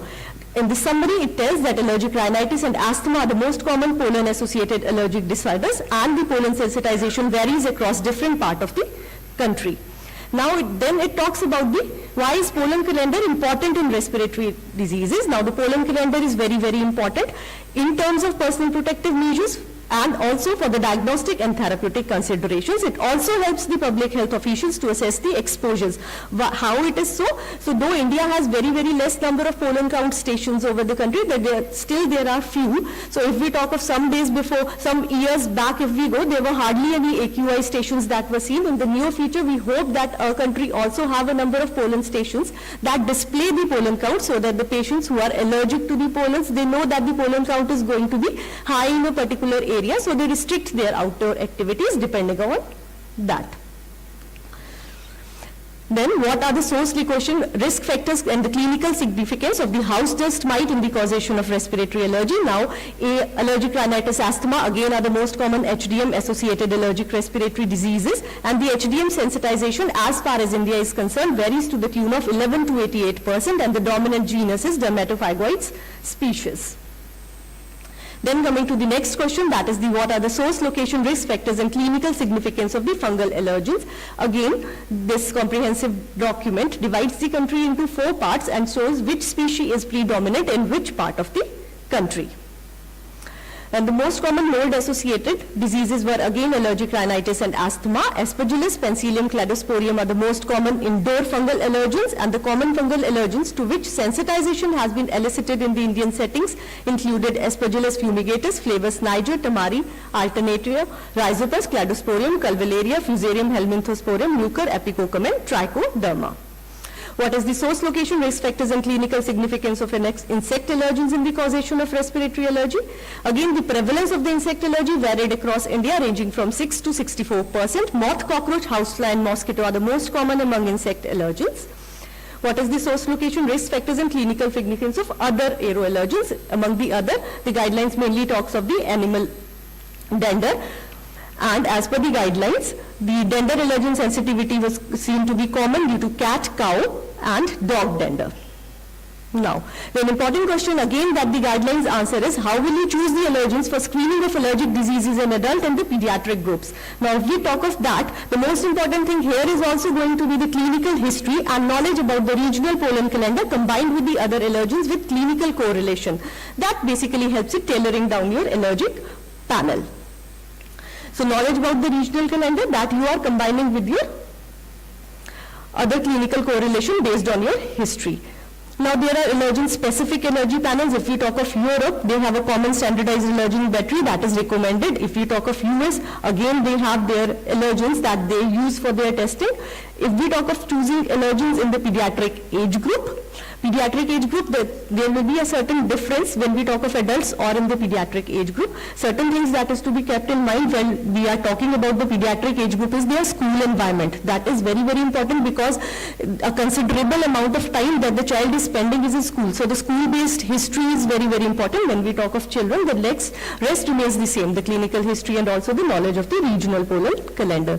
The guidelines then gives you a comprehensive pan-India panel. So whatever part of the country you belong to, this panel you can use as to begin your practice in the allergy. It mentions basically the important allergies with respect to the clinical practice, the pollens, fungi, in the different part of the country in 3 forms. Pollen and fungi are given for all the parts of the country, eastern, western. So you have an idea, and also the southern part of the country, the central part of the country. The third part of the guideline then deals with the diagnostic testing, that is both in vivo and in vitro. It again answers quite relevant questions when it comes to the diagnostic part of the allergy, that what are the in vivo tests that are available, what are the in vitro tests that are available, which tests are better. So again, SPT in collaboration with clinical history is the most accurate test. Which test is considered as the gold standard? You might have been listening from the start of the conference that SPT is the standard or gold standard for the diagnosis of the allergy. Then it answers some of the very, very important questions that are always put up when we start our allergy practice, that what are the qualifications required to perform an in vivo allergy test? It answers this important question that an allergy physician or a specialist or a pediatrician formally trained in allergy testing should perform the in vivo allergy testing. That is one.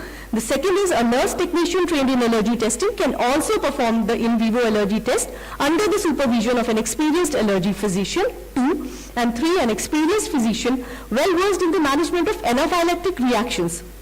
Along with all the necessary equipments, it is very, very important that you know how to manage the complication when you are starting with the test, and also you have the equipments to deal with it, for the same should be present whenever in vivo allergic testing is being performed.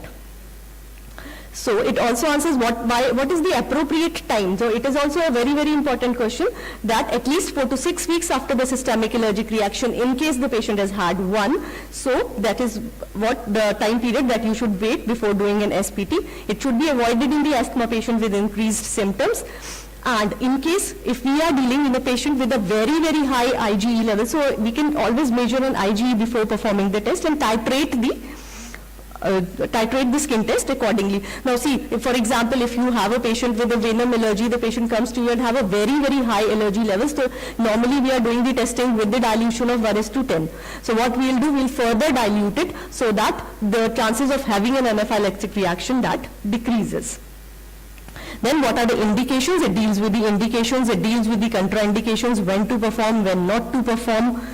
And so also answers certain very, very important questions, that what is the lower limit of age for performing SPT. Now it says that SPT should be done in children more than 5 years of the age. However, the guideline says that with the strong clinical indications, SPT may be done in children less than 5 years, because now we know that it is being done in much, much smaller children. What is the maximum number of allergens that can be tested? Again, the maximum permissible number of allergens that can be tested is preferably up to 16 adults, and in pediatric it should be less than 12. Otherwise also it is recommended that we should always cater down or curtail our panel to the least number of allergens based on the history. However, as the guideline says, a minimum number of allergens on an individualized basis should be used. Now, how should the patient be prepared? It discusses in details what are the steps for the patient preparation. You might have already been through, so I'm not going into details of doing the SPT. What drugs to be stopped before the SPT? What is the procedure for performing the SPT?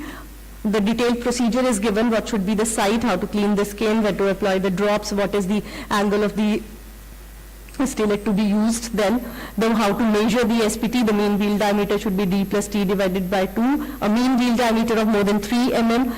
Then the simultaneously performed diluted control is taken as positive allergy test as far as the SPT is concerned. So it also deals with the complication. Now very few complication has been reported, mainly includes local complications, and certain systemic complications may occur.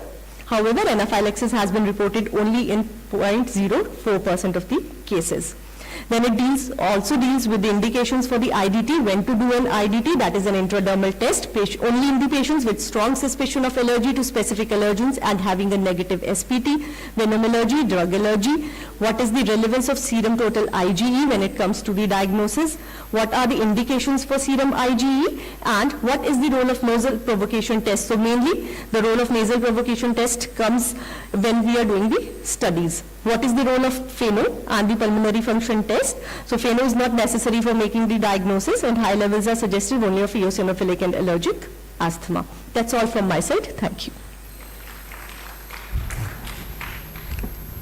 Thank you very much, Dr. Makpuri, for summarizing a very exhaustive guideline. I hope everybody is aware of these guidelines, and she has tried to summarize in a very concise manner. Thank you. Thank you, sir. Next.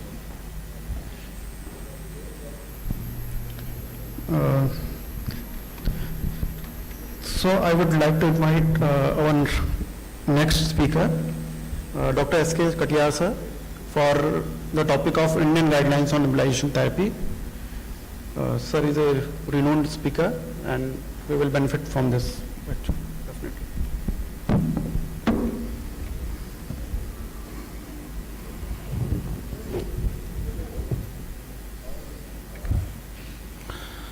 Thank you, Mr. Chairman. Let me show my gratitude to the organizers, especially Dr. Ved Prakash, for giving me this ability to be here with you this afternoon. And I've been asked to talk about Indian guidelines on nebulization therapy.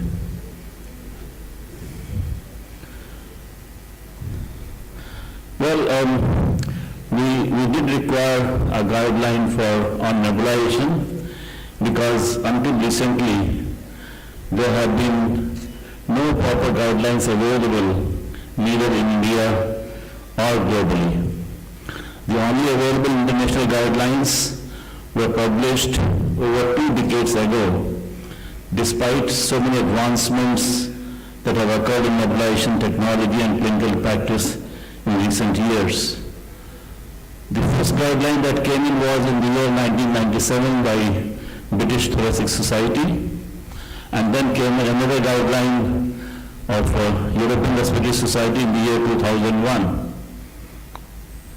And these guidelines were developed when nebulization use was limited. And as far as the present clinical practice is concerned, there were no established references or protocols to ensure its safe and appropriate use. And what we have seen in the recent past is a rising pattern of the use of nebulizers and the expanding global market. The global nebulizer market in 2021 was $1,075 and it is growing at a rate of 7.8% per year from 2022 to 2030, and is likely to become over $2,000 million in 2030. And there is a great contribution of rapidly growing use of home nebulization in this nebulization market. Well, there are certain advantages of home nebulization, like convenience of being at home at no extra cost. There is also a benefit of early discharge. In critically ill patients who are admitted to a hospital, they can be discharged early, come back home with the nebulization therapy being given at home. And also sometimes with the good nebulization therapy, perhaps you may be able to avoid admission of some of your patients who have got exacerbations, and can also deliver high doses of bronchodilators as well. Well, as far as the current nebulization practices are concerned, they are not evidence-based. They have not been evidence-based. Not only not evidence-based, but some of these practices currently may even be ineffective or harmful. Often, I will just give you an example. While you are changing from a jet nebulizer to a mesh nebulizer, the dose that is delivered may be even 10 times higher than what is being delivered in the past. So that much changes can happen with a change of nebulizer. To Today we need to know more about nebulization because it is no more a simple procedures. So many advancements have taken place in the nebulizer technology, availability of plethora of drug formulations, and several newer applications of nebulization are emerging, widening the scope of this therapy. Nebulization is no more limited to obstructive airway disease, like using bronchodilators, inhaled steroids, mucolytics. The other drugs that are used for nebulization include non-steroidal anti-inflammatory drugs, insulin, prostacyclin, antibiotics, antiviral, antifungal, agents like surfactant, local anesthetic, hemostatics, and also palliative therapy. Lung diseases where nebulization is mostly used include COPD, asthma, cystic fibrosis, bronchiectasis, bronchiolitis, interstitial lung disease, influenza, pulmonary hypertension. And the newer emerging potential uses of nebulization include sputum induction, tuberculosis, post-tuberculous sequelae, non-tuberculous mycobacterial infections, ABPA, neuromuscular diseases, advanced lung cancer, organ transplant recipients, post-lung dissection surgery, pre- and post-operative respiratory support, bronchial stenting and other airway interventions, in the palliative care of patients having intractable cough or pain, and certain rare diseases like pulmonary alveolar hypertenosis, severe alpha-1 antitrypsin deficiency, bronchial thermoplasty. There are certain misconceptions about nebulizer use, like they are thought to be they are thought to be superior to handheld devices, but however this assumption has been dispelled by several studies. Studies which show that it is almost equivalent to the handheld devices. Nebulizer should only be used ideally when other handheld devices are not feasible. Even if it is used in emergency, one must make an attempt to go back to the handheld devices from nebulization because the first preference should go to the handheld devices. What are in what conditions, in what situation we should use nebulization? Patients who are unable to perform correct maneuver with metered-dose inhalers, with spacer, with face mask, like elderly and children. Patients who have got a low inspiratory capacity to inhale through DPI, those patients who have got distressing breathlessness despite maximal therapy with inhalers, patients with altered mental state, cognitive decline and dexterity, and those with comorbidities like arthritis, tremors, Parkinsonism, muscular weakness, stroke, osteoporosis. We have a variety of nebulizers available now for use, and these include jet nebulizers, the ultrasonic nebulizers, and the new vibrating mesh nebulizers, each having their own advantages and disadvantages. Not that the jet nebulizers were old, so they are no more used. They have got their specific uses even now. However, as far as the vibrating mesh nebulizers are concerned, they are more efficient, they've got high output, low residual volume, so no wastage of drug, shortest nebulizing time, silent operation, portable, but they are more expensive and often difficult to maintain. Then we also have to make a choice of what kind of interface should be used. Basically, we have got mouthpiece or face mask. Mouthpiece is preferred in adults and face mask in infants and children. For delivering high doses of anticholinergic and steroids, it's the mouthpiece which is preferred. In acutely ill patients, we do have to use face masks, but the only problem with face masks is that they have got leakage of aerosol, which can lead to facial and eye deposition, which can cause side effects. As far as the choice of interface is concerned, besides these factors, we should also look for the convenience of the patient, what is the preference of the patient. Then there are several issues with the nebulization which have been discussed in these guidelines, like concerns about mixing drugs without proven compatibility for nebulization. For convenience sake, in home and in hospital both, mixing of drugs is very often done and is a common practice. But often there is an incompatibility in mixtures, which can lead to reduced potency and efficacy up to the treatment failure. Even it can impact the aerosol characteristics and the output of the nebulizer. So never mix drugs which have not been proven to have physicochemical stability. It is only those drugs which have been proved should be mixed, otherwise they should not be. There are also issues like what should be the driving gas while using nebulizers in critically ill patients. Normally you can use both air or oxygen as the driving gas for nebulization, and as far as those patients of severe asthma are concerned with severe exacerbations, they should be nebulized with oxygen, because if you do not do that, the patient's hypoxemia may worsen. And when you are doing a nebulization in a patient of acute exacerbation of COPD, if you do it with oxygen, it can lead to hypercapnia acidosis and has got poor prognosis. So in these cases, what you should use is air-driven nebulizers, which should be used. If for some reason these nebulizers, air-driven nebulizers, are not available, then you can go for an oxygen-driven nebulizer, but don't nebulize for more than 6 minutes. That's the limit that has been given. Also issues like use of bronchodilators in all patients in critical care units who are mechanically ventilated. It's a common practice which is being adopted, but it has been seen that other patients other than obstructive airway disease, there is no definite benefit of giving nebulized bronchodilators to these patients. Besides, it can also cause, the beta agonists can also cause hypokalemia and cardiac arrhythmias, and it also adds to the cost of the patients. Then there are issues like while treating patients who are elderly, having obstructive airway disease, these are the patients who have got comorbidity, and we have to take care, special care in these patients while nebulizing them. The nebulization therapy is not an absolutely safe therapy. It is also associated with certain risks. Injudicious and unscientific use of nebulizers can be associated with hazards like poor drug delivery if the choice of the nebulizer or the interface is not proper. It can lead to adverse reactions due to overdose use, and it can also sometimes cause bronchospasm with hospitalization. Not only minor risks, but also sometimes serious health hazards like nosocomial infections. If the nebulizer is not maintained well, is not clean and disinfected properly, it can lead to nosocomial infections in the patient.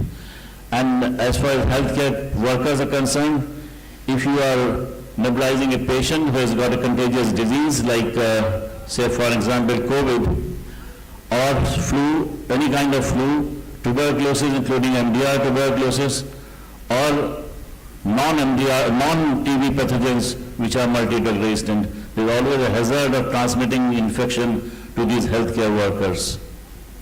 It has been seen that around 60 to 70% of the nebulizers are contaminated with pathogens, including notorious gram-positive and gram-negative bacteria and fungi. And if you look at the health hygienic status of the nebulizers in a nutshell, almost 95% of nebulizers are not clean on regular basis.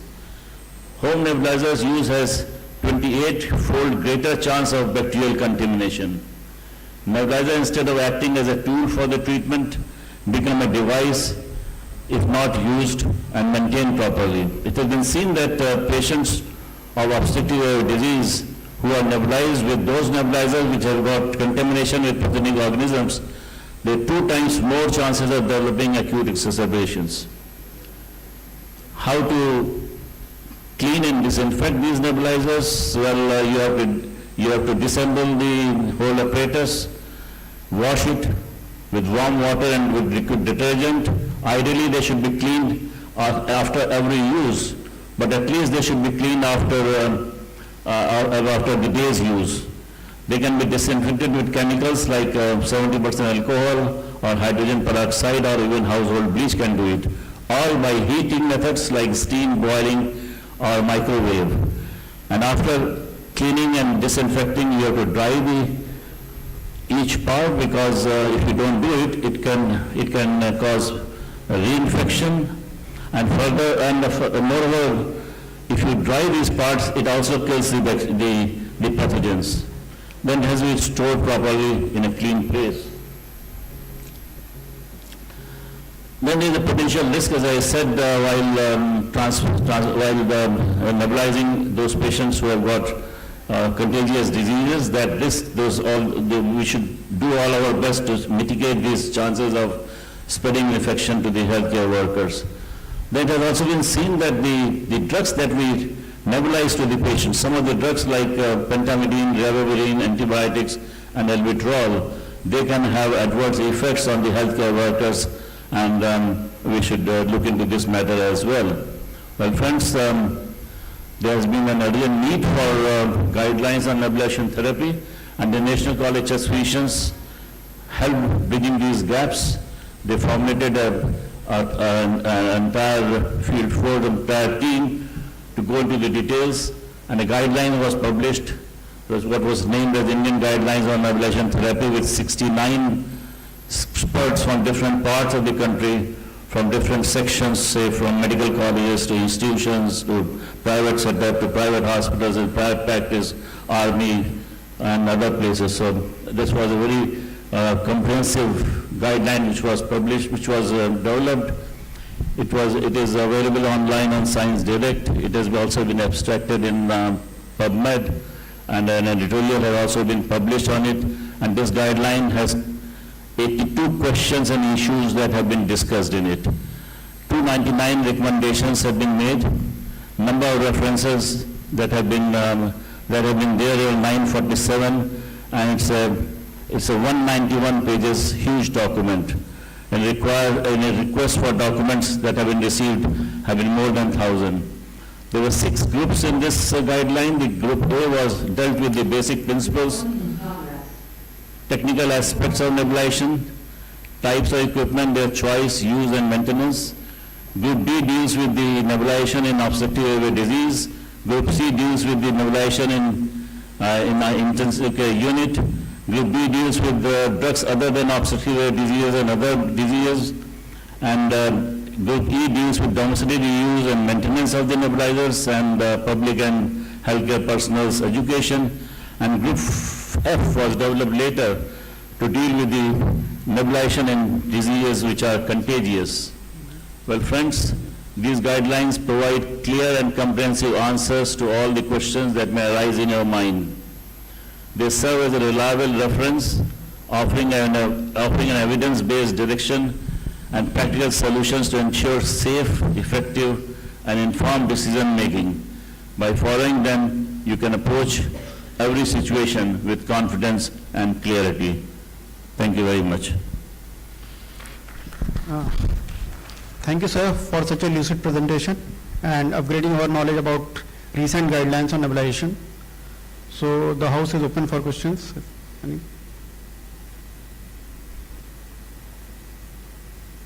I think you have an answer for all these queries that may come to your mind once you go through these. Once you consult these guidelines, you'll have an answer available for every query that you may have. Yes, sir. A very comprehensive document we have prepared by these 69 experts. Yes, sir. Thank you, sir. Thank you very much. Thank you, sir. Thank you, sir, for giving your precious time. And with this, we conclude this symposium. Thank you very much for your patient listening. Thank you, respected speakers and distinguished chairpersons. Next, we have a very special session. We have the plenary session featuring distinguished experts sharing their latest research. For this, I would kindly request Dr. Suresh Kulwal, sir, President ICAAI, and Dr. A.B. Singh, sir, Secretary ICAAI, to kindly come on the dais and chair the session, sir.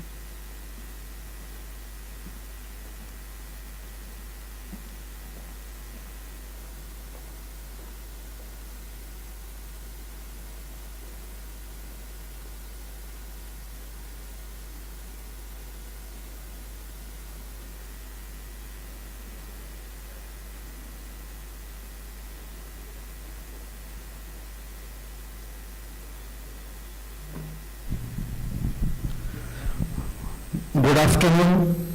Now, this is a special session, panel session which will be held online. Professor Ruby Pawankar will be speaking from Japan. And Professor Pawankar was president of APACHI, President World Allergy Organization, and council member Collegium International Allergy. Her academic affiliations have included Professor Division Allergy Department of Pediatrics, Nippon Medical School, Tokyo, Japan.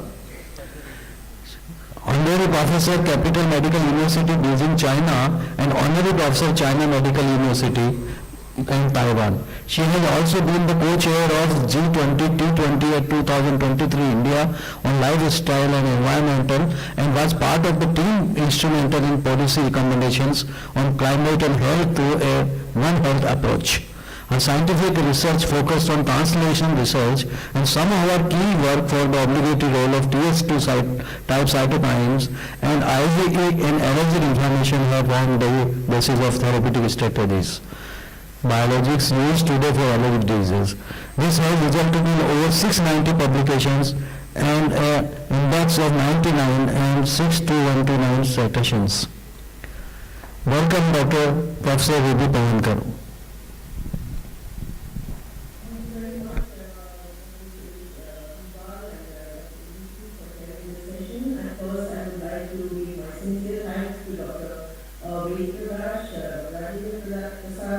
The whole organizing team, and of course the leadership of the Indian College for inviting me to be at this Congress. And in fact, it was my real keenness to be there in person. I'm so sorry that I ended up with the flu and had to really cancel last minute, so my apologies, and I'm sure you'll be there next time. Because as they say, that change is the only thing that's constant, so I hope next year it will be very good. I'm also looking forward to having more of our communities active in Apache as we have been in the past, with Bow too. So thank you very much for that. And deeply apologize for this situation today. So I will start my talk on AIT, a prototype of precision medicine and word patient compliance. I'd like to just start by saying that I was keenly listening to the debate on skip and slip. And I think that actually set a real good stage for this, because my talk is more a step back, actually looking at why we have immunotherapy and what is the real role of immunotherapy and how can it actually help in remission and how can we improve the compliance. Because as we all know that according to the World Health Organization, compliance is like only 50% in chronic inflammatory diseases. And I think the most important thing is how to get patients to comply, especially in long-term therapy. So when we talk about immunotherapy, it has a unique immunological rationale. Since the approach is tailored to the specific IV spectrum, as we all know, of an individual, and modifies the natural course of the disease as it has a persistent efficacy after completion. But when we talk about any precision therapy, there are certain criteria. You must have the molecular markers to identify it, and then your treatment should be able to modify the molecular markers. So when we're looking at this chart, this data figure here, you can see the identification of the molecular mechanism of disease, the diagnostic tool for molecular mechanism, and the treatment of the molecular mechanism. So what are the molecular mechanism markers? This is IgE, the effector cells, the bind to the allergen, the component needed to release, and the symptoms itself. The diagnostic tool, as we have gone through all the lectures, is of course IgE, the cause of allergen, and the component detection. And the treatment of the molecular mechanism is ART, the skip or slip, was a wonderful debate that I was free to listen to. When we talk about respiratory allergy around the world, and especially when we talk about Asia, I know India has a lot of pollers, and I know a huge variety of pollers, and I do would like to acknowledge that ABC has been one of the leaders actually in this area of identifying the pollens and allergens all over India, and I have been working with him from the days I was in WOW and in many initiatives, and he has been a leader. Excuse me, Dr. Ruby, for interrupting. Please share your screen. Your screen is not visible. Oh, I'm so sorry. Yeah. One second. I thought I was sharing screen. My apologies.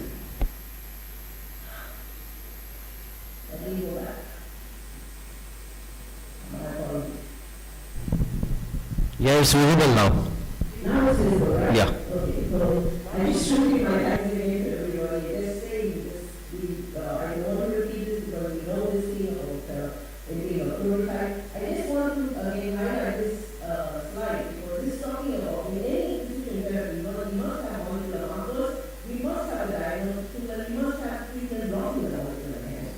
So when we talk about immunotherapy, we have IgE, the RNA effector cells, the component mediator and the centers. And the diagnostic tool is the tool itself is the ID to the cause and antigen component. Treatment blocking the molecular cancer includes ART, escape, or SLIP. And we heard, as I said, we heard very nice debate on it, highlighting the importance of each. When we talk about respiratory allergy, as I just mentioned, that there are a lot of pollens in India, and of course some countries like Thailand also, they have like Caribbean pollens. So pollens are also very important. But one of the key things that we see in the region is the prevalence of, and even in Japan, we see the pollen is very high. In Korea, there are many different types of pollens that are important considerations, but at the same time, house dust mite is quite prevalent in our region when we compare with Europe or the United States. So when we talk about AIT as a precision medicine, how do we improve the patient's the optimal outcomes from our treatment? Patients need and empowering to ensure better outcomes. So selecting the right patient for AIT is crucial. Optimal selection of AIT, which is product specific. Educating and partnering with physician-patient partnership is crucial. Motivating positive treatment behavior is also crucial. So AIT as a precision medicine patient focused and product specific. So you should consider the patient's needs and preferences, like patient stratification, those who require AIT for the control of symptoms and the alteration of natural history. Innovative product analysis standardized, which is analysis should be standardized and evidence-based. Data should be there with marketing authorization. And I will come later to this about the product specific evidence. So we know this from the area and the different guidelines that conventionally, of course, especially in allergic rhinitis, the indication of AIT is those who do not have a response to pharmacotherapy or fail a response to pharmacotherapy. And unlike asthma, in allergic rhinitis, moderate to severe allergic rhinitis are indicated for AIT. However, the option is also for giving the patient the option for seeking long-term benefits, for long-term remission. So this is an important step towards trying to introduce AIT into the treatment strategy. This is a position paper. I think Dr. Ramesh Prasad had referred to this. This paper was at this consensus of the World Health Organization, was first published in 2009 during the presidency of the Canonica, and then subsequently during my presidency, the 2013 update, which actually looked at all the evidences for the way approach.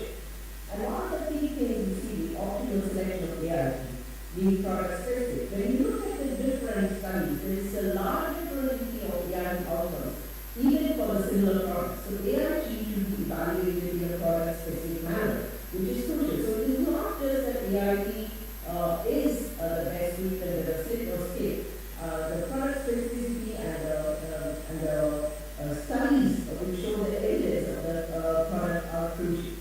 So we came up with another subsequent paper called Way to Product-Based Evaluation of Our Statements, which was then published and led by Klaus Bauer at that time. And this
AIP. So if you give AIP for 1 year, as in this case, with a slit 75 pounds SPT or grass or 300 IR, 2 different products, and you can see very clearly that on treatment and off treatment, you can see after 1 year also you can see there are benefits, but of course the 3-year benefits, minimum of 3 years is important for long-term efficacy.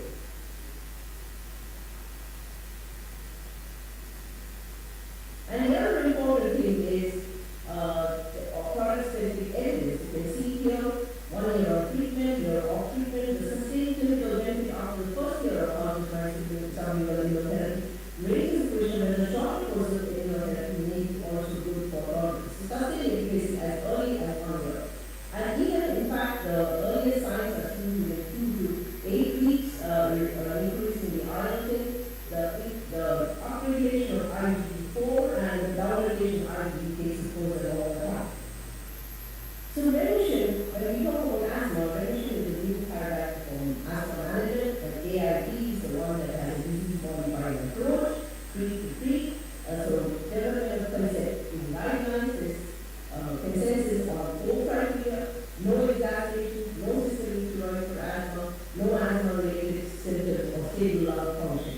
These are the syndrome, of course, is not really considered in the stable lung function, is not so evaluated in Japan.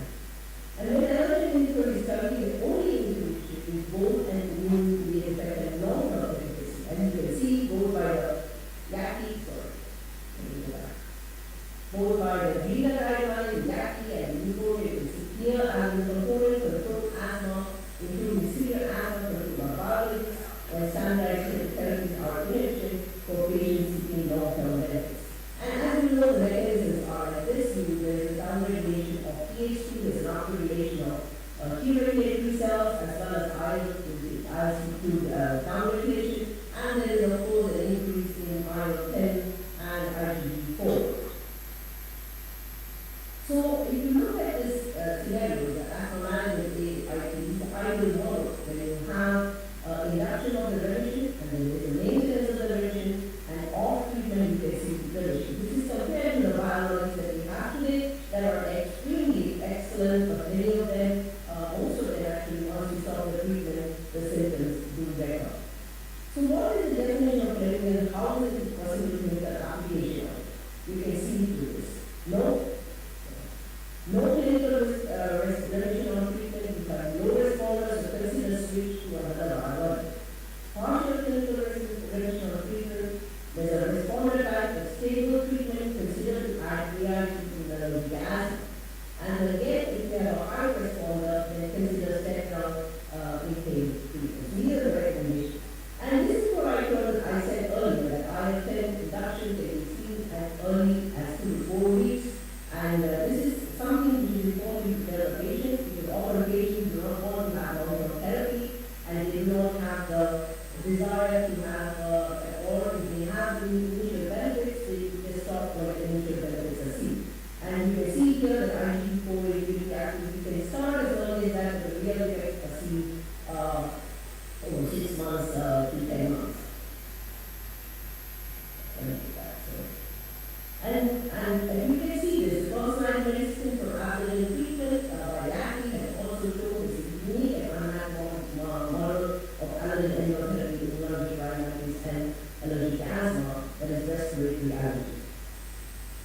So how do we achieve optimal AIP outcomes? And what is the patient journey at key milestones? And I would say this particularly, I would say, in a context where patients would not want to be so confined for the sake of they want quick results, and they don't want to wait for long-term effects to manifest, so they want to wait to get the results very soon.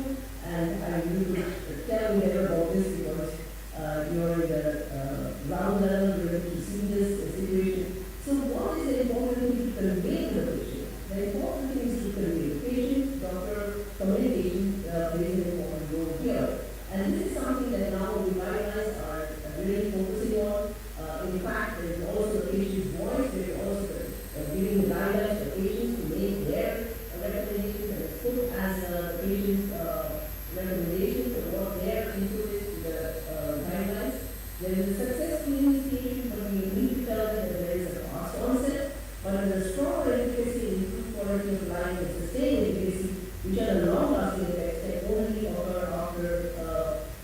or 3 years of chemotherapy. So this is crucial to convey to the patient and also to convey the importance of product-specific factors.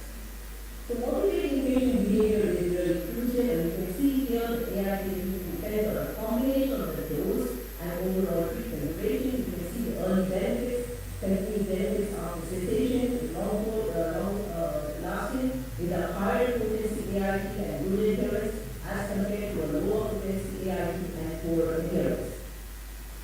And so also the active guidelines highlight the patient education is very important for compliance and for optimal adherence. Long-term benefits need to be discussed with the patient, even if it is a type 2 thing.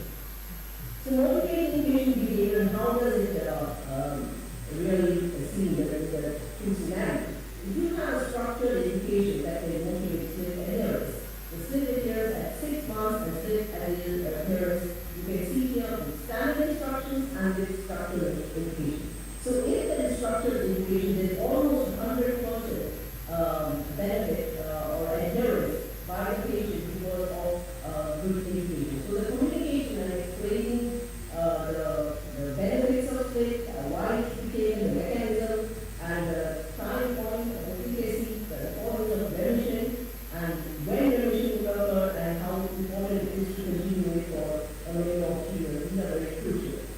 And this is a survey which we have, as a party, have done in the region some years back. It was an online survey of clinical practice for allergic rhinitis in this region, and we found very, it was really disappointing that less than 20% of the physicians actually recommend immunotherapy in their practice. And therefore, this, the most important thing that came out of this is that ART is currently underused, and improving ART patient education could be extremely beneficial.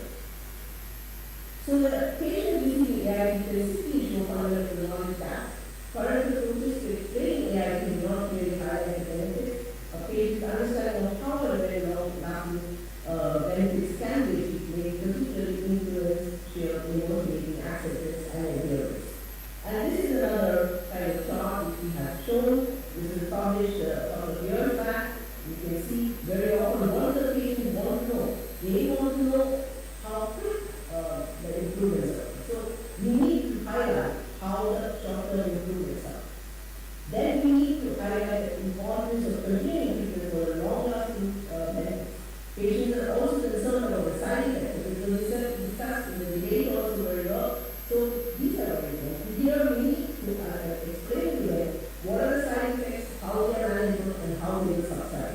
So it takes a lot of effort to actually explain all this to get the better results. The results are not only based on the product, the product and the well-studied product, the standardized product, but also on how we communicate to the patient and how patient education and patient understanding of the disease and treatment are, which helps. So this is setting the appropriate expectation is important for ART acceptance and adherence.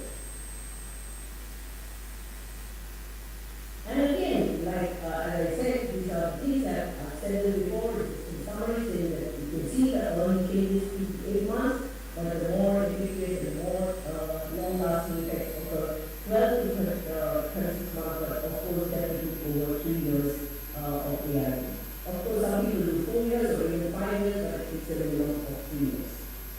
So this is the kind of app that we also try to do to explain the course of ART, discuss key treatment goals, set appropriate expectations, and agree on ongoing plans. So nowadays mobile apps are becoming very popular. So creating an app that can actually communicate between the patient and the doctor regarding their symptoms and regarding their side effects would actually help in a better compliance of the treatment. So in summary, I would like to say that House's mind allergy is the key driver of respiratory allergy, so also postponement allergy. Clinical remission is the focus of treatment for asthma and allergy care in general. We have heard several talks about it. I was listening on the talks. Double-blind hospital studies support ART's potential to achieve long-term remission after treatment. And finally, I would like to invite all of you to come to Apache. If you would like to really have a lot more contribution from members of the Indian College and the Indian Society to come to Apache in December. It's going to be in Vietnam.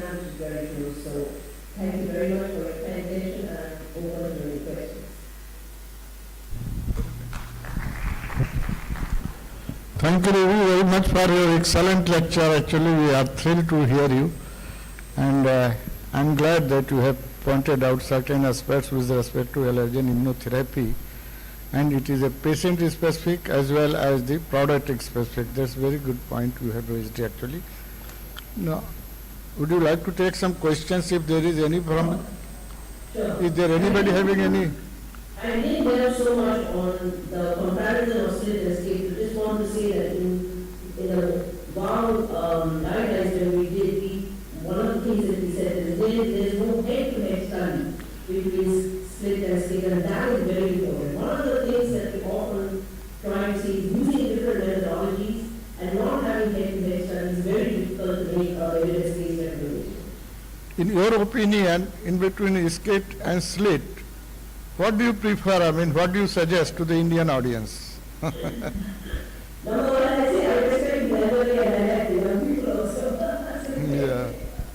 Okay. So the key, the most important thing is, of course, skin is a conventional treatment strategy and depends on the situation and the circumstances, as also raised in the discussion between the two debaters, that there are importance where skin needs to be used. Secondly, if it is not, you don't have the allergen available in your market, you have to balance using skin anyway. Yeah. But from a more practical point of view, slit is much more acceptable to the patient. If you have good, well-studied products, slit is good. But again, if you have 10 different pollen allergies, then you have to either pick up the most, the patient, the top 3 allergens the patient is allergic to, and try to give you a test for that, and you can still do slit. But it's important to know that it's very difficult to say which is better, but it depends on the circumstances, but we, of course, in general, we go for slit now. From a point of anaphylaxis, we've not really come across, in my so many years, we have not really come across occasionally while opposing, or if there's an error in the dose, there has been anaphylaxis, there's never been otherwise an issue. But slit, when it started, one of the biggest things was compliance. Because taking it at home, there is no monitoring. So you don't know whether they're actually taking it or not. And there's no way to monitor that. But now things are different, especially post-COVID. Because during the COVID, the way what you do is you could still do slit, but you couldn't do skate. So one of the things is that better understanding of the patient, conveying to the patient. So we actually give the option in advance. Okay, you work, for example, AR. Because in asthma, you can't do it in severe anyway. But in AR, even if it is moderate and they are not very non-developed, we explain to them, this is an option where you can make long-term remission. So would you like to choose that? Thank you. That kind of thing is very important. So slit certainly is my preference, but depending on the circumstances, I think skate may need to be used. Thank you. Is there any question from the audience?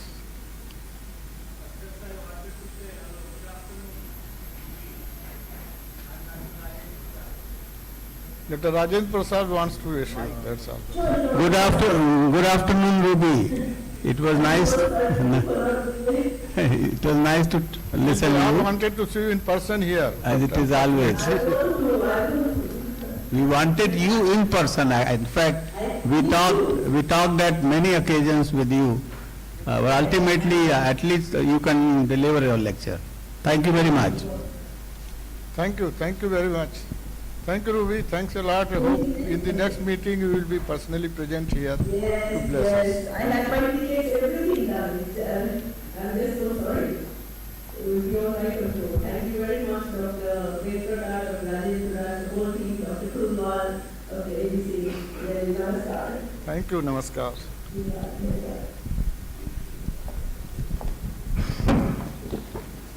Thank you so much, ma'am. Our next session is on ICAAI Foundation lecture on the topic Health and Economic Impact of Air Pollution in India. The chairperson for this session are Dr. Suresh Kulwal, sir, Professor and Head Department of Pulmonary Medicine, Mahatma Gandhi Medical College, Jaipur, and Dr. A.V. Singh, sir, Secretary ICAAI. Mirza साहब आइए.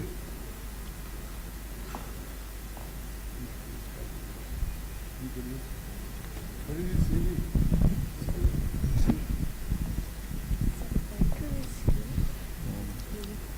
Yeah, the ICAAI Foundation lecture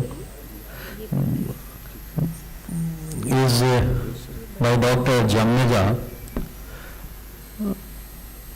See, previous page. Okay, and change is from. Yeah, Professor A.K. Jamnaja was presently head of Department of Respiratory Medicine, MMMCH, Solan, Himachal Pradesh. And he was Director Principal GMCH Chandigarh, DRM Chandigarh, and he was Head Pulmonary Medicine GMCH Chandigarh and Medical Superintendent GMCH Chandigarh. He had 175 presentations, 160 publications, and he is member of 60 national and international societies. He has FCCP, FNCCP, FIMSA, FCAI, FISDA. He has received 25 national and international awards in oration. Dr. Jamnaja, please. A very good afternoon to all my friends and the colleague, and thank you very much, Dr. Kulwal, for the nice introduction, which I accept very humbly. And Chairman Other, Dr. A.B. Singh, and my colleagues sitting in front of me, at the outset, I am actually grateful. Yes, you want to say something? At the outset, I would like to convey my thanks to the ICAAI for having me nominated for this prestigious lecture, that is the ICAAI Foundation Lecture. And of course, the bonus is that I am meeting all my colleagues and friends over here. So I have actually picked up this topic because this is very close to my heart, that is health and the economic impact of the air pollution in India. In the next half an hour or so, I will be deliberating upon this particular topic in front of you, and before that I actually start my talk, I would like to show you a small video clip. So just witness that. This is my place where I work these days. That is the Maharishi Markandeshwar Medical College, that is in the valley of Solan, beautiful place, and I bring greetings to all of you from there. And now here is the clipping which I wanted to show you. There is a sound also. Hello, sound.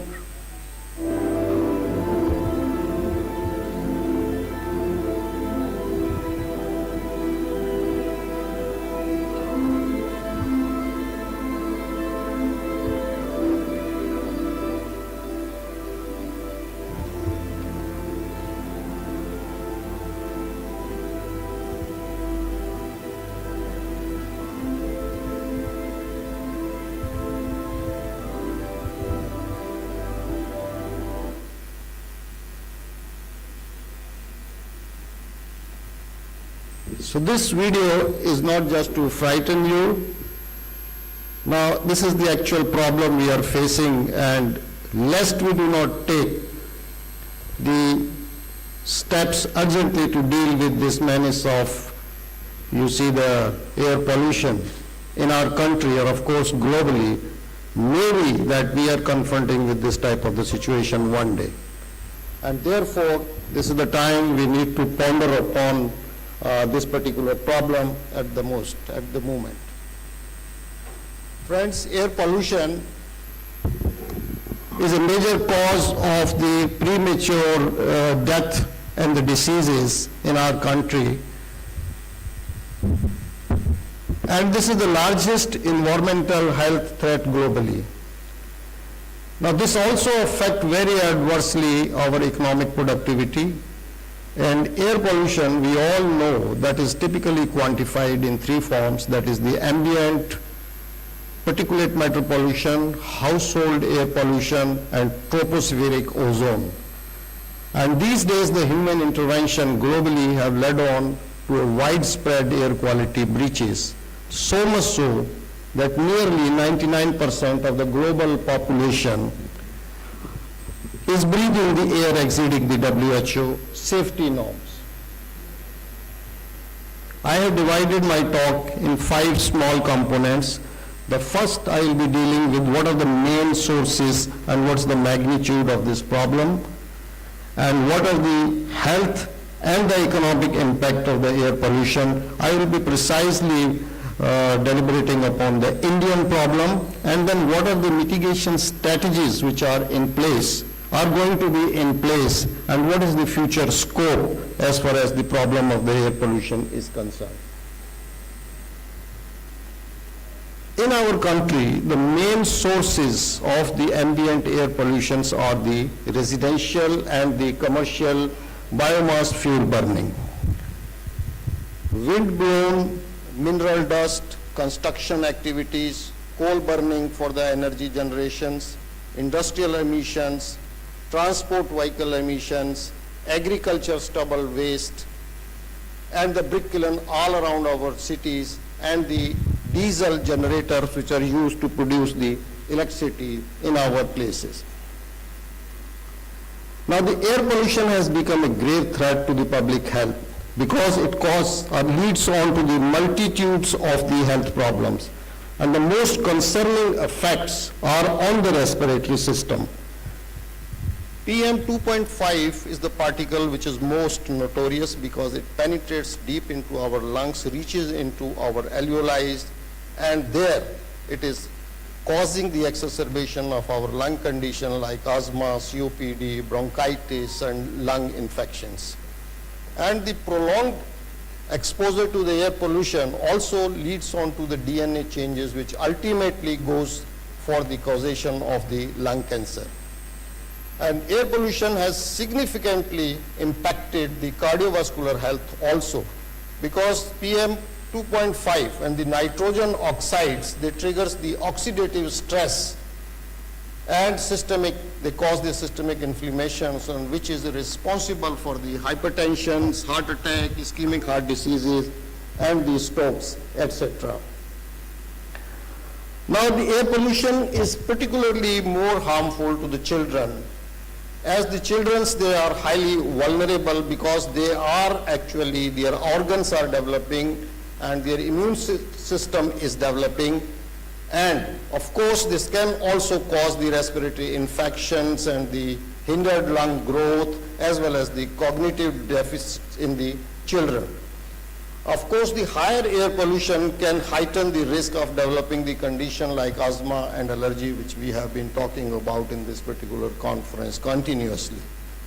Now, as far as the pregnancy is concerned, these pollutants, the particulate matters and then other gases, they cross over to the placenta, and then they cause the adverse pregnancy outcomes in the form of preterm birth and low birth weight and IUGR, etc. This has also been linked to the mental disorders nowadays, because the pollutants, they induce the neuroinflammations and contributes to diseases like depression, anxiety, and cognitive decline in the people, those who are exposed to this particular problem. I have actually gone through a study that is the Global Burden of Diseases in India 2019. Now, this is a very beautiful study which actually gives a detailed account of the air pollutions and the extent of the problem, the impact on the health of the Indian people, as well as what is the economic effect of this particular problem. And this is spread all over the country, and almost all the states and the union territories have been actually studied in this study, and the study has been published in Lancet Planet Health in the 2021. And by going through, we come to know a very stark realities about this particular problems which we are facing. Now, as far as the burden of the air pollution is concerned, India's air pollution crisis is the most acute in the several cities these days, which we are witnessing. I think no city is spared with the problem of from the problem of the air pollution, as our cities are consistently recording the highest particulate matter available, 2.5 and particulate matter 10 levels, and which is posing severe health risk to the dwellers in these particular cities. And at the moment, 9 out of the 10 most polluted cities of the world, they are actually from our country, that is the India. And the Delhi is the pinnacle of all those and often garners the attention due to its alarming air quality. And the problem gets further worsens during the winter when there is stubble burning in the nearby states and the festive fireworks, as we have recently witnessed during the, you see, the Diwali days over here. Recently we all are remembering those, you see, the dreadful high level of the AQIs in the city. Now the severe air pollution in the city is basically, if you look at, we also are witnessing this is a high vehicular density and the industrial emissions which we are facing, as well as the construction dust and limited green cover. Green cover is shrinking in our cities day by day, and this is further actually exaggerating the problem of the air pollution. Now, the study actually has gone into that how much is the exposure of the PM 2.5 in our country. And the study has estimated that in 2019, the annual average concentration which the Indian population have inhaled is 91.7 microgram per cubic millimeter of the particulate matter. And now this exposure is actually variable across the states, where this is 15.8 in the Kerala and to the highest, that is the 270 microgram per cubic meter in the Delhi. And this is actually seen higher in the, you see, the northern states like Haryana, Delhi, Uttar Pradesh, Bihar. Now the study has gone into the use of the solid fuels in our country, and it has been seen that 56.3% population in our country uses the solid fuels for the cooking. And this is highest in the eastern and the northern states, where it is more than 70%. And the solid fuel actually contributes to on an average 82.8 microgram per cubic meter of the particulate matter in the household air pollution. And this is over and above the average, which is about 91 microgram of the ambient air pollution. So there is a double, you see, kind of a pollution which is there in the household air pollution. The ambient ozone concentration in our country on an average is about 66.2 part per billion, and this also ranges from 47 part per billion in the Arunachal Pradesh to 76.6 in J&K and the Ladakh. So this variability has also been seen all over the country. Now, after understanding the problem of the air pollution, what is its extent in our country, now we come on to the second aspect of the lecture, that is the health impact of this air pollution. Now, air pollution is responsible for about 1.6 million deaths, which happened in 2019, which is about 17.8% of the total deaths which happened in our country in that particular year. And out of this, the majority of these deaths were attributable to the particulate matter, ambient particulate matter, that is nearly 1 million. And then after that, this was the household air pollution, which was responsible. And to some extent, this was the ambient ozone also responsible for this particular thing. Now, if you look disease-wise, the largest proportion which contributed to the death was the COPD. After that, this is IHD, and followed by strokes, and then lower respiratory tract infections caused by the air pollution. And if we look that how many DALIs were actually lost, that's the disability adjusted life years, were lost in India in 2019, and this was about 11.5% because of the air pollution of the total DALIs lost. Because of the air pollution, and this was variable, and it was highest in the northern and the northeastern state of our country. The another thing which the study has highlighted is the DALIs which are due to household air pollution, they have got an inverse correlation with the per capita GDP of the state. That means if the GDP is lower, then the household air pollution related loss of the Dalis is much higher because they use more of the, you see, the solid fuel for the cooking. Now, if we look disease-wise, that how the diseases actually contributed to the loss of the Dalis. Now, this was maximum with the, you see, the lung diseases, which is around 40% of the lung diseases, and remaining were because of the, you see, other diseases like IHD, strokes, diabetes, and other diseases. Now, what is the economic impact? Friends, now we are quite familiar that the air pollution is responsible for so many, you see, the health problem we have also just now witnessed. And, but you see, the negative impact of the this air pollution has not been, you see, properly or adequately appreciated. Maybe the figures were not available for that, but the substantial adverse economic impact from the loss of the output actually is so much that if not taken care of well in time, it could impede India's aspiration to be the 5 trillion economy, which we always vouch for our, you see, the leadership always vouch for, but we will not be able to make if we do not take care of the air pollution, you see, the problems. Now, what is the economic loss? The study has also given the insight that the total economic loss because of the air pollution in our country in 2019 had been 36.8 billion, which is a very big amount. I have actually Googled it and then converted it into Indian rupees. It is about 3 lakh crores, which is more than the budget of the states like Punjab and Haryana. And 36% of this was actually because of the problem of the lung diseases, actually. And the rest of you see, the loss was because of the IHD and other diseases.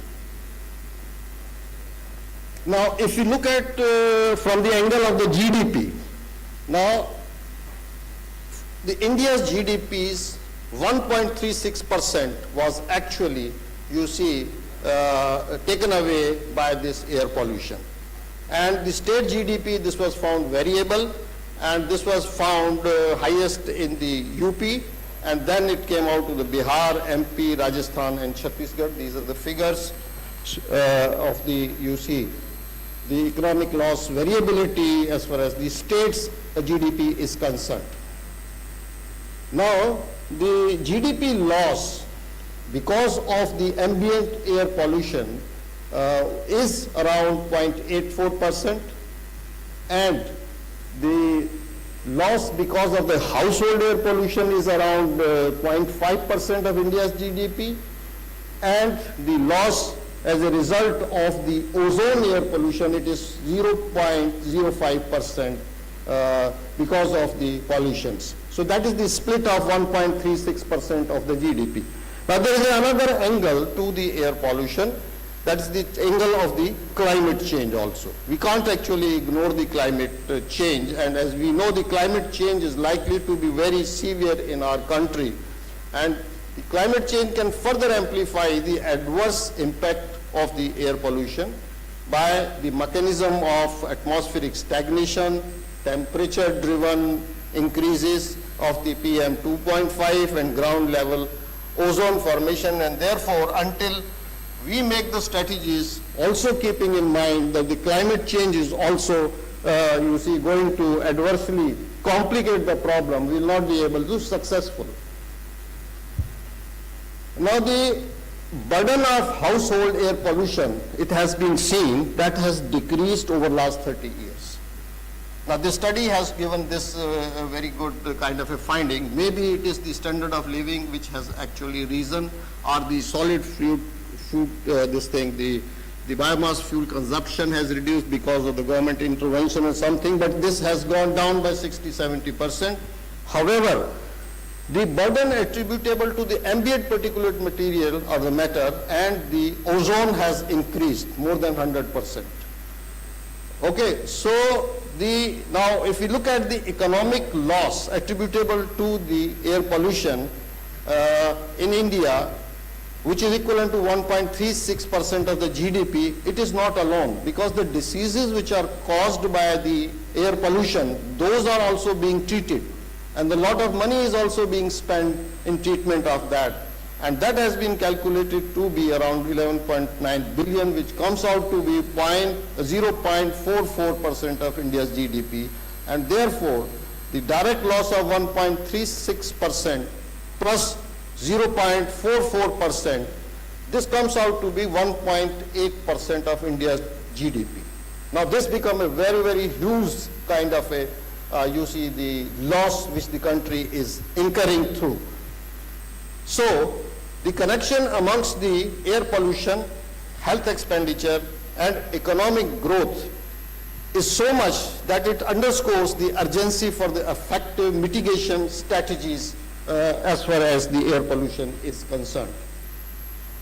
Now, do we have the mitigation strategies? Of course, yes, we have. Now, what are those mitigation strategies? Now, these mitigation strategies can be broadly classified under three heads: technological mitigation strategies, regulatory mitigation strategies, and the strategies which are changing the behavior, like the behavioral improvement approaches as far as the population of the country is concerned. Now, looking into all these three types of the categories, the government of India has been proactively working on this thing and have started the programs to monitor and control the ambient air pollution. And one such program, that is the National Air Quality Monitoring Program, was initiated in 1984. And now this program looks into and it determines the status and the trends of the ambient air quality. And this is already operational in 339 cities of the 29 states and union territory of our country. Now the second program which was launched in 2019 is the National Clean Air Program. Now this program coordinates the air pollution control across various kind of sectors like industries, like you see the transport and like the agriculture and others. And this immediate aim is that to bring down the particulate matter concentration in 102 cities by at least 20-30%. And then the other, you see, the mission is, which is envisaged, is the Smart City Mission, which was launched in 2015, under which it was envisaged that 100 citizen-friendly, sustainable cities across country have to be, you see, created, and they are being actually created. Now, other thing the study has highlighted is the household air pollution. Actually, a few minutes, and then I'll be completing. Household air pollution contributes substantially to the ambient particulate matter. And therefore, controlling household air pollution is going to give us a double benefit. And in this regard, Government of India also actually have started the Unnat Chula Abhiyan, which was launched in 2014, and under which the low-income households were provided with the modified biomass cook stoves, and similarly the PM Ujjwala Yojana, you all are familiar. And then Clean Air Fund is also created actually, which finances the projects which actually work on improving the air quality by going the afforestation projects and the waste management, etc. Now, the other important aspect is the technological mitigation strategies, and you know, under this, now this has been also actually been applied, and this is the actually raising these emission standards to BS6 norms in India, which started in 2020, and the BS6 is just equivalent to the Euro 6, and then the electric vehicles to be introduced, and by actually motivation given so that more and more commuters and the people buy the electric vehicles by giving them some kind of a waivers for the registration fee and the GST waiver, etc., so that you see more and more people, they buy these vehicles, and nowadays we are able to see so many electric vehicles, and electric vehicles significantly reduces the emission from the transport. We all can obviously understand. And then the government of India have also started working on the establishment of the power projects for the renewable energy like solar, wind, and hydroelectric powers. Now, all these sources, they reduce dependence on the fossil fuels, and hence the air pollution would get down because of this. We cannot actually, you see, work on this air pollution until we involve the public also. And so the public awareness campaigns have been started, then air quality improvement projects have been started, like the air purification tower erection. One such tower is there already established in Chandigarh, I'm sure in the other cities also. And this is on the pattern of the smoke-free towers in the Netherlands, and then creation of the green space. More is the green space, these act as a filter for, you see, the air pollution, this thing.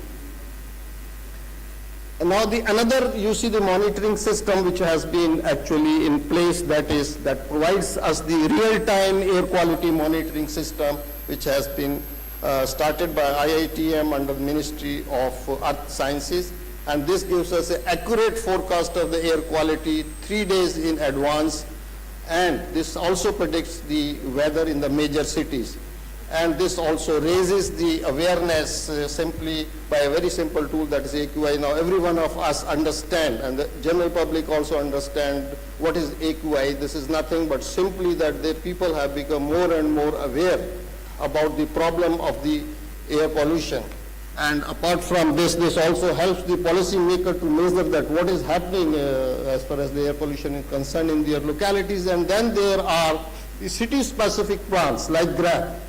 Now this is in the bigger metropolitan cities like Delhi, Mumbai, there are the graded response action plan are already in place. So that means at a particular level of the air pollution, a particular type of the action have to be taken by the executive administration there, that is reducing emissions from the vehicle, industries, construction, etc. So these are the good kind of initiative which have been there. Now what is the future scope? Now we are dealing with such a complicated problem.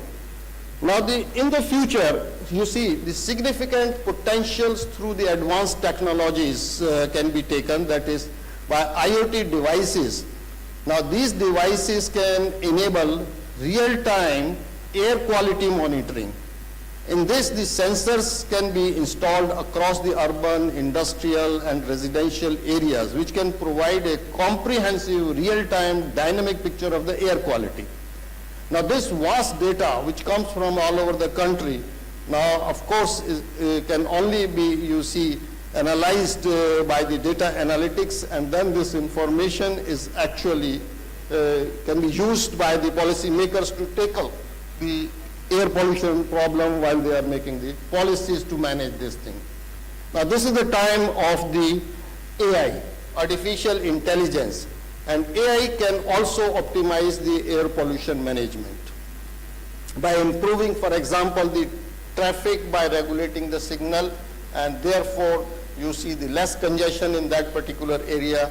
It can also make it possible by sending real-time air quality updates by mobile apps to the commuters, and then they can plan avoiding the outdoor exposure in that particular time when the air pollution is very high. And also they can actually go for the alternative kind of the transport if they have got the information in advance.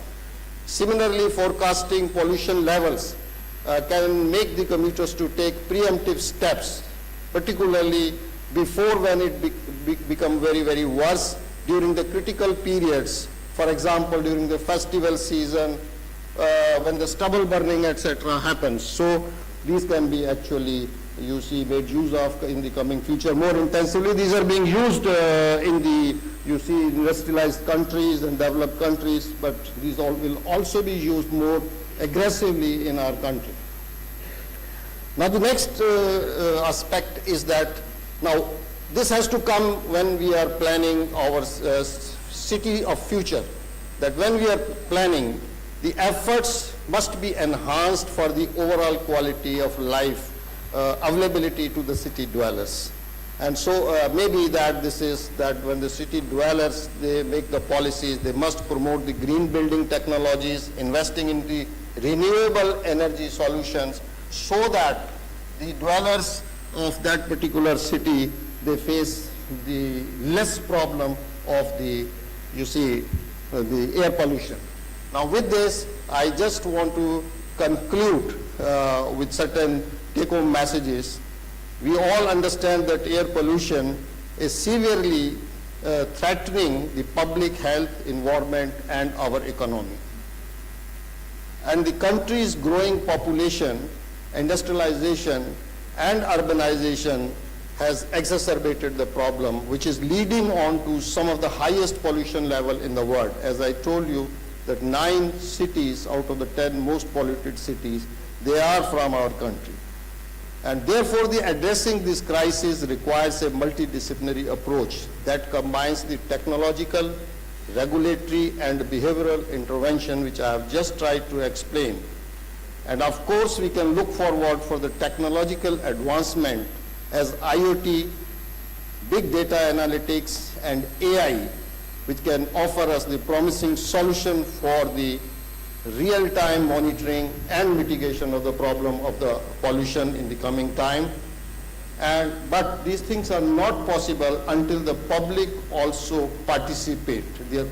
As far as this is very essential to complement whatever the government is taking those steps.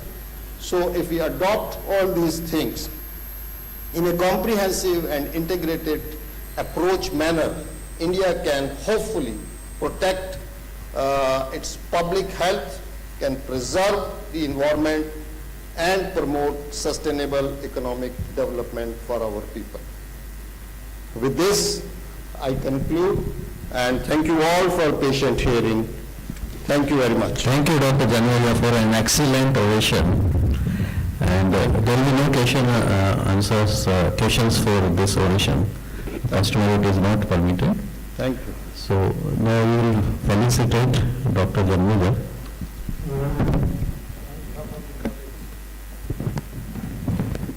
I request Dr. Ved Prakash, sir, Organizing Secretary, to please come up on the stage, and Dr. Rajendra Prasad, sir, the Organizing Chairman, to kindly come up on the stage.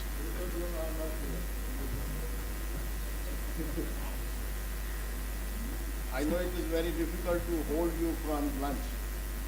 There are some who join us from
Thank you, sir. Thank you to the chairperson. I request everyone to kindly proceed for the lunch on the ground floor. We'll begin with the academic session at 3:15 p.m. sharp here in the hall A. Thank you. Thank you, sir.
clubbing symposium 5 and 6 together, so the two sessions will be collaborated.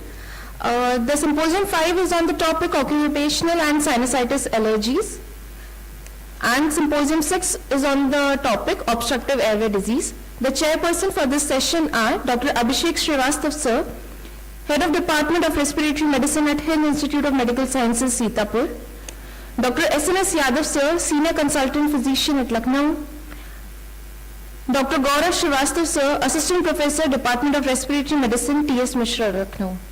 I request all the chairpersons to kindly take their seat on the dais.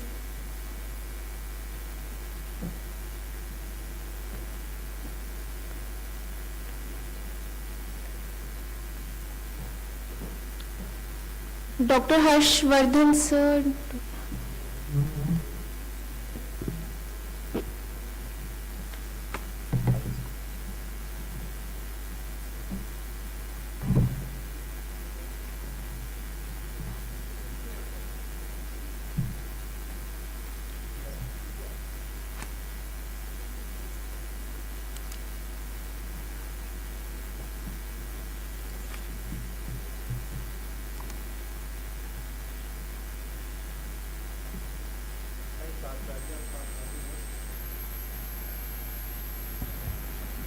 Hello.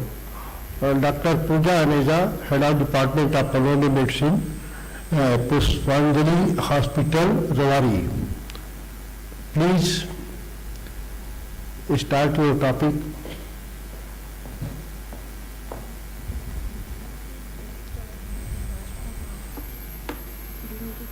Yeah.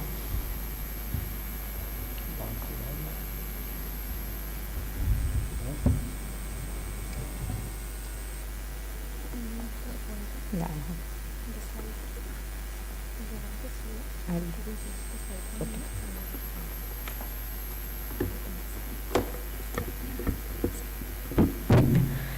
Good afternoon, everybody. So after the post-lunch session, I'll be taking you to the topic of workplace hazards and the lung, from asthma to fibrosis.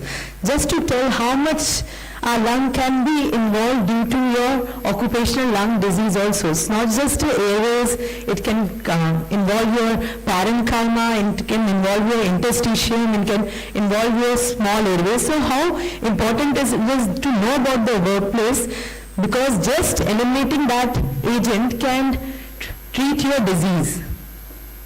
So to begin with, lung diseases are described as occupational if they are caused, aggravated or exacerbated by exposure in the workplace. They are frequently overlooked but are modifiable contributors, and in the absence of occupational history, they are indistinguishable from similarly named diseases. So addressing a causative workplace exposure is often a key to providing an effective treatment. So there are various non-occupational diseases in which we see, like asthma, COPD, and you see all the occupations can cause these diseases.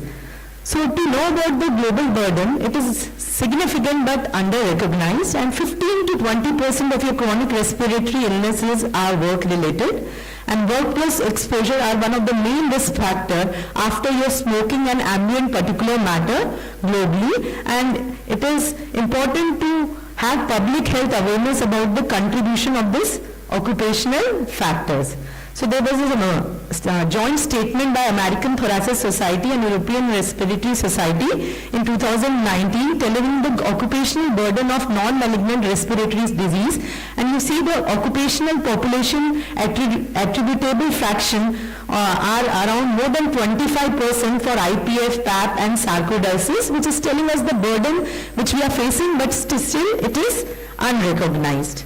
So pathogenesis is basically you have a particle deposition, your macrophage gets activated, then there is a cytokine cascade, then the epithelial injury happens which activates your fibroblast, and then your repeated exposure can lead to chronic injury.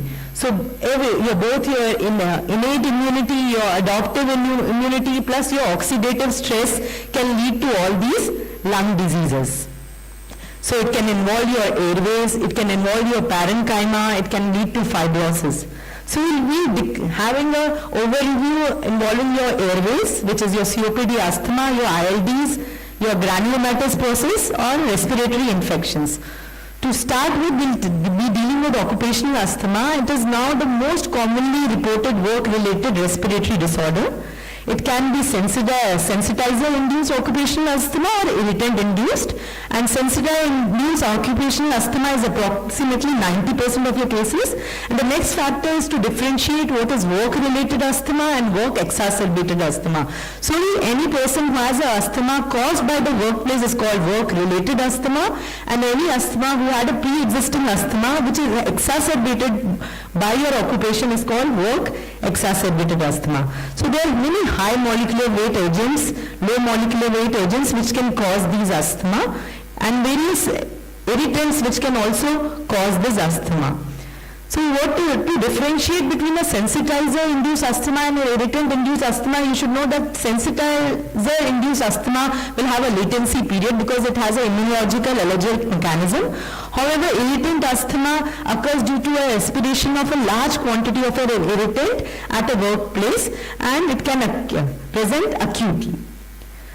To differentiate by occupational asthma caused by high molecular weight agents and low molecular weight agents, things to notice is that your high molecular weight agents will have more of allergic symptoms like rhinitis, conjunctivitis, atopy, and those which have low molecular weight agents will have more of chest discomfort and sputum during work. It has more of mast cells and eosinophils, while the other one has more, IgE is more associated with high molecular weight agents, whereas your eosinophils are more associated with your low molecular weight agents.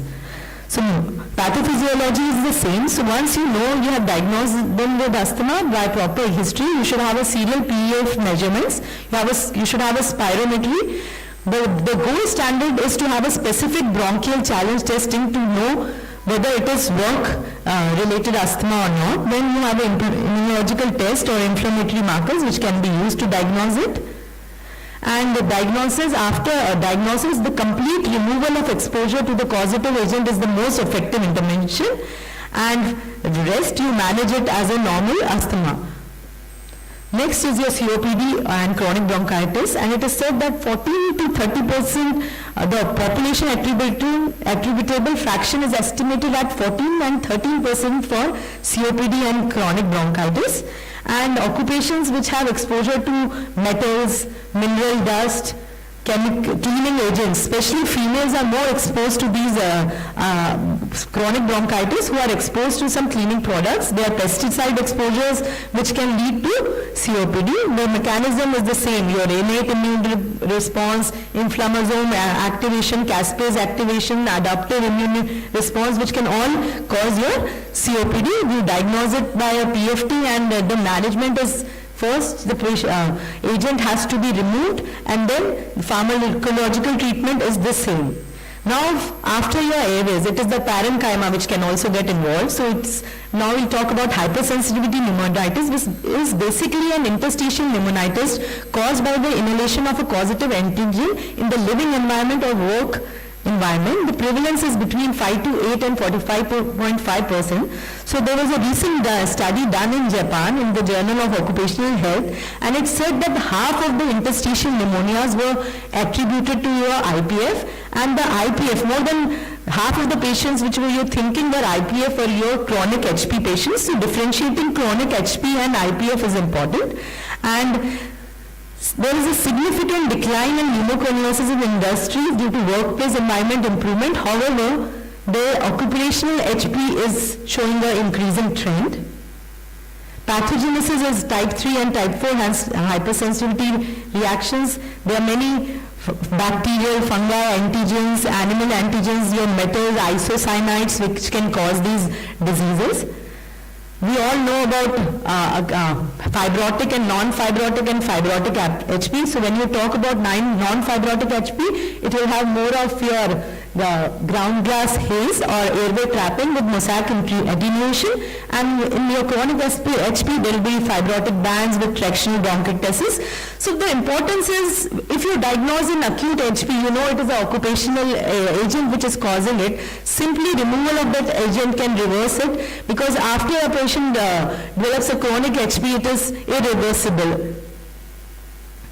So diagnosis is work-related dyspnea, malaise, fever, several afters after work. You diagnose it with a exposure history, CT scan, use your bronchoscopy, do a transbronchial biopsy, cryobiopsy, demonstration of sensitization to a known antigen or specific IgG or precipitating antibodies, or a surgical lung biopsy.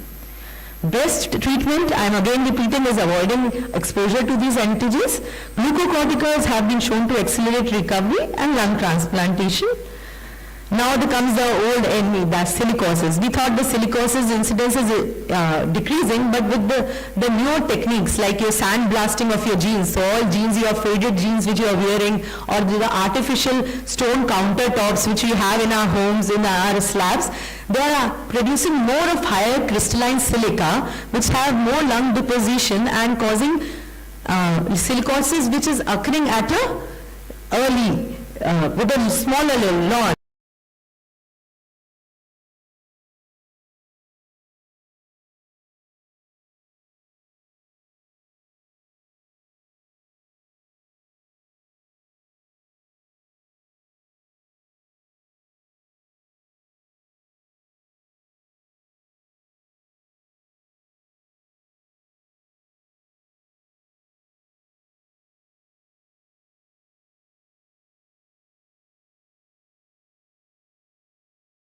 There, the newer agents are coming in which can still cause these diseases. Pathogenesis is almost the same of all, that your reactive crystalline silica causes, releases your reactive oxygen species and reactive nitrogen species, which causes your intracellular signaling of your pathways and leads to caspase 1 increase, which cause your fibroblast proliferation, increase of fibroblast, and then fibrosis. So what do you see in simple silicosis, which is still, you have a nodules which are very well defined, they are apical, and they are more of perilymphatic distribution, and you have increased mediastinal lymphadenopathy, which can have speckle calcification, or you can also talk about your eggshell calcification, which is typical of your silicosis. Progressive massive fibrosis is basically you have confluent fibrotic masses which is seen, and which can cause your architectural distortion. Several treatments have been used to decrease your inflammation, still there is no effective treatment is available.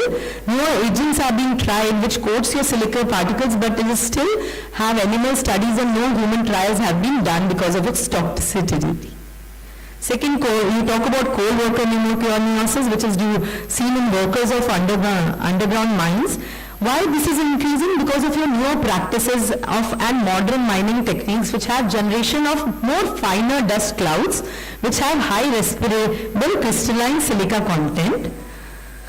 How do you differentiate it with silicosis? The nodules here are little less well defined, and in this you have more of black, the fibrotic, the collision is not that common in this as compared to your silicosis. And you have on post biopsy, your lung biopsy, you have mottled appearance, and see this is a simple coniosis, your left hand side, your lung architecture is not disturbed, but if you have a chronic massive coal workers pneumoconiosis, then you have large fibrotic masses and with architectural distortion.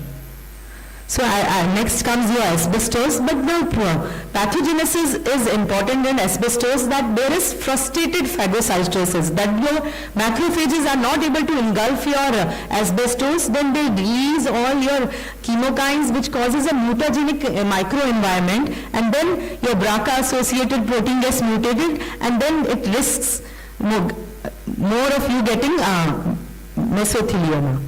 So asbestos not only causes non-malignant inflammatory diseases, it can also cause malignant pulmonary diseases. There is no secondary preventive or curative mechanism which is prevent your, so exposure, knowing your exposure is the most common treatment in this. What is the characteristic of asbestos is it will have more of basal involvement, you will have irregular linear opacities which will be more common in your lower lung zones, and in advanced stages you will have your honeycombing, you can have pleural plaques which is there on your parietal and diaphragmatic pleura, you can have volume loss, and the thing which differentiates it from silicosis or cold Volcker pneumoconiosis is there no nodule seals. You can see asbestos bodies also. Next comes your interstitial lung disease. So your occupation can cause any of the pattern of your ILDs, whether it is UIP, NSIP, RD-ILD pattern or GGOs. Next comes your IPF. So there was a recent study which is done in, which is a meta-analysis which took into account many studies published in your Annals of American Thoracic Society. It said that 21% of your IPF cases could be prevented by removal of your occupational exposure to vapor, gas, dust and fumes, and 44% of patients with IPF had occupational exposure to your vapor, gas, dust and fumes. So this is the radiological pattern of IPF which we all know. So even if you before labeling it as an IPF, you should take a proper occupational history because some of them are really due to some occupation the patient has been involved into. So in your histopathology you will see a lot of fibrosis with honeycombing. So when we are talking about the airways, interstitium, and now when we are thinking to decrease their exposures, there are newer agents which are coming and which have now reached to your bronchioles also. So they are flavoring agents which is used in your e-hookahs, your e-cigarettes, your microwave popcorn or your coffee flavoring agents. They can reach up to your, the inhalational agents can reach up to your bronchioles, can cause bronchial injury, cause fibrosis and later lead to bronchiolitis obliterans which can be seen as airway trapping, and in this there is no UIP pattern, no involvement of your interstitium, so there will be no architectural distortion. So there are new acrylic acid-based polymers which are coming into line, which are used to make your gels in your cosmetic industry and pharmaceutical industries, which can cause your fibrosis, interstitial pneumonia, emphysema and pneumothorax. So this is a picture showing central fibrosis with emphysematous changes and more inflammation with this. So once you, just 1 minute more and you'll be finishing my talk. So diagnostic workup is the same. You have to have a proper history, and once you diagnose it, you have methods to diagnose it. But what is important is you should have some markers, which can be your cryptogenic markers, which tells about your DNA damage, or some molecular markers, which tells you about the oxidative stress. So you should know that these patients, these people, they are genetically predisposed and should not be put into this occupation as they have a higher risk. If still they are placed in that occupation, you should have some markers which can tell us, you can have medical screening every year and tell us whether they are at risk of having this disease or not, and early removal from them from the occupation is important. So first important control is your elimination of the hazard. So that is the most effective treatment. Still, if it is not possible, you can replace the hazard. You should isolate the people, change the way the people work, protect the worker with personal protective equipment. But because all of these is available, but why this is so under-recognized is there is no proper medical screening which is being done. Their physicians are unable to recognize the disease and they have differential latency period. So many regulatory frameworks are there, whether it is International Labour Organization or we call about your occupational safety, health and working condition codes in India, which tells about what is the permissible exposure limits, hazardous process, how much checkups should they be done. Still it is the disease is not reported as much. So we are not able to take proper steps for it. Because there is a simple treatment to it. It's just remove the offending exposure. So take home messages: despite your progress in occupational health, work exposure contribute to a substantial burden of chronic lung disease. It is preventable, often under-recognized.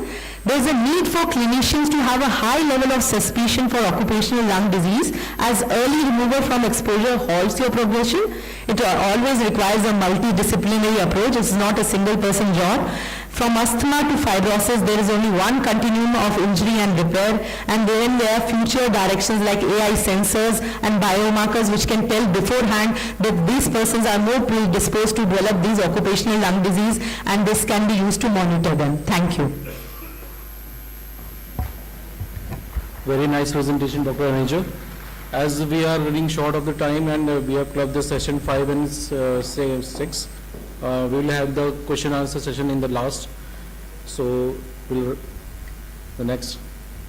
I would like to call Dr. Rakesh Chaudhary, sir, Senior Consultant, Pulmonologist, Lucknow, to be a chairperson. No, that is.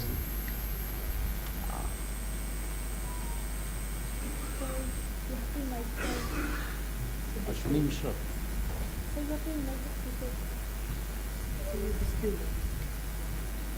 Okay, Dr. Ashwini Kumar Mishra.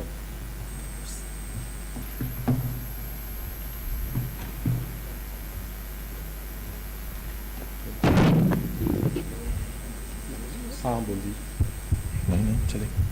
So for this session, I am inviting Dr. Ashwini Kumar Mishra.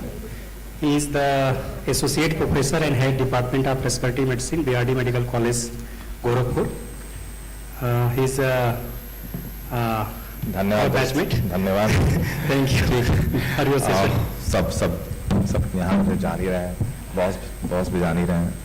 So good respected chairpersons and good evening to everyone. I have been provided to speak on challenge in asthma in everyday practice, and this is a very topic very favorite to core of our heart, as we see daily new things. Whenever we are seeing asthma patients, we observe daily new things, new inhaler techniques. कैसे भी तो हम लोगों ने technique देखे हैं. I will share one of my stories of my practice. One patient came to my OPD and he said that कि हमने पूछा उसको, हम लोगों ने उसको MDI में कहीं लिखा हुआ तो दिया, तो उसने कहा कि आपको आराम है. बहुत आराम है. लेकिन जब when I auscultated him तो लगा कि बिल्कुल आराम, मतलब he was totally having lot of bronchi and also. मैं कहा अच्छा कैसे लेते हो? तो उसने अपना इनहेलर ऐसे निकाला और अपना ऐसा साथ खोला और ऐसे 2 पफ इस पे मारा. 2 पफ इस पे मैंने उससे कहा अच्छा ये तुमने मतलब जस्ट लाइक इससे स्प्रे में नहीं उसका मैं दिया, तो उसने ऐसे साथ खोल करके 2 पफ इस इधर और 2 पफ इधर. अगर आपने कहा था सर डायरेक्ट चेस्ट में लेना है तो direct I was taking directly on chest. So we have seen patients like this also taking MDI. So this is a very favorite topic to us. So I will skip all those slides. We'll know that the asthma is a very much prevalent disease. And with the change in environment from Delhi, with the new changes in environment, the new as we are developing country, and we are losing nature, and we are enacting, we are changing nature in a way that we are totally changing the topography of the earth. जैसे देखिए आप अब देखेंगे तो जितने ये बिल्डिंगें बन रही हैं बड़ी सिटीज में, मान लीजिए बिल्डिंग हमारे यहाँ बन रही है, लखनऊ में बन रही है, तो इतनी जो बिल्डिंगें बन रही है इसमें जो सीमेंट यूज हो रहा है, जो पत्थर यूज हो रहा है, वो सब राजस्थान से आ रहा है. तो एक तरीके से आप देखिए हम पूरा टोपोग्राफी ही चेंज कर रहे हैं. हम राजस्थान की चीजें पूरा लाके यहाँ लखनऊ में डाल दे रहे हैं और हम पूरी की पहाड़ वहां काट के हम यहाँ ले आ दिए. तो we are just changing the earth, we are changing the topography. तो इतने वास्ट चेंजेस जितने होंगे इतने चेंजेस के साथ ये तय है कि एज़मा का प्रेवलेंस तो डे बाई डे बढ़ना ही बढ़ना है. So we know that what are the challenges in asthma management in Indian social and system, that we are stigma and self-perception is a lot of there in our country. It leads to low self-esteem and symptom concealment, delayed reporting and diagnosis, and it affects both the patient and caregivers. Then we have underdiagnosis and misdiagnosis. 82% of early asthmatics are missed in our country, and 70% of severe asthma cases are treated as something else like cardiac or other thing. Symptoms often mimic, in the severe asthmatic patients, the symptoms often mimic like cardiac illness, and most of them are being treated as cardiac before they are being diagnosed with asthma. And we have seen severe asthma being treated as labeled as LRTI, pneumonia, and given all the high dose of higher side of antibiotics, and being misdiagnosed. And patient may appear health reducing, मतलब क्या होता है ना, the patient looks healthy, so they do not go to the healthcare system. Then there is system-related shortcomings where the 20-30% asthma patients rely on government hospitals, and in the primary level of hospitals, many a time there are no tools to diagnose the asthmatic patients. Then we have problems related, can be divided into three categories. We may have patient-related problems, we may have physician-related problem, and then we have healthcare system-related problem issues. So what is the patient-related challenge? They are the poor understanding of asthma severity. There is poor perception towards their symptom, and there is a tendency to tolerate symptoms. Then there are expectations that there are low expectations and aspirations.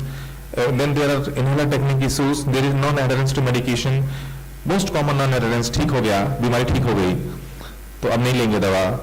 सबसे common होता है इसको patient को, हम सब practice करते हैं asthma, sir कब तक दवा चलेगी. इस सवाल का जवाब ना मुझे अभी तक मिल पाया और ना मैं मरीजों को दे पाया. मैं कहा देख भाई मुझे भी नहीं पता है कब तक चलेगी तेरी दवा, बस चलेगी इतना ही पता है. So very I used to give example of my specs, भाई जब तक मैं चश्मा लगाऊंगा तब तक तुम्हारा इनहेलर चलेगा, ऐसे ही है, like this. Then there are psychosocial factors, psychiatric comorbidities, a lot of anxiety, depression. The belt where we live, particularly in the UP East, from where I belong, the females are very much shy to report that I have asthma. They do not try, they do not accept that I have got this disease. And unmarried females, they do not tell, the guardian of the unmarried females do not tell to, मैंने देखा है कि शादी होने वाली बताते ही नहीं है ससुराल वालों को अस्थमा है पहले से कि इन्हेलर लेती है और शादी कर देते हैं. वहां जाके उसको बोलेंगे तुम बताना मत, छुप के ले लेना, नहीं तुम मत बताना, और बेचारी 6 महीने में भर्ती होने चली जाती है. और फिर वी हैव सीन कि द इन-लॉज मींस अब कहीं उसको उस महिला को दिखाने आना होगा ना, सपोज मुझे दिखा दी थी, मान लीजिए ठीक थी, शादी छुपा के कर दी, चली गई, अब उसको मेरे ससुराल की दिक्कत हुई तो 8 महीने बाद फिर मेरे पास आना है, तो उसके घर से मायके से एक दिन पहले एक आदमी आता है मुझे बताने के लिए कि सर ये बात बताएगा कि इसको पहले से था, ये बिल्कुल बताएगा इसको पहले से था, ये बताएगा कि वहीं जाके हुआ है, नहीं तो उसको छोड़ देंगे सब, उसको छोड़ देंगे, तो तुम्हें तो पहले से दिक्कत थी, अब हम तुम्हें रखेंगे ही नहीं, और तुम्हें शादी छुपाई कर रही है सब, और तुम्हें यहाँ से शादी करके यहाँ छोड़ गया sir. So there is such a lot of psychosocial factors. There is economic barriers. Of course, the inhaled medications are always costly. And then there is adolescent specific concerns like issues like smoking, peer pressure, and privacy in consultations affect management. Then we have stigma, taboos, myths, and underuse of inhalers. I have told like there are a lot of stigmas in our society. Starting from कि आदत पड़ जाएगी, तो दिखने में अच्छा नहीं लगता है, तो कैसे लेके चलें इसको, कोई क्या कहेगा, with lot of issues, अगर आप एक एस्थमेटिक पेशेंट से बात करने लगो तो अगर आप बिजी प्रैक्टिस कुछ कभी लगता है कि भाई एक अलग आदमी रख लेते हैं बात करने, लोग रखते हैं ये बात करने, we keep counselors, we keep health educators. Then they have मतलब so much of myths, taboos and inhaler को मतलब जब से डोज काउंटर आया ना पता चलता है कि 3 महीने पहले लिखा था कि ठीक थे सर 3 नहीं आ रहे थे, अभी तो इनहेलर में आधा बचा हुआ है सर. क्यों? क्योंकि सर वो तो जब दिक्कत होती तो लेते हैं, तो नहीं लेते हैं, तो दिक्कत ठीक है, we also know that there is एसोस ट्रीटमेंट, पर वो दिक्कत मानता कब है व्यक्ति, वो व्यक्ति दिक्कत तब मान रहा है जब उसको हमारे पास आने की जरूरत पड़ गई. There is very much under acceptance of symptom. You know, I am feeling symptoms when there is so much of problem that I have to come here. Then I accept that now I have got symptoms. Before that, तो सब बहुत बढ़िया था. Every was okay. I was just coughing and I was doing all my homework. And particularly for females in India, you see, जब तक वो खाना बना रही है तब तक वो ठीक है. वो कितने भी सीवियर एस्थमेटिक है, वो उसी में खाना बना रही है, उसी चूल्हे में, उसी धुएं में खाना बना रही है. जब तक खाना बना ले रही है, ससुराल वाले खाना खा ले रहे हैं, तब तक वो ठीक है. जब खाना नहीं बना पाएगी, वो बेड पे आ जाएगी, तब वो बीमार हो गई है, अब उसको मेरे पास आना है. तो this is the issues in our country. Then we have inhaler technique errors. I have जैसे मैंने बताया है कि क्या हम लोगों ने नहीं देखा है, मुंह से लेते हुए, खाते हुए, सबसे तो बेस्ट वही वाला मैंने बोला कि वो इनहेलर निकाल के अपने छाती पे डायरेक्ट 2 पफ मार लेता है, कैसे डायरेक्ट छाती पे मारते हैं, सबसे डायरेक्ट अंदर चला जाता है सीधे. तो everything we have seen in our country. So, मतलब I still think that whenever we talk of severe asthma or difficult to treat asthma, I still think that in India it doesn't exist in my belt. मुझे नहीं लगता exist करता है. मुझे लगता है कि still that most of the times we are not able to diagnose, and other times there is misdiagnosis. Patients of non-asthma level of asthma, and then they are not controlled, or then the asthmatics are not diagnosed with asthma. And then if these things are corrected, then there are patients who are 90% of patients are either not taking them correctly. If taking them correctly, they are not taking it regularly. And the most important thing is that ठीक कब तक लेंगे, ठीक तो थे तो क्यों ही लें. So I even don't find it, I don't think it doesn't exist, but in Indian condition वहां तक पहुंचने में भी हम लोग को बहुत समय, जब हम सही में सीवियर अस्थमा और डिफिकल्ट अस्थमा में पहुंचे, अभी तो हम यही नहीं ठीक कर पा रहे हैं, हम यही बर्डन नहीं उठा पा रहे हैं अभी. Then we have non-adherence to prescribed medication in nurse. We know that there is always the question that why you have to use for a long time, up to what time it you use, and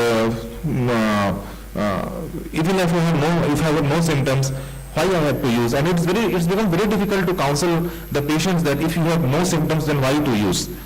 It's very difficult to counsel them about their long-term airway remodeling or about long-term use of.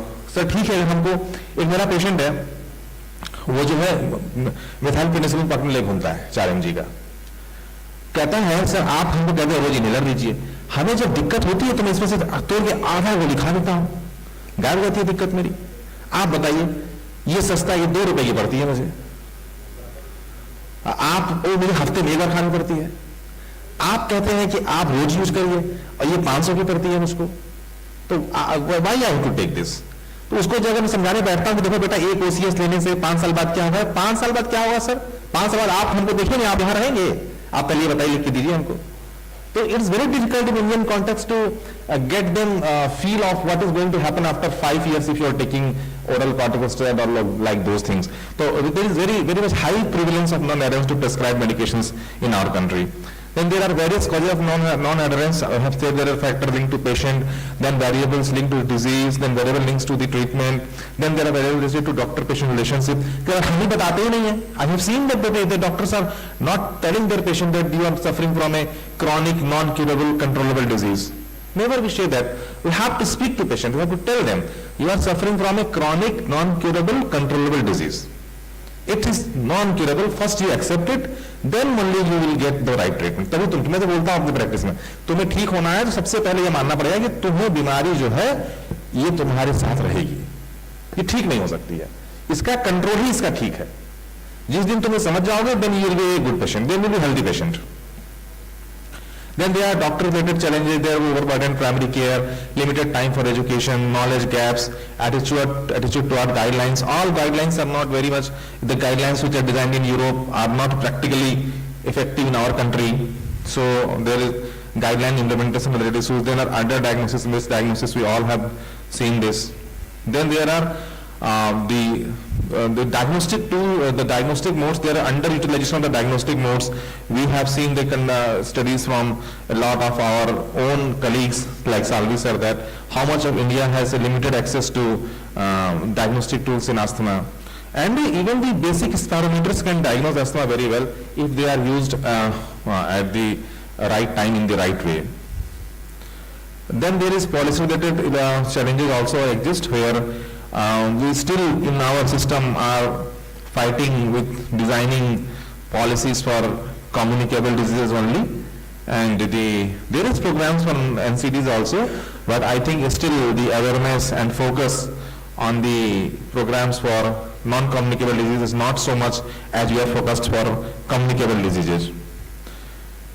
Then I can have a lot of scenarios where in the daily what we face in our day-to-day issue that there are poor inhaler technique, then their patients is very common in our country how the PMDIs are used. Then there is misdiagnosis of COPD or asthma. We face it daily that the patient has got COPD, is a smoker, and it has been prescribed only ICS plus LABA. अब बहुत दिन से ICS LABA ले रहा है, and वो जो बार-बार आके बोलता है कि मेरा अस्थमा ठीक क्यों नहीं है? He is not having asthma. There are two different diseases. There is no use of LAMA in that patient. So when LAMA added that, the patient improved. Then we have steroid phobia. This is very common nowadays. कि sir आप मुझे steroid दे देंगे? Young age के लोग females और mails आते हैं, खासकर सर आप मुझे स्टेरॉइड दे रहे हैं, अब मैं मोटी हो जाऊंगी, मेरा फिगर खराब हो जाएगा. तो मैं कहा भाई उसको समझाना है, क्योंकि स्टेरॉइड है तो सर लिखा था इसमें स्टेरॉइड है. It's very difficult to counsel, it's not going in your body and it's not going to affect you that like what you are really thinking upon. Then so we have seen the patients where they refuse and then we have to counsel them, we have to overtackle their mentality issues In my OPD, a very young lady came just 7 days back. She was an IT professional and she was having asthma since childhood. But मतलब मैं उसने आते हुए chamber में कहा, देखिए sir मुझे doctor दवा हर जगह लिख देता है, मैं दवा लिखवाने आपसे नहीं आई हूँ, मैं आपसे बात करने आई हूँ। सीधा उसने बोला मैं आपसे बात करने आई हूँ, आप मुझे समय दे सकते हैं बात करने का तो ठीक है, नहीं तो मैं वापस चली जाऊंगी। I will go back. मैं कहा नहीं भाई तुम एक काम करो, तुम थोड़ा और शाम को आओ, 6, साढ़े 6, 7 बजे आओ, तो मैं तो बैठ के बात करता हूँ। And she only needed to talk. मैंने उससे बात की, 15 मिनट उसने मेरा लिया, 20 मिनट लिया, एकदम बढ़िया से उससे बात की। Once he gets satisfied, you know, this ICS is not going to have issues on my physics, and this is not going to have issues on my upcoming pregnancy. She was planning pregnancy. Then only she said, sir, आज से अब मैं नहीं लूंगी. Now I got the right doctor because मैं बात ही करने के लिए खोज रही थी, मुझे तो पता ही इसमें नहीं चलता है. So we need to talk to patients. Then we have occupational asthma. We have seen in the previous lecture about occupational diseases. Then we have comorbid allergic rhinitis, very common, and patients are there with comorbid allergic rhinitis, and that is not being targeted, and that leads to non-satisfactory results with all the best possible treatment also. Then there are non-adherence due to cost, as we know.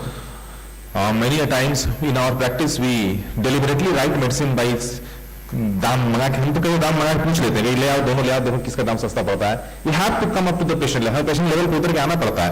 Suppose for practical example, budesonide formoterol is very much costlier if you compare it to salmeterol fluticasone in the market. If you compare DPI of salmeterol fluticasone, it will be I think 600 per month 600-700 per month therapy. If you compare formoterol budesonide, it will be I think 400-200.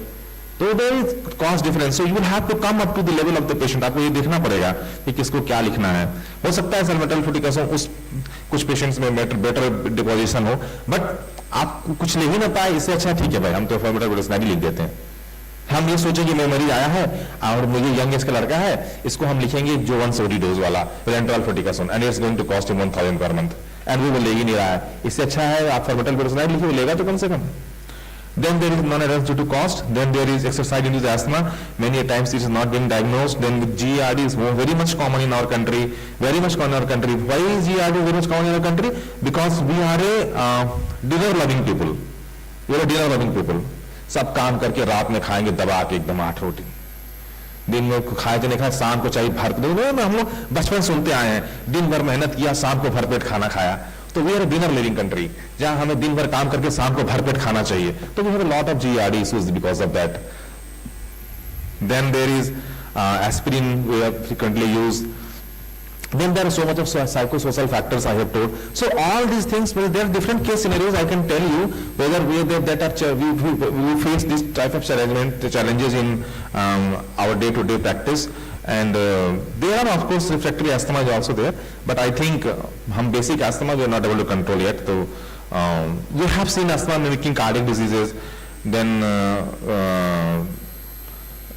patient being treated with all the diuretics and what not, heparin, everything, fondaparinol, everything we have seen asthmatic patients receiving. और मैं thrombolized होते भी देखा है asthma patient को. I have seen in my career कि patients are being thrombolized. अरे यार इतना सब थ्रोम्बोलाइज भी कर दिया, ठीक नहीं हो रहा है. Then it was finally it was only asthma. Then pediatric asthma is there with parental non-cooperation. Of course we know. Sir हम भी सुबह जाते हैं, बीवी भी सुबह चली जाती है, बच्चे को इन्हेलर देगा कौन. So there are a lot of examples. I will skip all those due to time issues, and I will come to summary. My summary that there is asthma is still a high burden and causing a lot of morbidity and mortality in our country. There are patient-related challenges, there are physician-related challenges, there are healthcare system challenges, and then there are social and cultural barriers, and there are policy-level gaps also. But what we can do in our limits is to come to the level of patients. If we will come to the level of patient, all the patients have their specific needs and their specific challenges. We can fill the gaps. Thank you. Thank you so much doctor Sun. बहुत ही basic level पे जाके आपने सारी चीज़ें discuss करी asthma के बारे में. Thank you. और सबसे इम्पोर्टेंट एस्पेक्ट है कि आपने जो बोला कि आपको पेशेंट लेवल पे जाके बात करनी चाहिए। तो डेफिनेटली इंडियन सिनेरियो में अब तक जब तक, क्योंकि बहुत सारे अनएजुकेटेड पेशेंट हैं, पुअर पेशेंट हैं, ये उनके लेवल पे जाके बात करने पे हाँ एडवांस टू थेरेपी कर सकते हैं अस्थमा को कंट्रोल करने में 100%। So thank you so much. Thank you.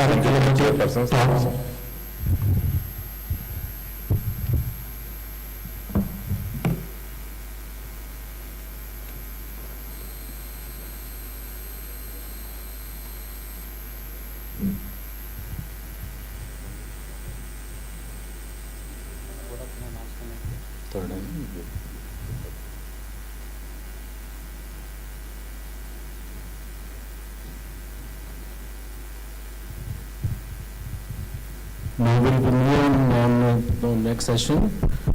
I would like to invite Dr. Harish Sharma, sir, for delivering a lecture on cytokine cascade in chronic airway disease, advances in therapeutics. So, Yeah, because it doesn't matter. My name is Professor Hari Sharma from Netherlands, from Erasmus Medical Center in Rotterdam. So now you can Google it. So that's it. it's a post-lunch session. I think that is why the audience is very less. Yeah, But it's all right. the topic is very important. At least there are some people to listen.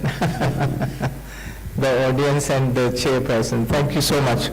I'm very pleased to be here in this very special convention center, which is in the name of Atal Bihari Vajpayee ji, our very fond Prime Minister of country, and my time was when he was the Prime Minister too. So I know, and when this was actually conceived to be a convention center, and when he announced 1 crore rupees in one of his lecture during the campaign here in Lucknow, I was in India at that time, traveling in India. So it's a very privilege to be in this beautiful setting.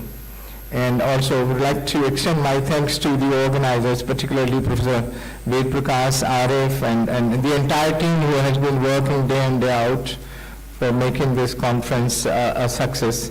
Yeah, I can imagine, because it's, Lucknow being a very interesting city, so people like to shop and like to go and taste a variety of food, so maybe a lot of people have gone out, those who came from far distance from the country. So thanks to all of you. I'll quickly like to take you through some of our work and the contribution to the respiratory diseases from my group and the department of the Erasmus Medical Center. I've been focusing predominantly on the chronic respiratory illness, particularly COPD, and also looking at the entire cascade which we have published over the last almost 2 decades, several dozen papers in this area of all the cytokines and growth factors and their, so I would like to summarize in a possible 10, 15, 12 or 14 minutes to take you through where we stand now. So if you look at the airways, now we have multiple challenges to keep our lungs functional, to keep our respiratory system optimal, and you can imagine that these chronic problems including asthma, COPD, obviously ARDS also, the cystic fibrosis. Now on top of it, from 2020 we are facing this challenge with the COVID, which has really created a havoc globally, and also has really left so much impact on, particularly on lungs, and the post-COVID illness are really manifesting, cardiovascular and many other problems in these patients, those who had the very severe COVID. So there are multiple problems. We have to go through in a very systematic manner. I would try to focus predominantly on COPD, and obviously the patient with COPD, they were really much more affected by the COVID infection during those days, and the maximum deaths globally were counted on the account of the COVID infection. So I think the cause of this irreversible problem, we need to understand better, develop better therapies, and that is a continuous challenge to all globally, and particularly for India. I think we have to be very, very careful and very continuously improving the methodologies, the treatment methods, but also the preventive measure must be taken as far as India is concerned. Just to refresh your memory, and taking some of our work previous, about 2 decades ago, we have done all the systematic demonstration of how these airways looks like under the microscope, and you know all this, the conducting system and the respiratory zone where the gas exchange happens. But if you take the one of this bronchial ring and then do the transverse section, you see how it is depicted in this cartoon, but under the microscope it looks like this. In the normal situation, you have an intact epithelial layer below the basement membrane, and a beautiful and well-arranged airway smooth muscle, which is embedded between cartilage, and also beneath the airway smooth muscle you have those microvessels and glands, and you can see that there is lower part is the cartilage. But in the patients with the I don't know what I have done here. So in the patients with in the patients with the COPD, you see that there is a tremendous remodeling has happened in these bronchial tree, and that is the disarray of the airway muscle, the swelling of the basement membrane, and a lot of infiltration, but also this is all denuded epithelial layer which we see, and then this remodeling process is really bringing the airways internally. They are growing to becoming blocked. So the bronchoconstriction is the ultimate situation when these patients are not able to breathe further, and the ultimate problem occurs. So going through from these fundamental papers, we have gone through the major mechanisms, which I will quickly take you through. Just to give you the bit more emphasis that all the guidelines, the GARD, the GINA, the GOLD, I heard somebody was talking with GINA. It's not GINA, it's a GINA. And the WHO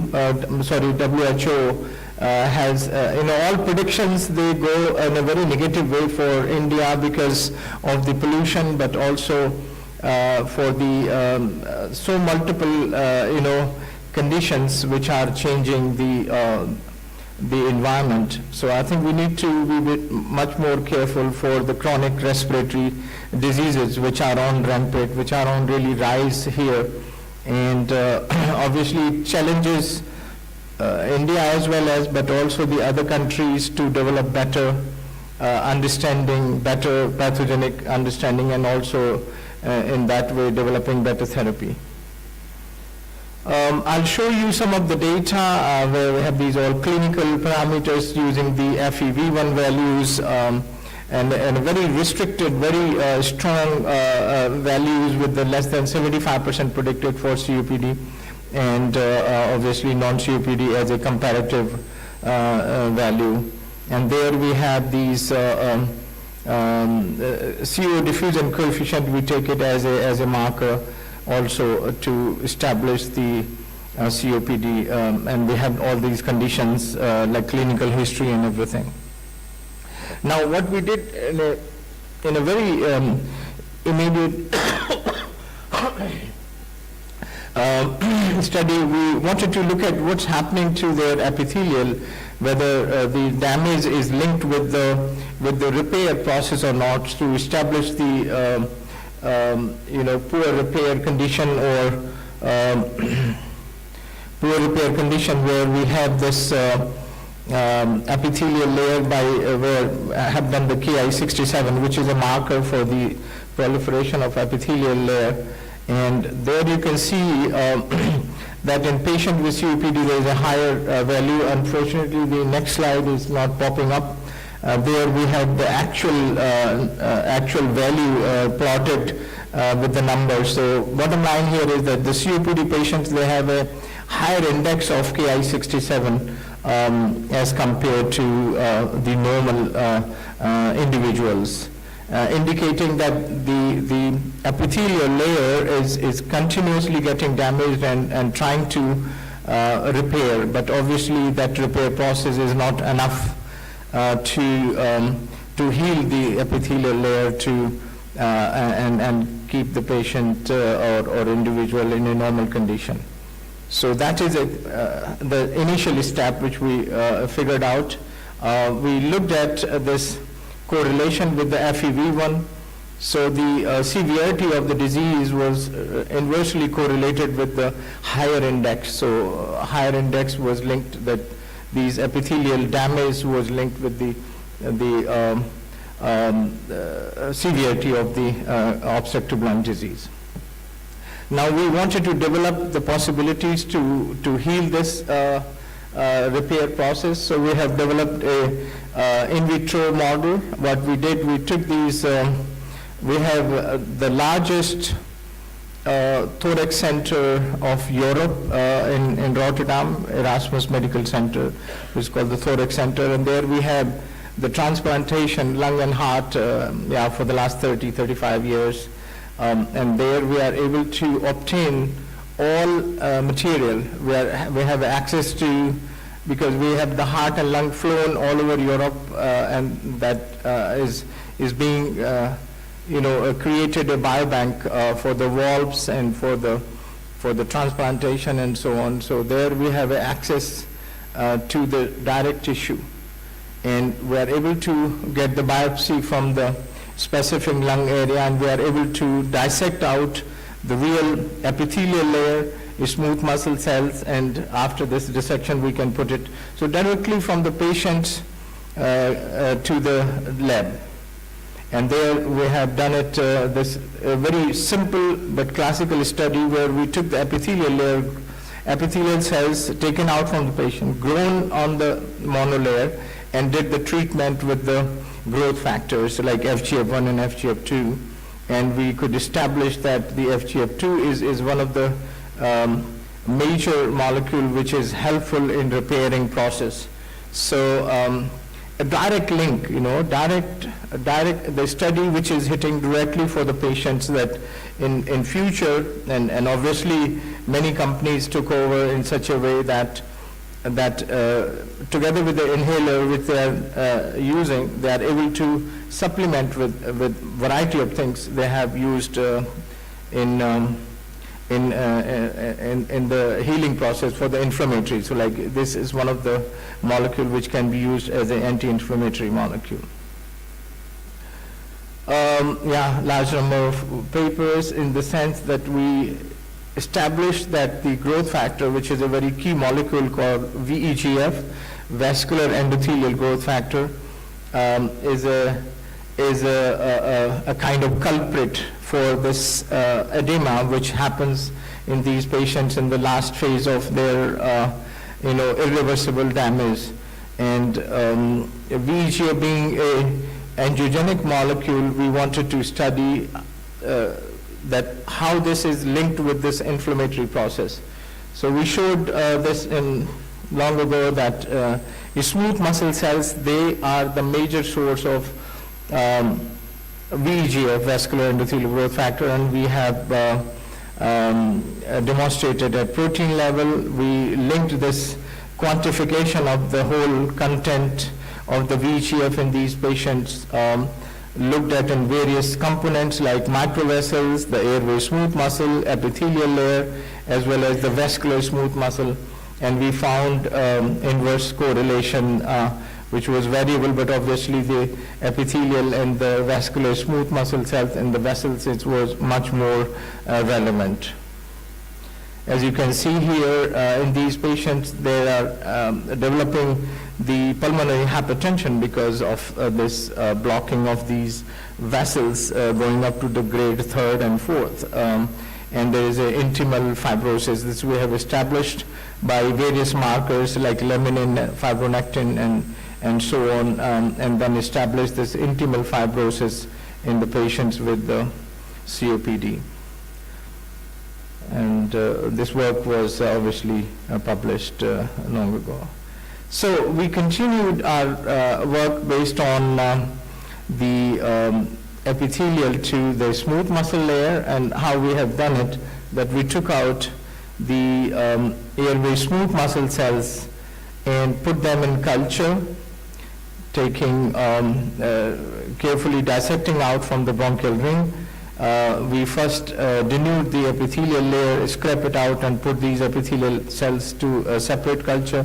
But we take the smooth muscle cells, as this you can see a small strip, and we started putting them in culture from the patients, and then you can see that they grow like a sprout, nice hill and valley pattern of these cells, making growing out of the cells. So these airway smooth muscle cells, their purity we checked with alpha smooth muscle actin, and became our experimental model in the lab, directly from the patient to the lab. And we started working on it to develop the in vitro model of COPD, looking at the what are the changes happening. So in this case, like VEGF was the major molecule we wanted to look at. The TGF beta is a major growth factor which is linked with the fibrosis we have shown earlier. And so we looked at the relation between TGF beta and VEGF in these cells, and as you can see, time-dependent manner, the protein is coming up. So the bottom line of this data is that TGF beta is inducing VEGF, and VEGF is the major molecule which is responsible for more angiogenesis, more vascular remodeling, and creating more problem for the lungs. And we have looked at, because since we were targeting which particular target point we should use to block the VEGF, we have looked all these signaling molecules like ERK1 and 2 and P38 and MAP kinase, and obviously we could establish the ERK1 and 2 as a major target in this experiment. Here we have used classical macrolide azithromycin, which was already known, and also dexamethasone as a classical experiment, and then both of them were anti-VEGF and responsible for VEGF production. So we have rather giving a repurpose one of the drug which is routinely used as a anti-VEGF therapy for the patient with COPD, and it's now well established. The last quick part of my presentation would go through the in vitro model of COPD, which is exactly by creating a stretch model. So we took the airway smooth muscle cells, cultured them on a very specific calistic membrane, and created a stretch, cyclical stretch and relaxation, so like contraction and relaxation model, and put those cells for a longer period in culture. And we have done all the recording, and then harvesting these cells at different time points, and doing the protein arrays to find out what kind of proteins are coming into the supernatant, what proteins are being secreted from these cells in response to a stretch. Because if you remember that these 15 cycles of is very much comparable to the COPD patients when they are having the very tough breathing condition. And we have used a similar way to stretch these cells in a biaxial manner. And this is different time points. We did the protein array, like we do the DNA, microarray, RNA methods, but here we have done the protein array to find out which protein is coming up. And if we compare control versus stretch, we could establish really the major cytokines were responsible. And when we blocked it using the blocking agent, we could block the ERK pathway. So that is... Sir, you are running late, please conclude. Yes, I'm concluding. So this ERK pathway is blocking the VHA production. So main thing was how to block the VHA production in these cells and eventually in these patients. So just to summarize, let me just go through this this slide where we have this damaged epithelium due to multiple reasons: tobacco smoke, noxious particles, and oil in the atmosphere, damage to the epithelium, leading to the inflammation, and this inflammatory cells infiltrate into the basement membrane, releasing cytokines and then creating a loop, one cytokine linked with the another cytokine and resulting into the remodeling process to the airway smooth muscle, which is growing in size and number, and also leading to this pulmonary hypertension due to this vascular changes and the airway changes. So this is what we stand right now, and we have created a link with the ERK pathway for blocking this perpetuated inflammation, which obviously our studies are useful for the patients with the chronic obstructive lung disease.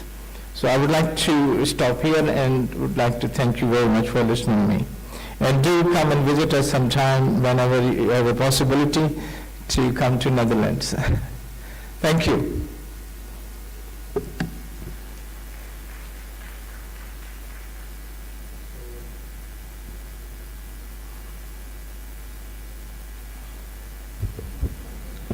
With this, we end this session, and for the last three talk, I would like to have invite anybody if any question is there. So perhaps no question. No question. Thank you. We are getting late then.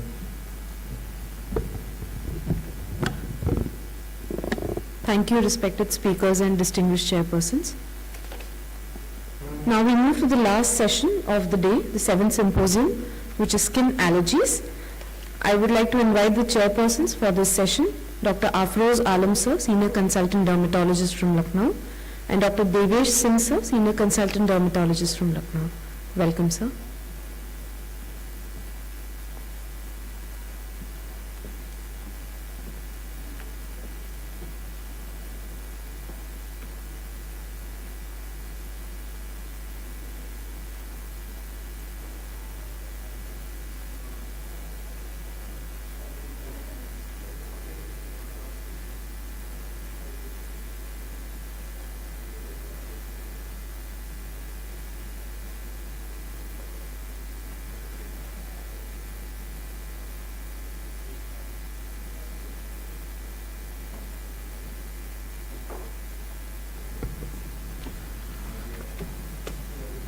Good evening, everybody. So, coming to the last session, I'll be calling upon Dr. Ajay Rai sir, Senior Consultant Dermatologist from Lucknow, did his MD from AIIMS, New Delhi, for the session on atopic dermatitis clinical spectrum.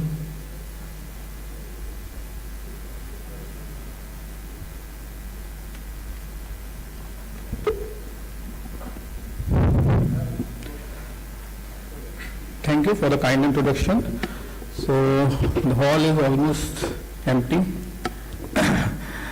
So we all know that there is something called atopic march or atopic clustering, where we know that early onset atopic dermatitis is very much correlated with future development of asthma, allergic rhinitis, food allergies.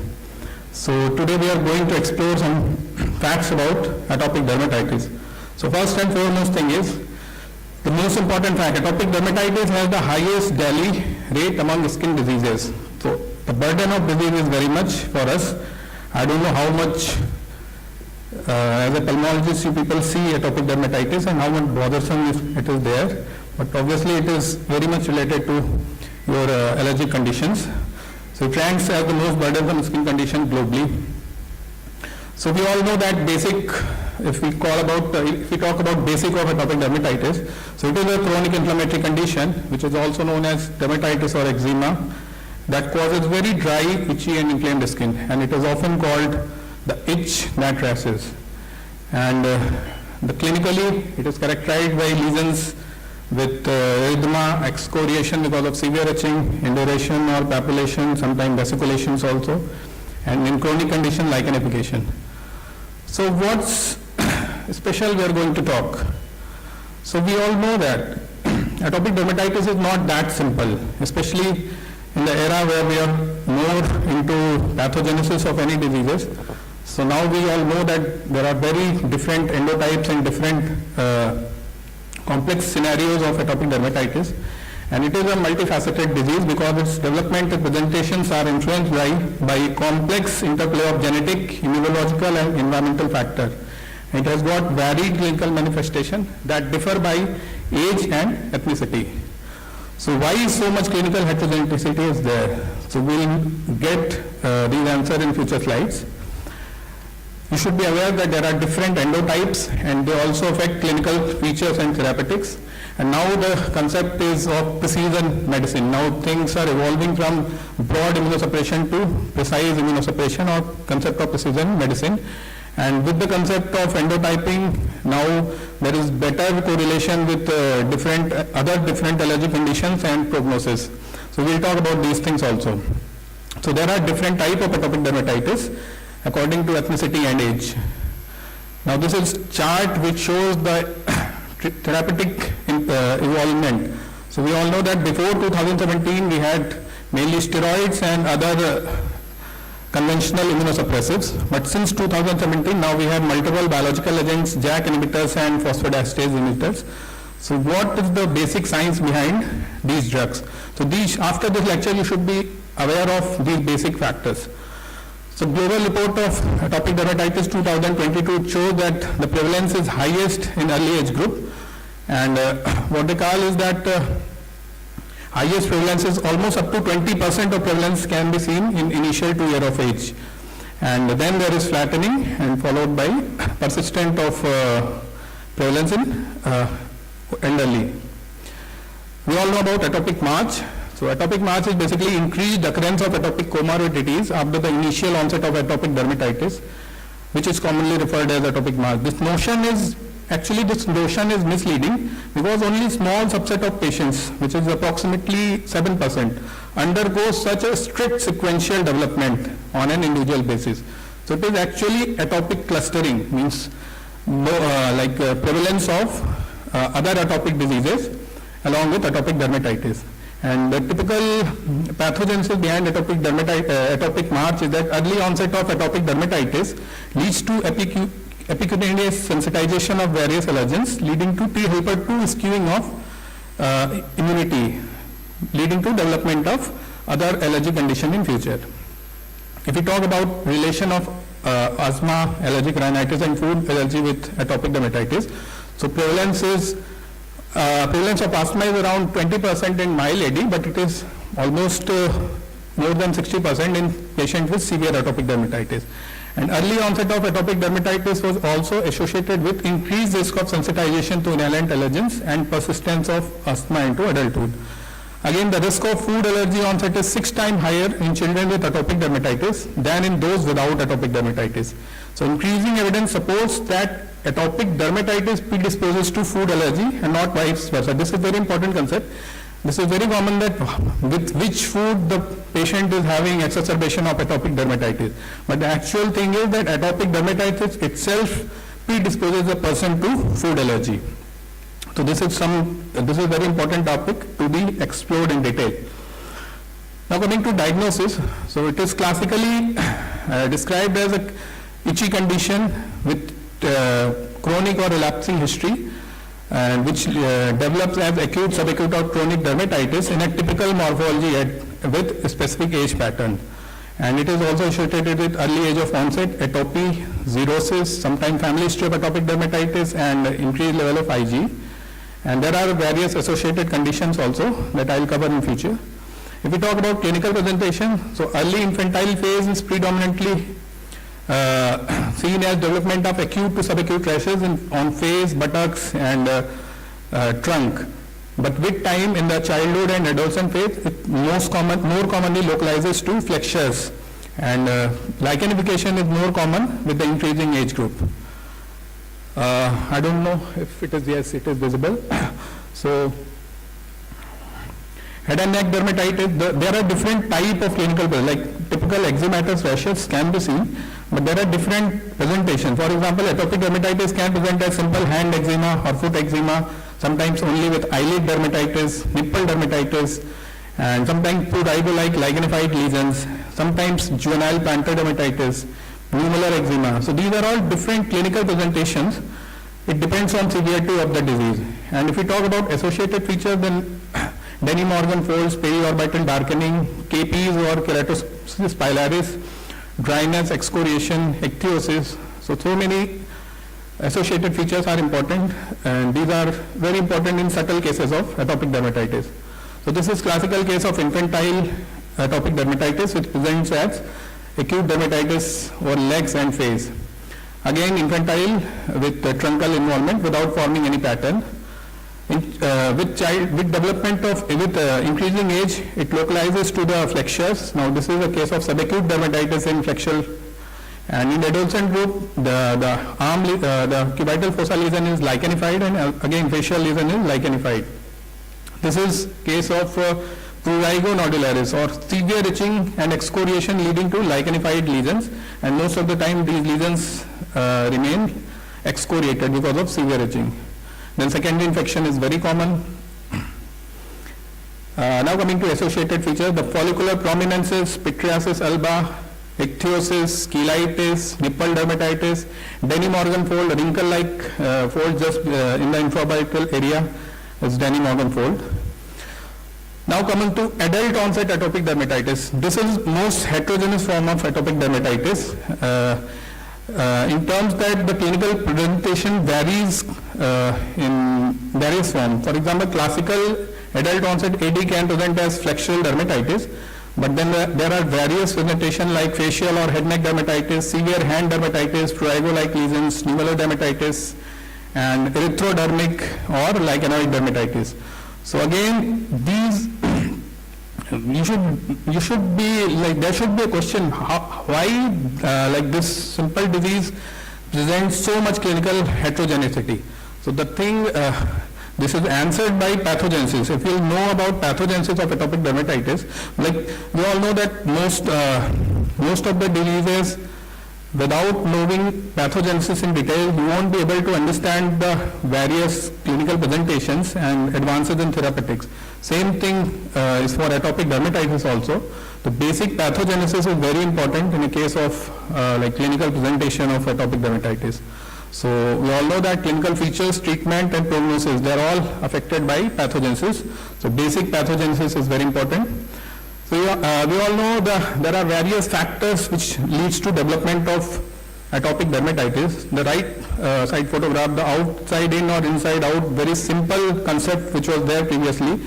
It shows that either there is outside in concept, means there is problem with the skin barrier which leads to allergen penetration leading to activation of immune response, or there is concept of inside out, means there is basic problem in immune cytokine, and these cytokines secondarily affect skin barrier leading to allergen penetration. So this was very simplistic concept previously, but now we all know that this is more than simple. So basic thing is there is problem with barrier defect and there is problem with cytokines or immune system. So immune dysregulation is very important, microbial imbalance, epidermal gene mutation, skin barrier dysfunction, and altered lipid composition. These three come under umbrella term of barrier defects.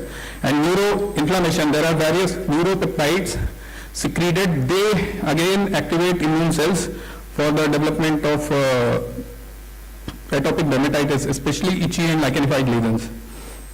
So again, a very simple concept. So now coming to this is basically, we are talking about barrier. So skin barrier is basically the conified envelope or stratum corneum is made of brick and mortar model, where brick is basically the protein and mortar is basically lipids. So protein is basically, most important protein is keratin protein or intermediate filament, which is basically which filaggrin binds these protein inside the cellular membrane. So filaggrin is basically filament aggregating protein. So there are various proteins like filaggrin, lauricin, elmoleucrin, and there is keratin, and they are covered by intercellular lipid lamellae, which is composed of ceramide, cholesterol, and fatty acid in different ratio. So this is the standard barrier of skin, and any mutation in these things, most commonly described mutation is filaggrin mutation, but it can be seen in various level like lipid layer formation, and there are different protein also, elmoleucrin, lauricin, they can also be affected by mutations. They lead to development of poor barrier and atopic dermatitis. Now coming to filaggrin, because filaggrin is important in asthma also. So these are basically secreted by keratohyalin granule, and filaggrin leads to aggregation of keratin filaments. So this forms the conified envelope or barrier function of stratum corneum. But they also form hygroscopin and acidic amino acid after degradation, and this acidification also leads to photoprectation and antibacterial effect. So this is very important, that increased pH of skin leads to poor barrier function and increased colonization of bacteria. So again, coming to Staph aureus colonization, they are all linked. So basically, if there is mutation in filaggrin or there is poor function of filaggrin, then increased pH and dry skin condition will lead to decreased antimicrobial peptides, and which leads to Staph aureus colonization, and Staph aureus will increase inflammation and autoimmunity. Autoimmunity means activation of cytokines. So it is very important thing that high prevalence of Staph aureus is seen in atopic individuals. And Staph aureus and Staph epidermidis, these two situations, they show that how Staph aureus dominance lead to increased inflammation, while Staph epidermidis, this which is normal commensal, leads to control of inflammation. Now this is the standard pathogenesis of atopic dermatitis. So apart from barrier, if we talk about cytokines, so basically there are, epidermis is injured by various allergens, scratching or lichenification and various microbes, which leads to activation of keratinocytes. And these keratinocytes, they secrete alarmins. Alarmins are basically IL-25 and IL-33 and thymic stromal lymphoprotein. This is also called as master switch of allergic inflammation. So TSLP and alarmins, they activate T helper 2 cytokines, and these T helper 2 cells basically, they secrete interleukin 4, 5, 30. Interleukin 4, 5 and 30 are basically most important for type 2 helper, type 2 inflammation. And interleukin 31 is most important cytokine for itch. So IL-31 is basically most important cytokine which causes severe itching in atopic dermatitis. So because of this, there is activation of basophils and mast cells, and leading to further disruption of barrier, leading to development of a vicious cycle. This is basically acute phase of atopic dermatitis. In chronic phase, this T helper 2 ischemia is like progresses to T helper 1, T helper 22 and T helper 17 predominant inflammation. So this fact is very important, that in acute phase of atopic dermatitis, mainly T helper 2 mediated inflammation is there, while with chronicity T helper 1, T helper 22 and T helper 17 cells predominate. And this various combination of these cytokines, this is the main guiding factor for different endotypes and further development of different clinical scenarios.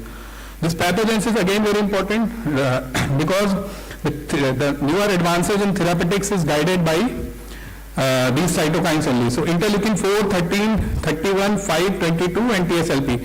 These are all, these cytokines, they usually use JAK and STAT pathway.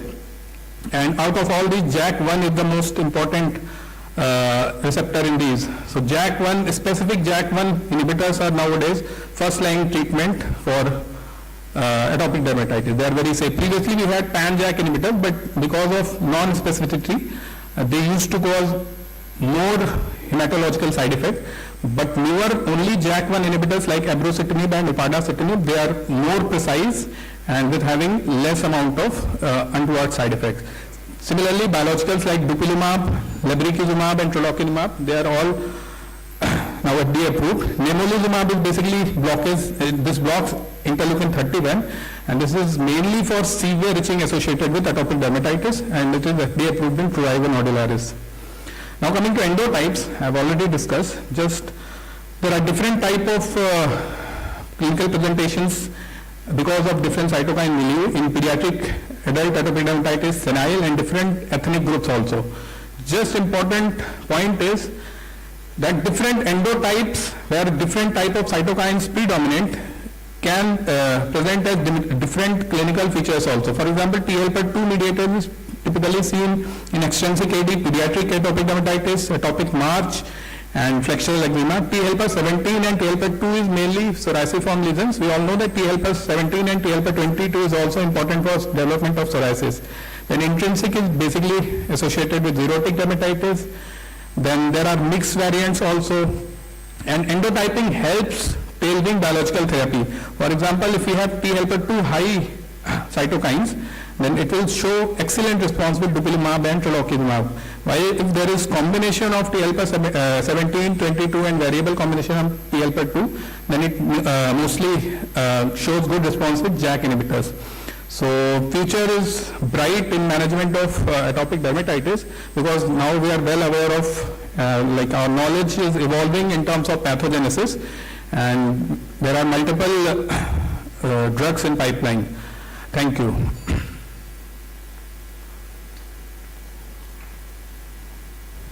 Thank you for the insightful talk, sir. Any questions? And we'll go to the next presentation. I would like to call upon Dr. Parul Verma ma'am, Professor KGMU, Lucknow Department of Dermatology, on taking a lecture on stepwise management of atopic dermatitis from basics to biologics.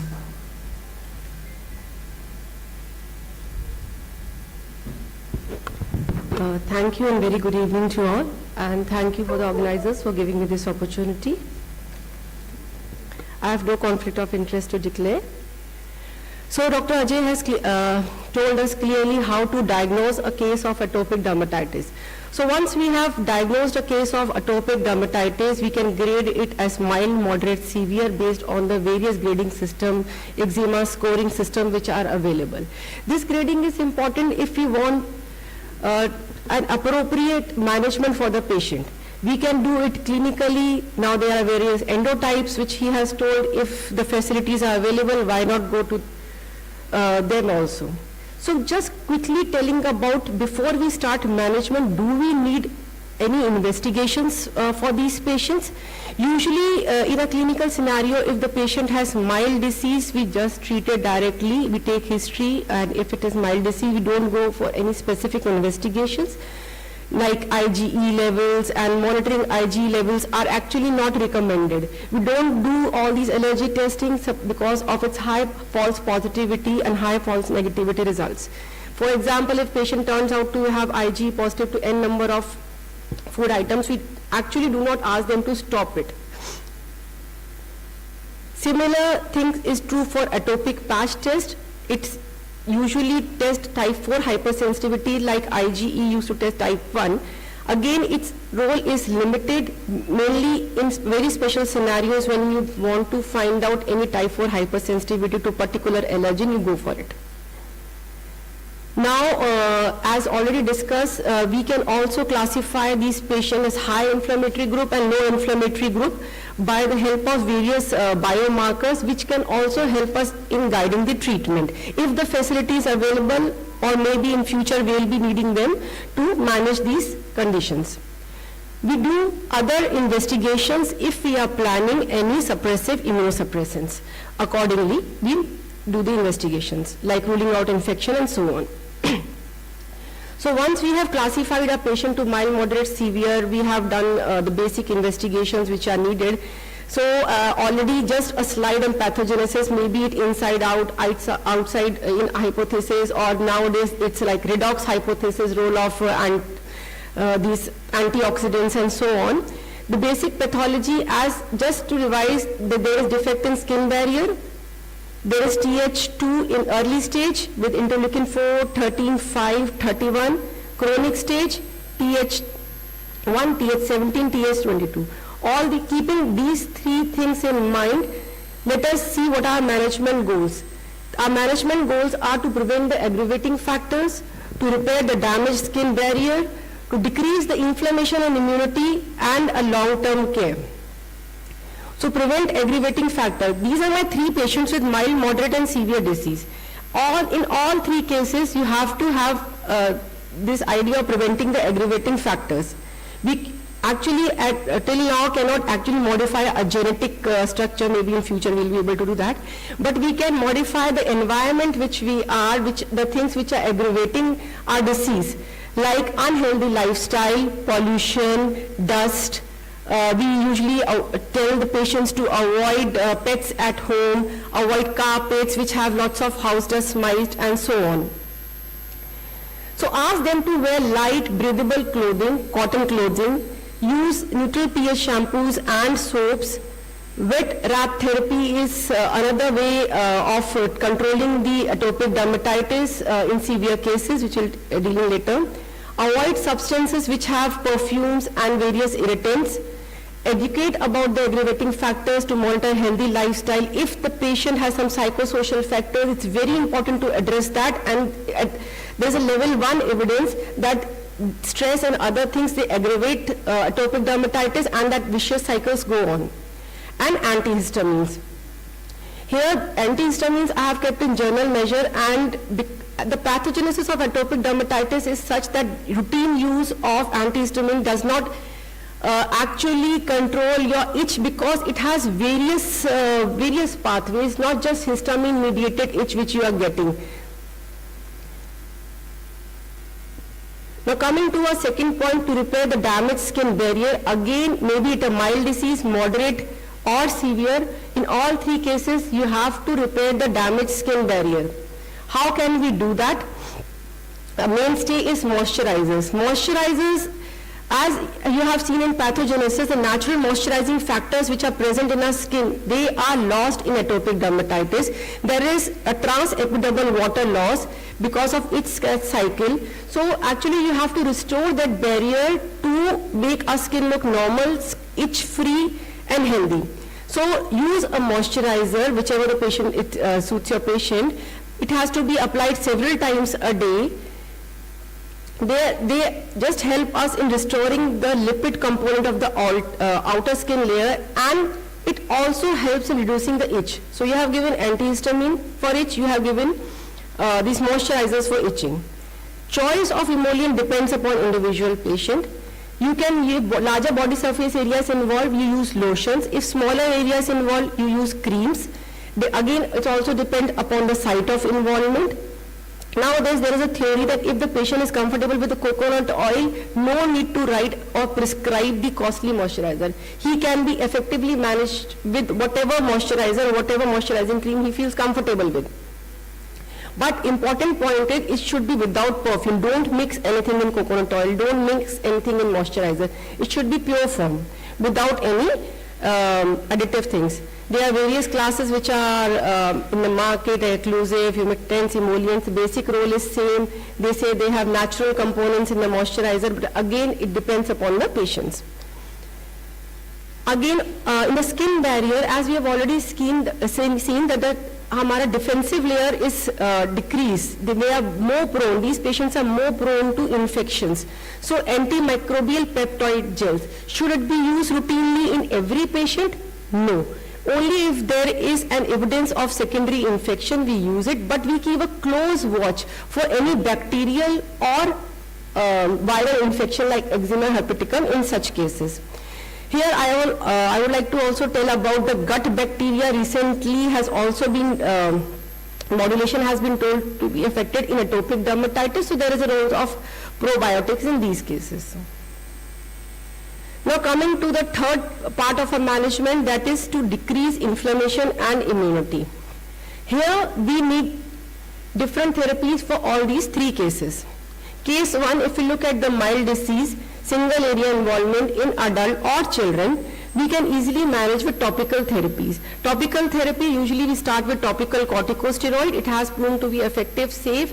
Depending upon the site of involvement, you choose the category of steroid. For face, we use mild potency. For palm cells, we use potent steroids, and so on.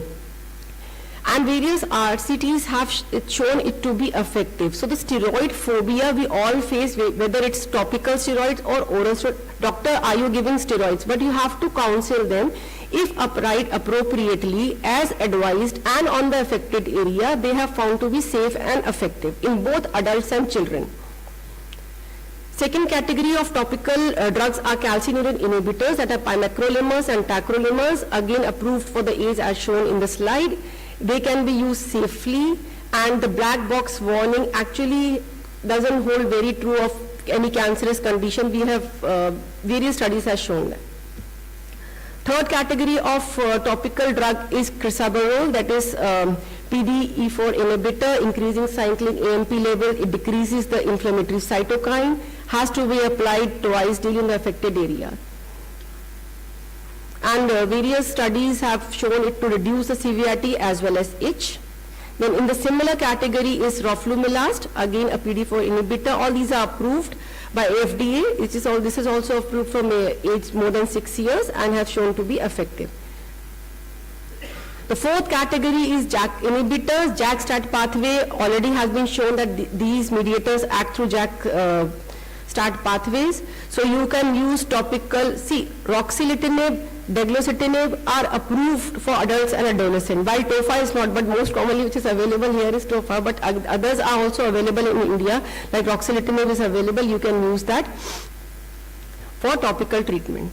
The other last two are topinarov cream. It actually decreases the AHR signaling, again decreasing the inflammation. FDA approved for more than 2 years.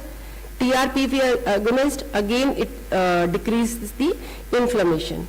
To summarize, the topical agents include topical steroids, calcineurin inhibitors, PDE4 inhibitors, JAK inhibitors, then aryl hydrocarbon receptor agonist, and TRPV antagonist. So first 4 are actually available and commonly used, and rest 2 maybe in future we'll find them soon.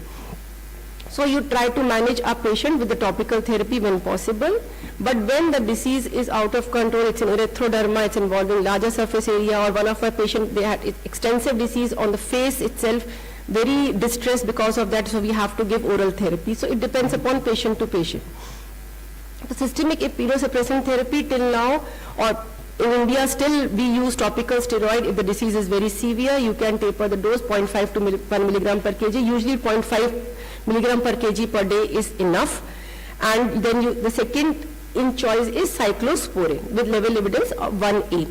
Usually MMF and methotrexate are not required, though azathioprine we were using till recently if you want to have after cyclosporin.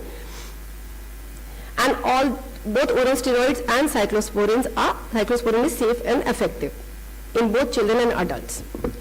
Now coming to the newer agents, that is dupilumab. It was FDA approved in 2017 to treat moderate to severe resistant atopic dermatitis. So the point is important, it's moderate to severe resistant atopic dermatitis, unresponsive to conventional therapy including topical steroids. It's approved for atopic dermatitis in more than 6 months of age. It's nothing but interleukin 4 and 13 receptor blocker. It's available in initial dose is 600 milligram followed by 300 milligram every other week. It's effective and safe in disease severity, itch, improving the sleep quality, anxiety and depression. Side effects are mild, and actually you don't need to get n number of investigations before starting this drug. So side effects are like eyelid inflammation, then some nasopharyngitis, arthropathy and so on. Live vaccines are actually not recommended with dupilumab, and it's contraindicated in patients with hamster protein. So these are the 2 points you need to keep in mind and just monitor for the side effects. So time is less, so I'm not going into detail of the dosage and monitoring for these drugs. Now, the next one is oral JAK inhibitors. In oral JAK inhibitors, oral baricitinib, abrocitinib, and upadacitinib, they are approved JAK inhibitors for atopic dermatitis, though there are reports of using tofacitinib as well. And again, they see, the point is they lack the side effects of the oral steroid, which all of us has phobia for. But here you need all to rule out any underlying infection, malignancy, lipid abnormalities before starting these JAK inhibitors. Other recent one is interleukin-13 inhibitors, and we have already seen that is tralokinumab. Its various, in fact, systematic review and meta-analysis have shown that it has a strong effectiveness and good tolerability profile in every clinical setting. It's interleukin-13 inhibitor. Similar is lebrikizumab, which is interleukin-13 inhibitor approved for age 12 years and older. Phase 3 trial of this drug has also shown it to be effective and safe. 13 we have seen, JAK inhibitors we have seen, now interleukin-31 inhibitor, that is nemolizumab. It's again FDA approved recently in 2024 for individual more than 12 years. So most of them are approved for more than in adolescent, upside dupilumab, which is like 6 months and older, we can use that. So not going into detail, but again it has various trial has shown it to be effective. PDE4 inhibitor, apremilast, roflumilast, orimilast you can use in again mild to moderate disease. Sometimes we can't use your severe immunosuppressant agent, then these drugs come into play which have less side effects. Others one in the pipeline are the drugs which bind to OX40 T cells and inhibit its proliferation, which are these are the recent ones under trials. Then you have interleukin 22, 33 blockers and so on. So these are the drugs based on the precision medicine or on the pathogenesis of atopic dermatitis. Not to forget, we have an oral phototherapy which actually damages the DNA and trigger apoptosis of keratinocytes and is actually effective in some cases, and it's very effective when we can't give immunosuppressants. We have PUVA chambers and we give UV phototherapy, either UVB or UVA through that. There's emerging role of antioxidant strategies for acute atopic dermatitis based on the redox hypothesis, and here comes the role of probiotics and various antioxidants. Just before I finish, few important points to be highlighted. Recommendation for specific food-free diet in atopic dermatitis patient is not recommended until unless patient give you clear history that I have allergy to that particular drug. That history is important, otherwise it's no restrictions are required. Similarly, a pregnant mother should not have an elimination-free diet. It has found to be not effective in preventing the child having atopic dermatitis. Go for regular vaccination in child until unless it has a very severe acute exacerbation or it's on some immunosuppressant, otherwise there is no contraindication. The take-home message is to explain the long-term care to the patient. I was listening for the topic of asthma. The doctor was saying that asthma hai to accept it. Similarly, atopic dermatitis is there to accept it. You have to take care of the skin. Long-term care of the skin. Apply moisturizer. Best way is कि moisturizer लगाते रहिए. Apply moisturizer, take basic measures, de-stress yourself, and management of aggravating factors and damaged skin barriers equally important as a specific therapy. Not to undermine the role of these factors. Thank you for your patience listening. Thank you, ma'am, for the insightful talk. Any questions regarding the same? Thank you, ma'am. Thank you. Thank you, ma'am. Thank you to the chairperson. Thank you. So this marks the conclusion of the academic session for the day 2 here in Hall A. It's been a session filled with science, sharing, and energy. A heartfelt thank you to all the chairpersons, speakers, and participants for keeping up the discussion lively and insightful. Thank you so much.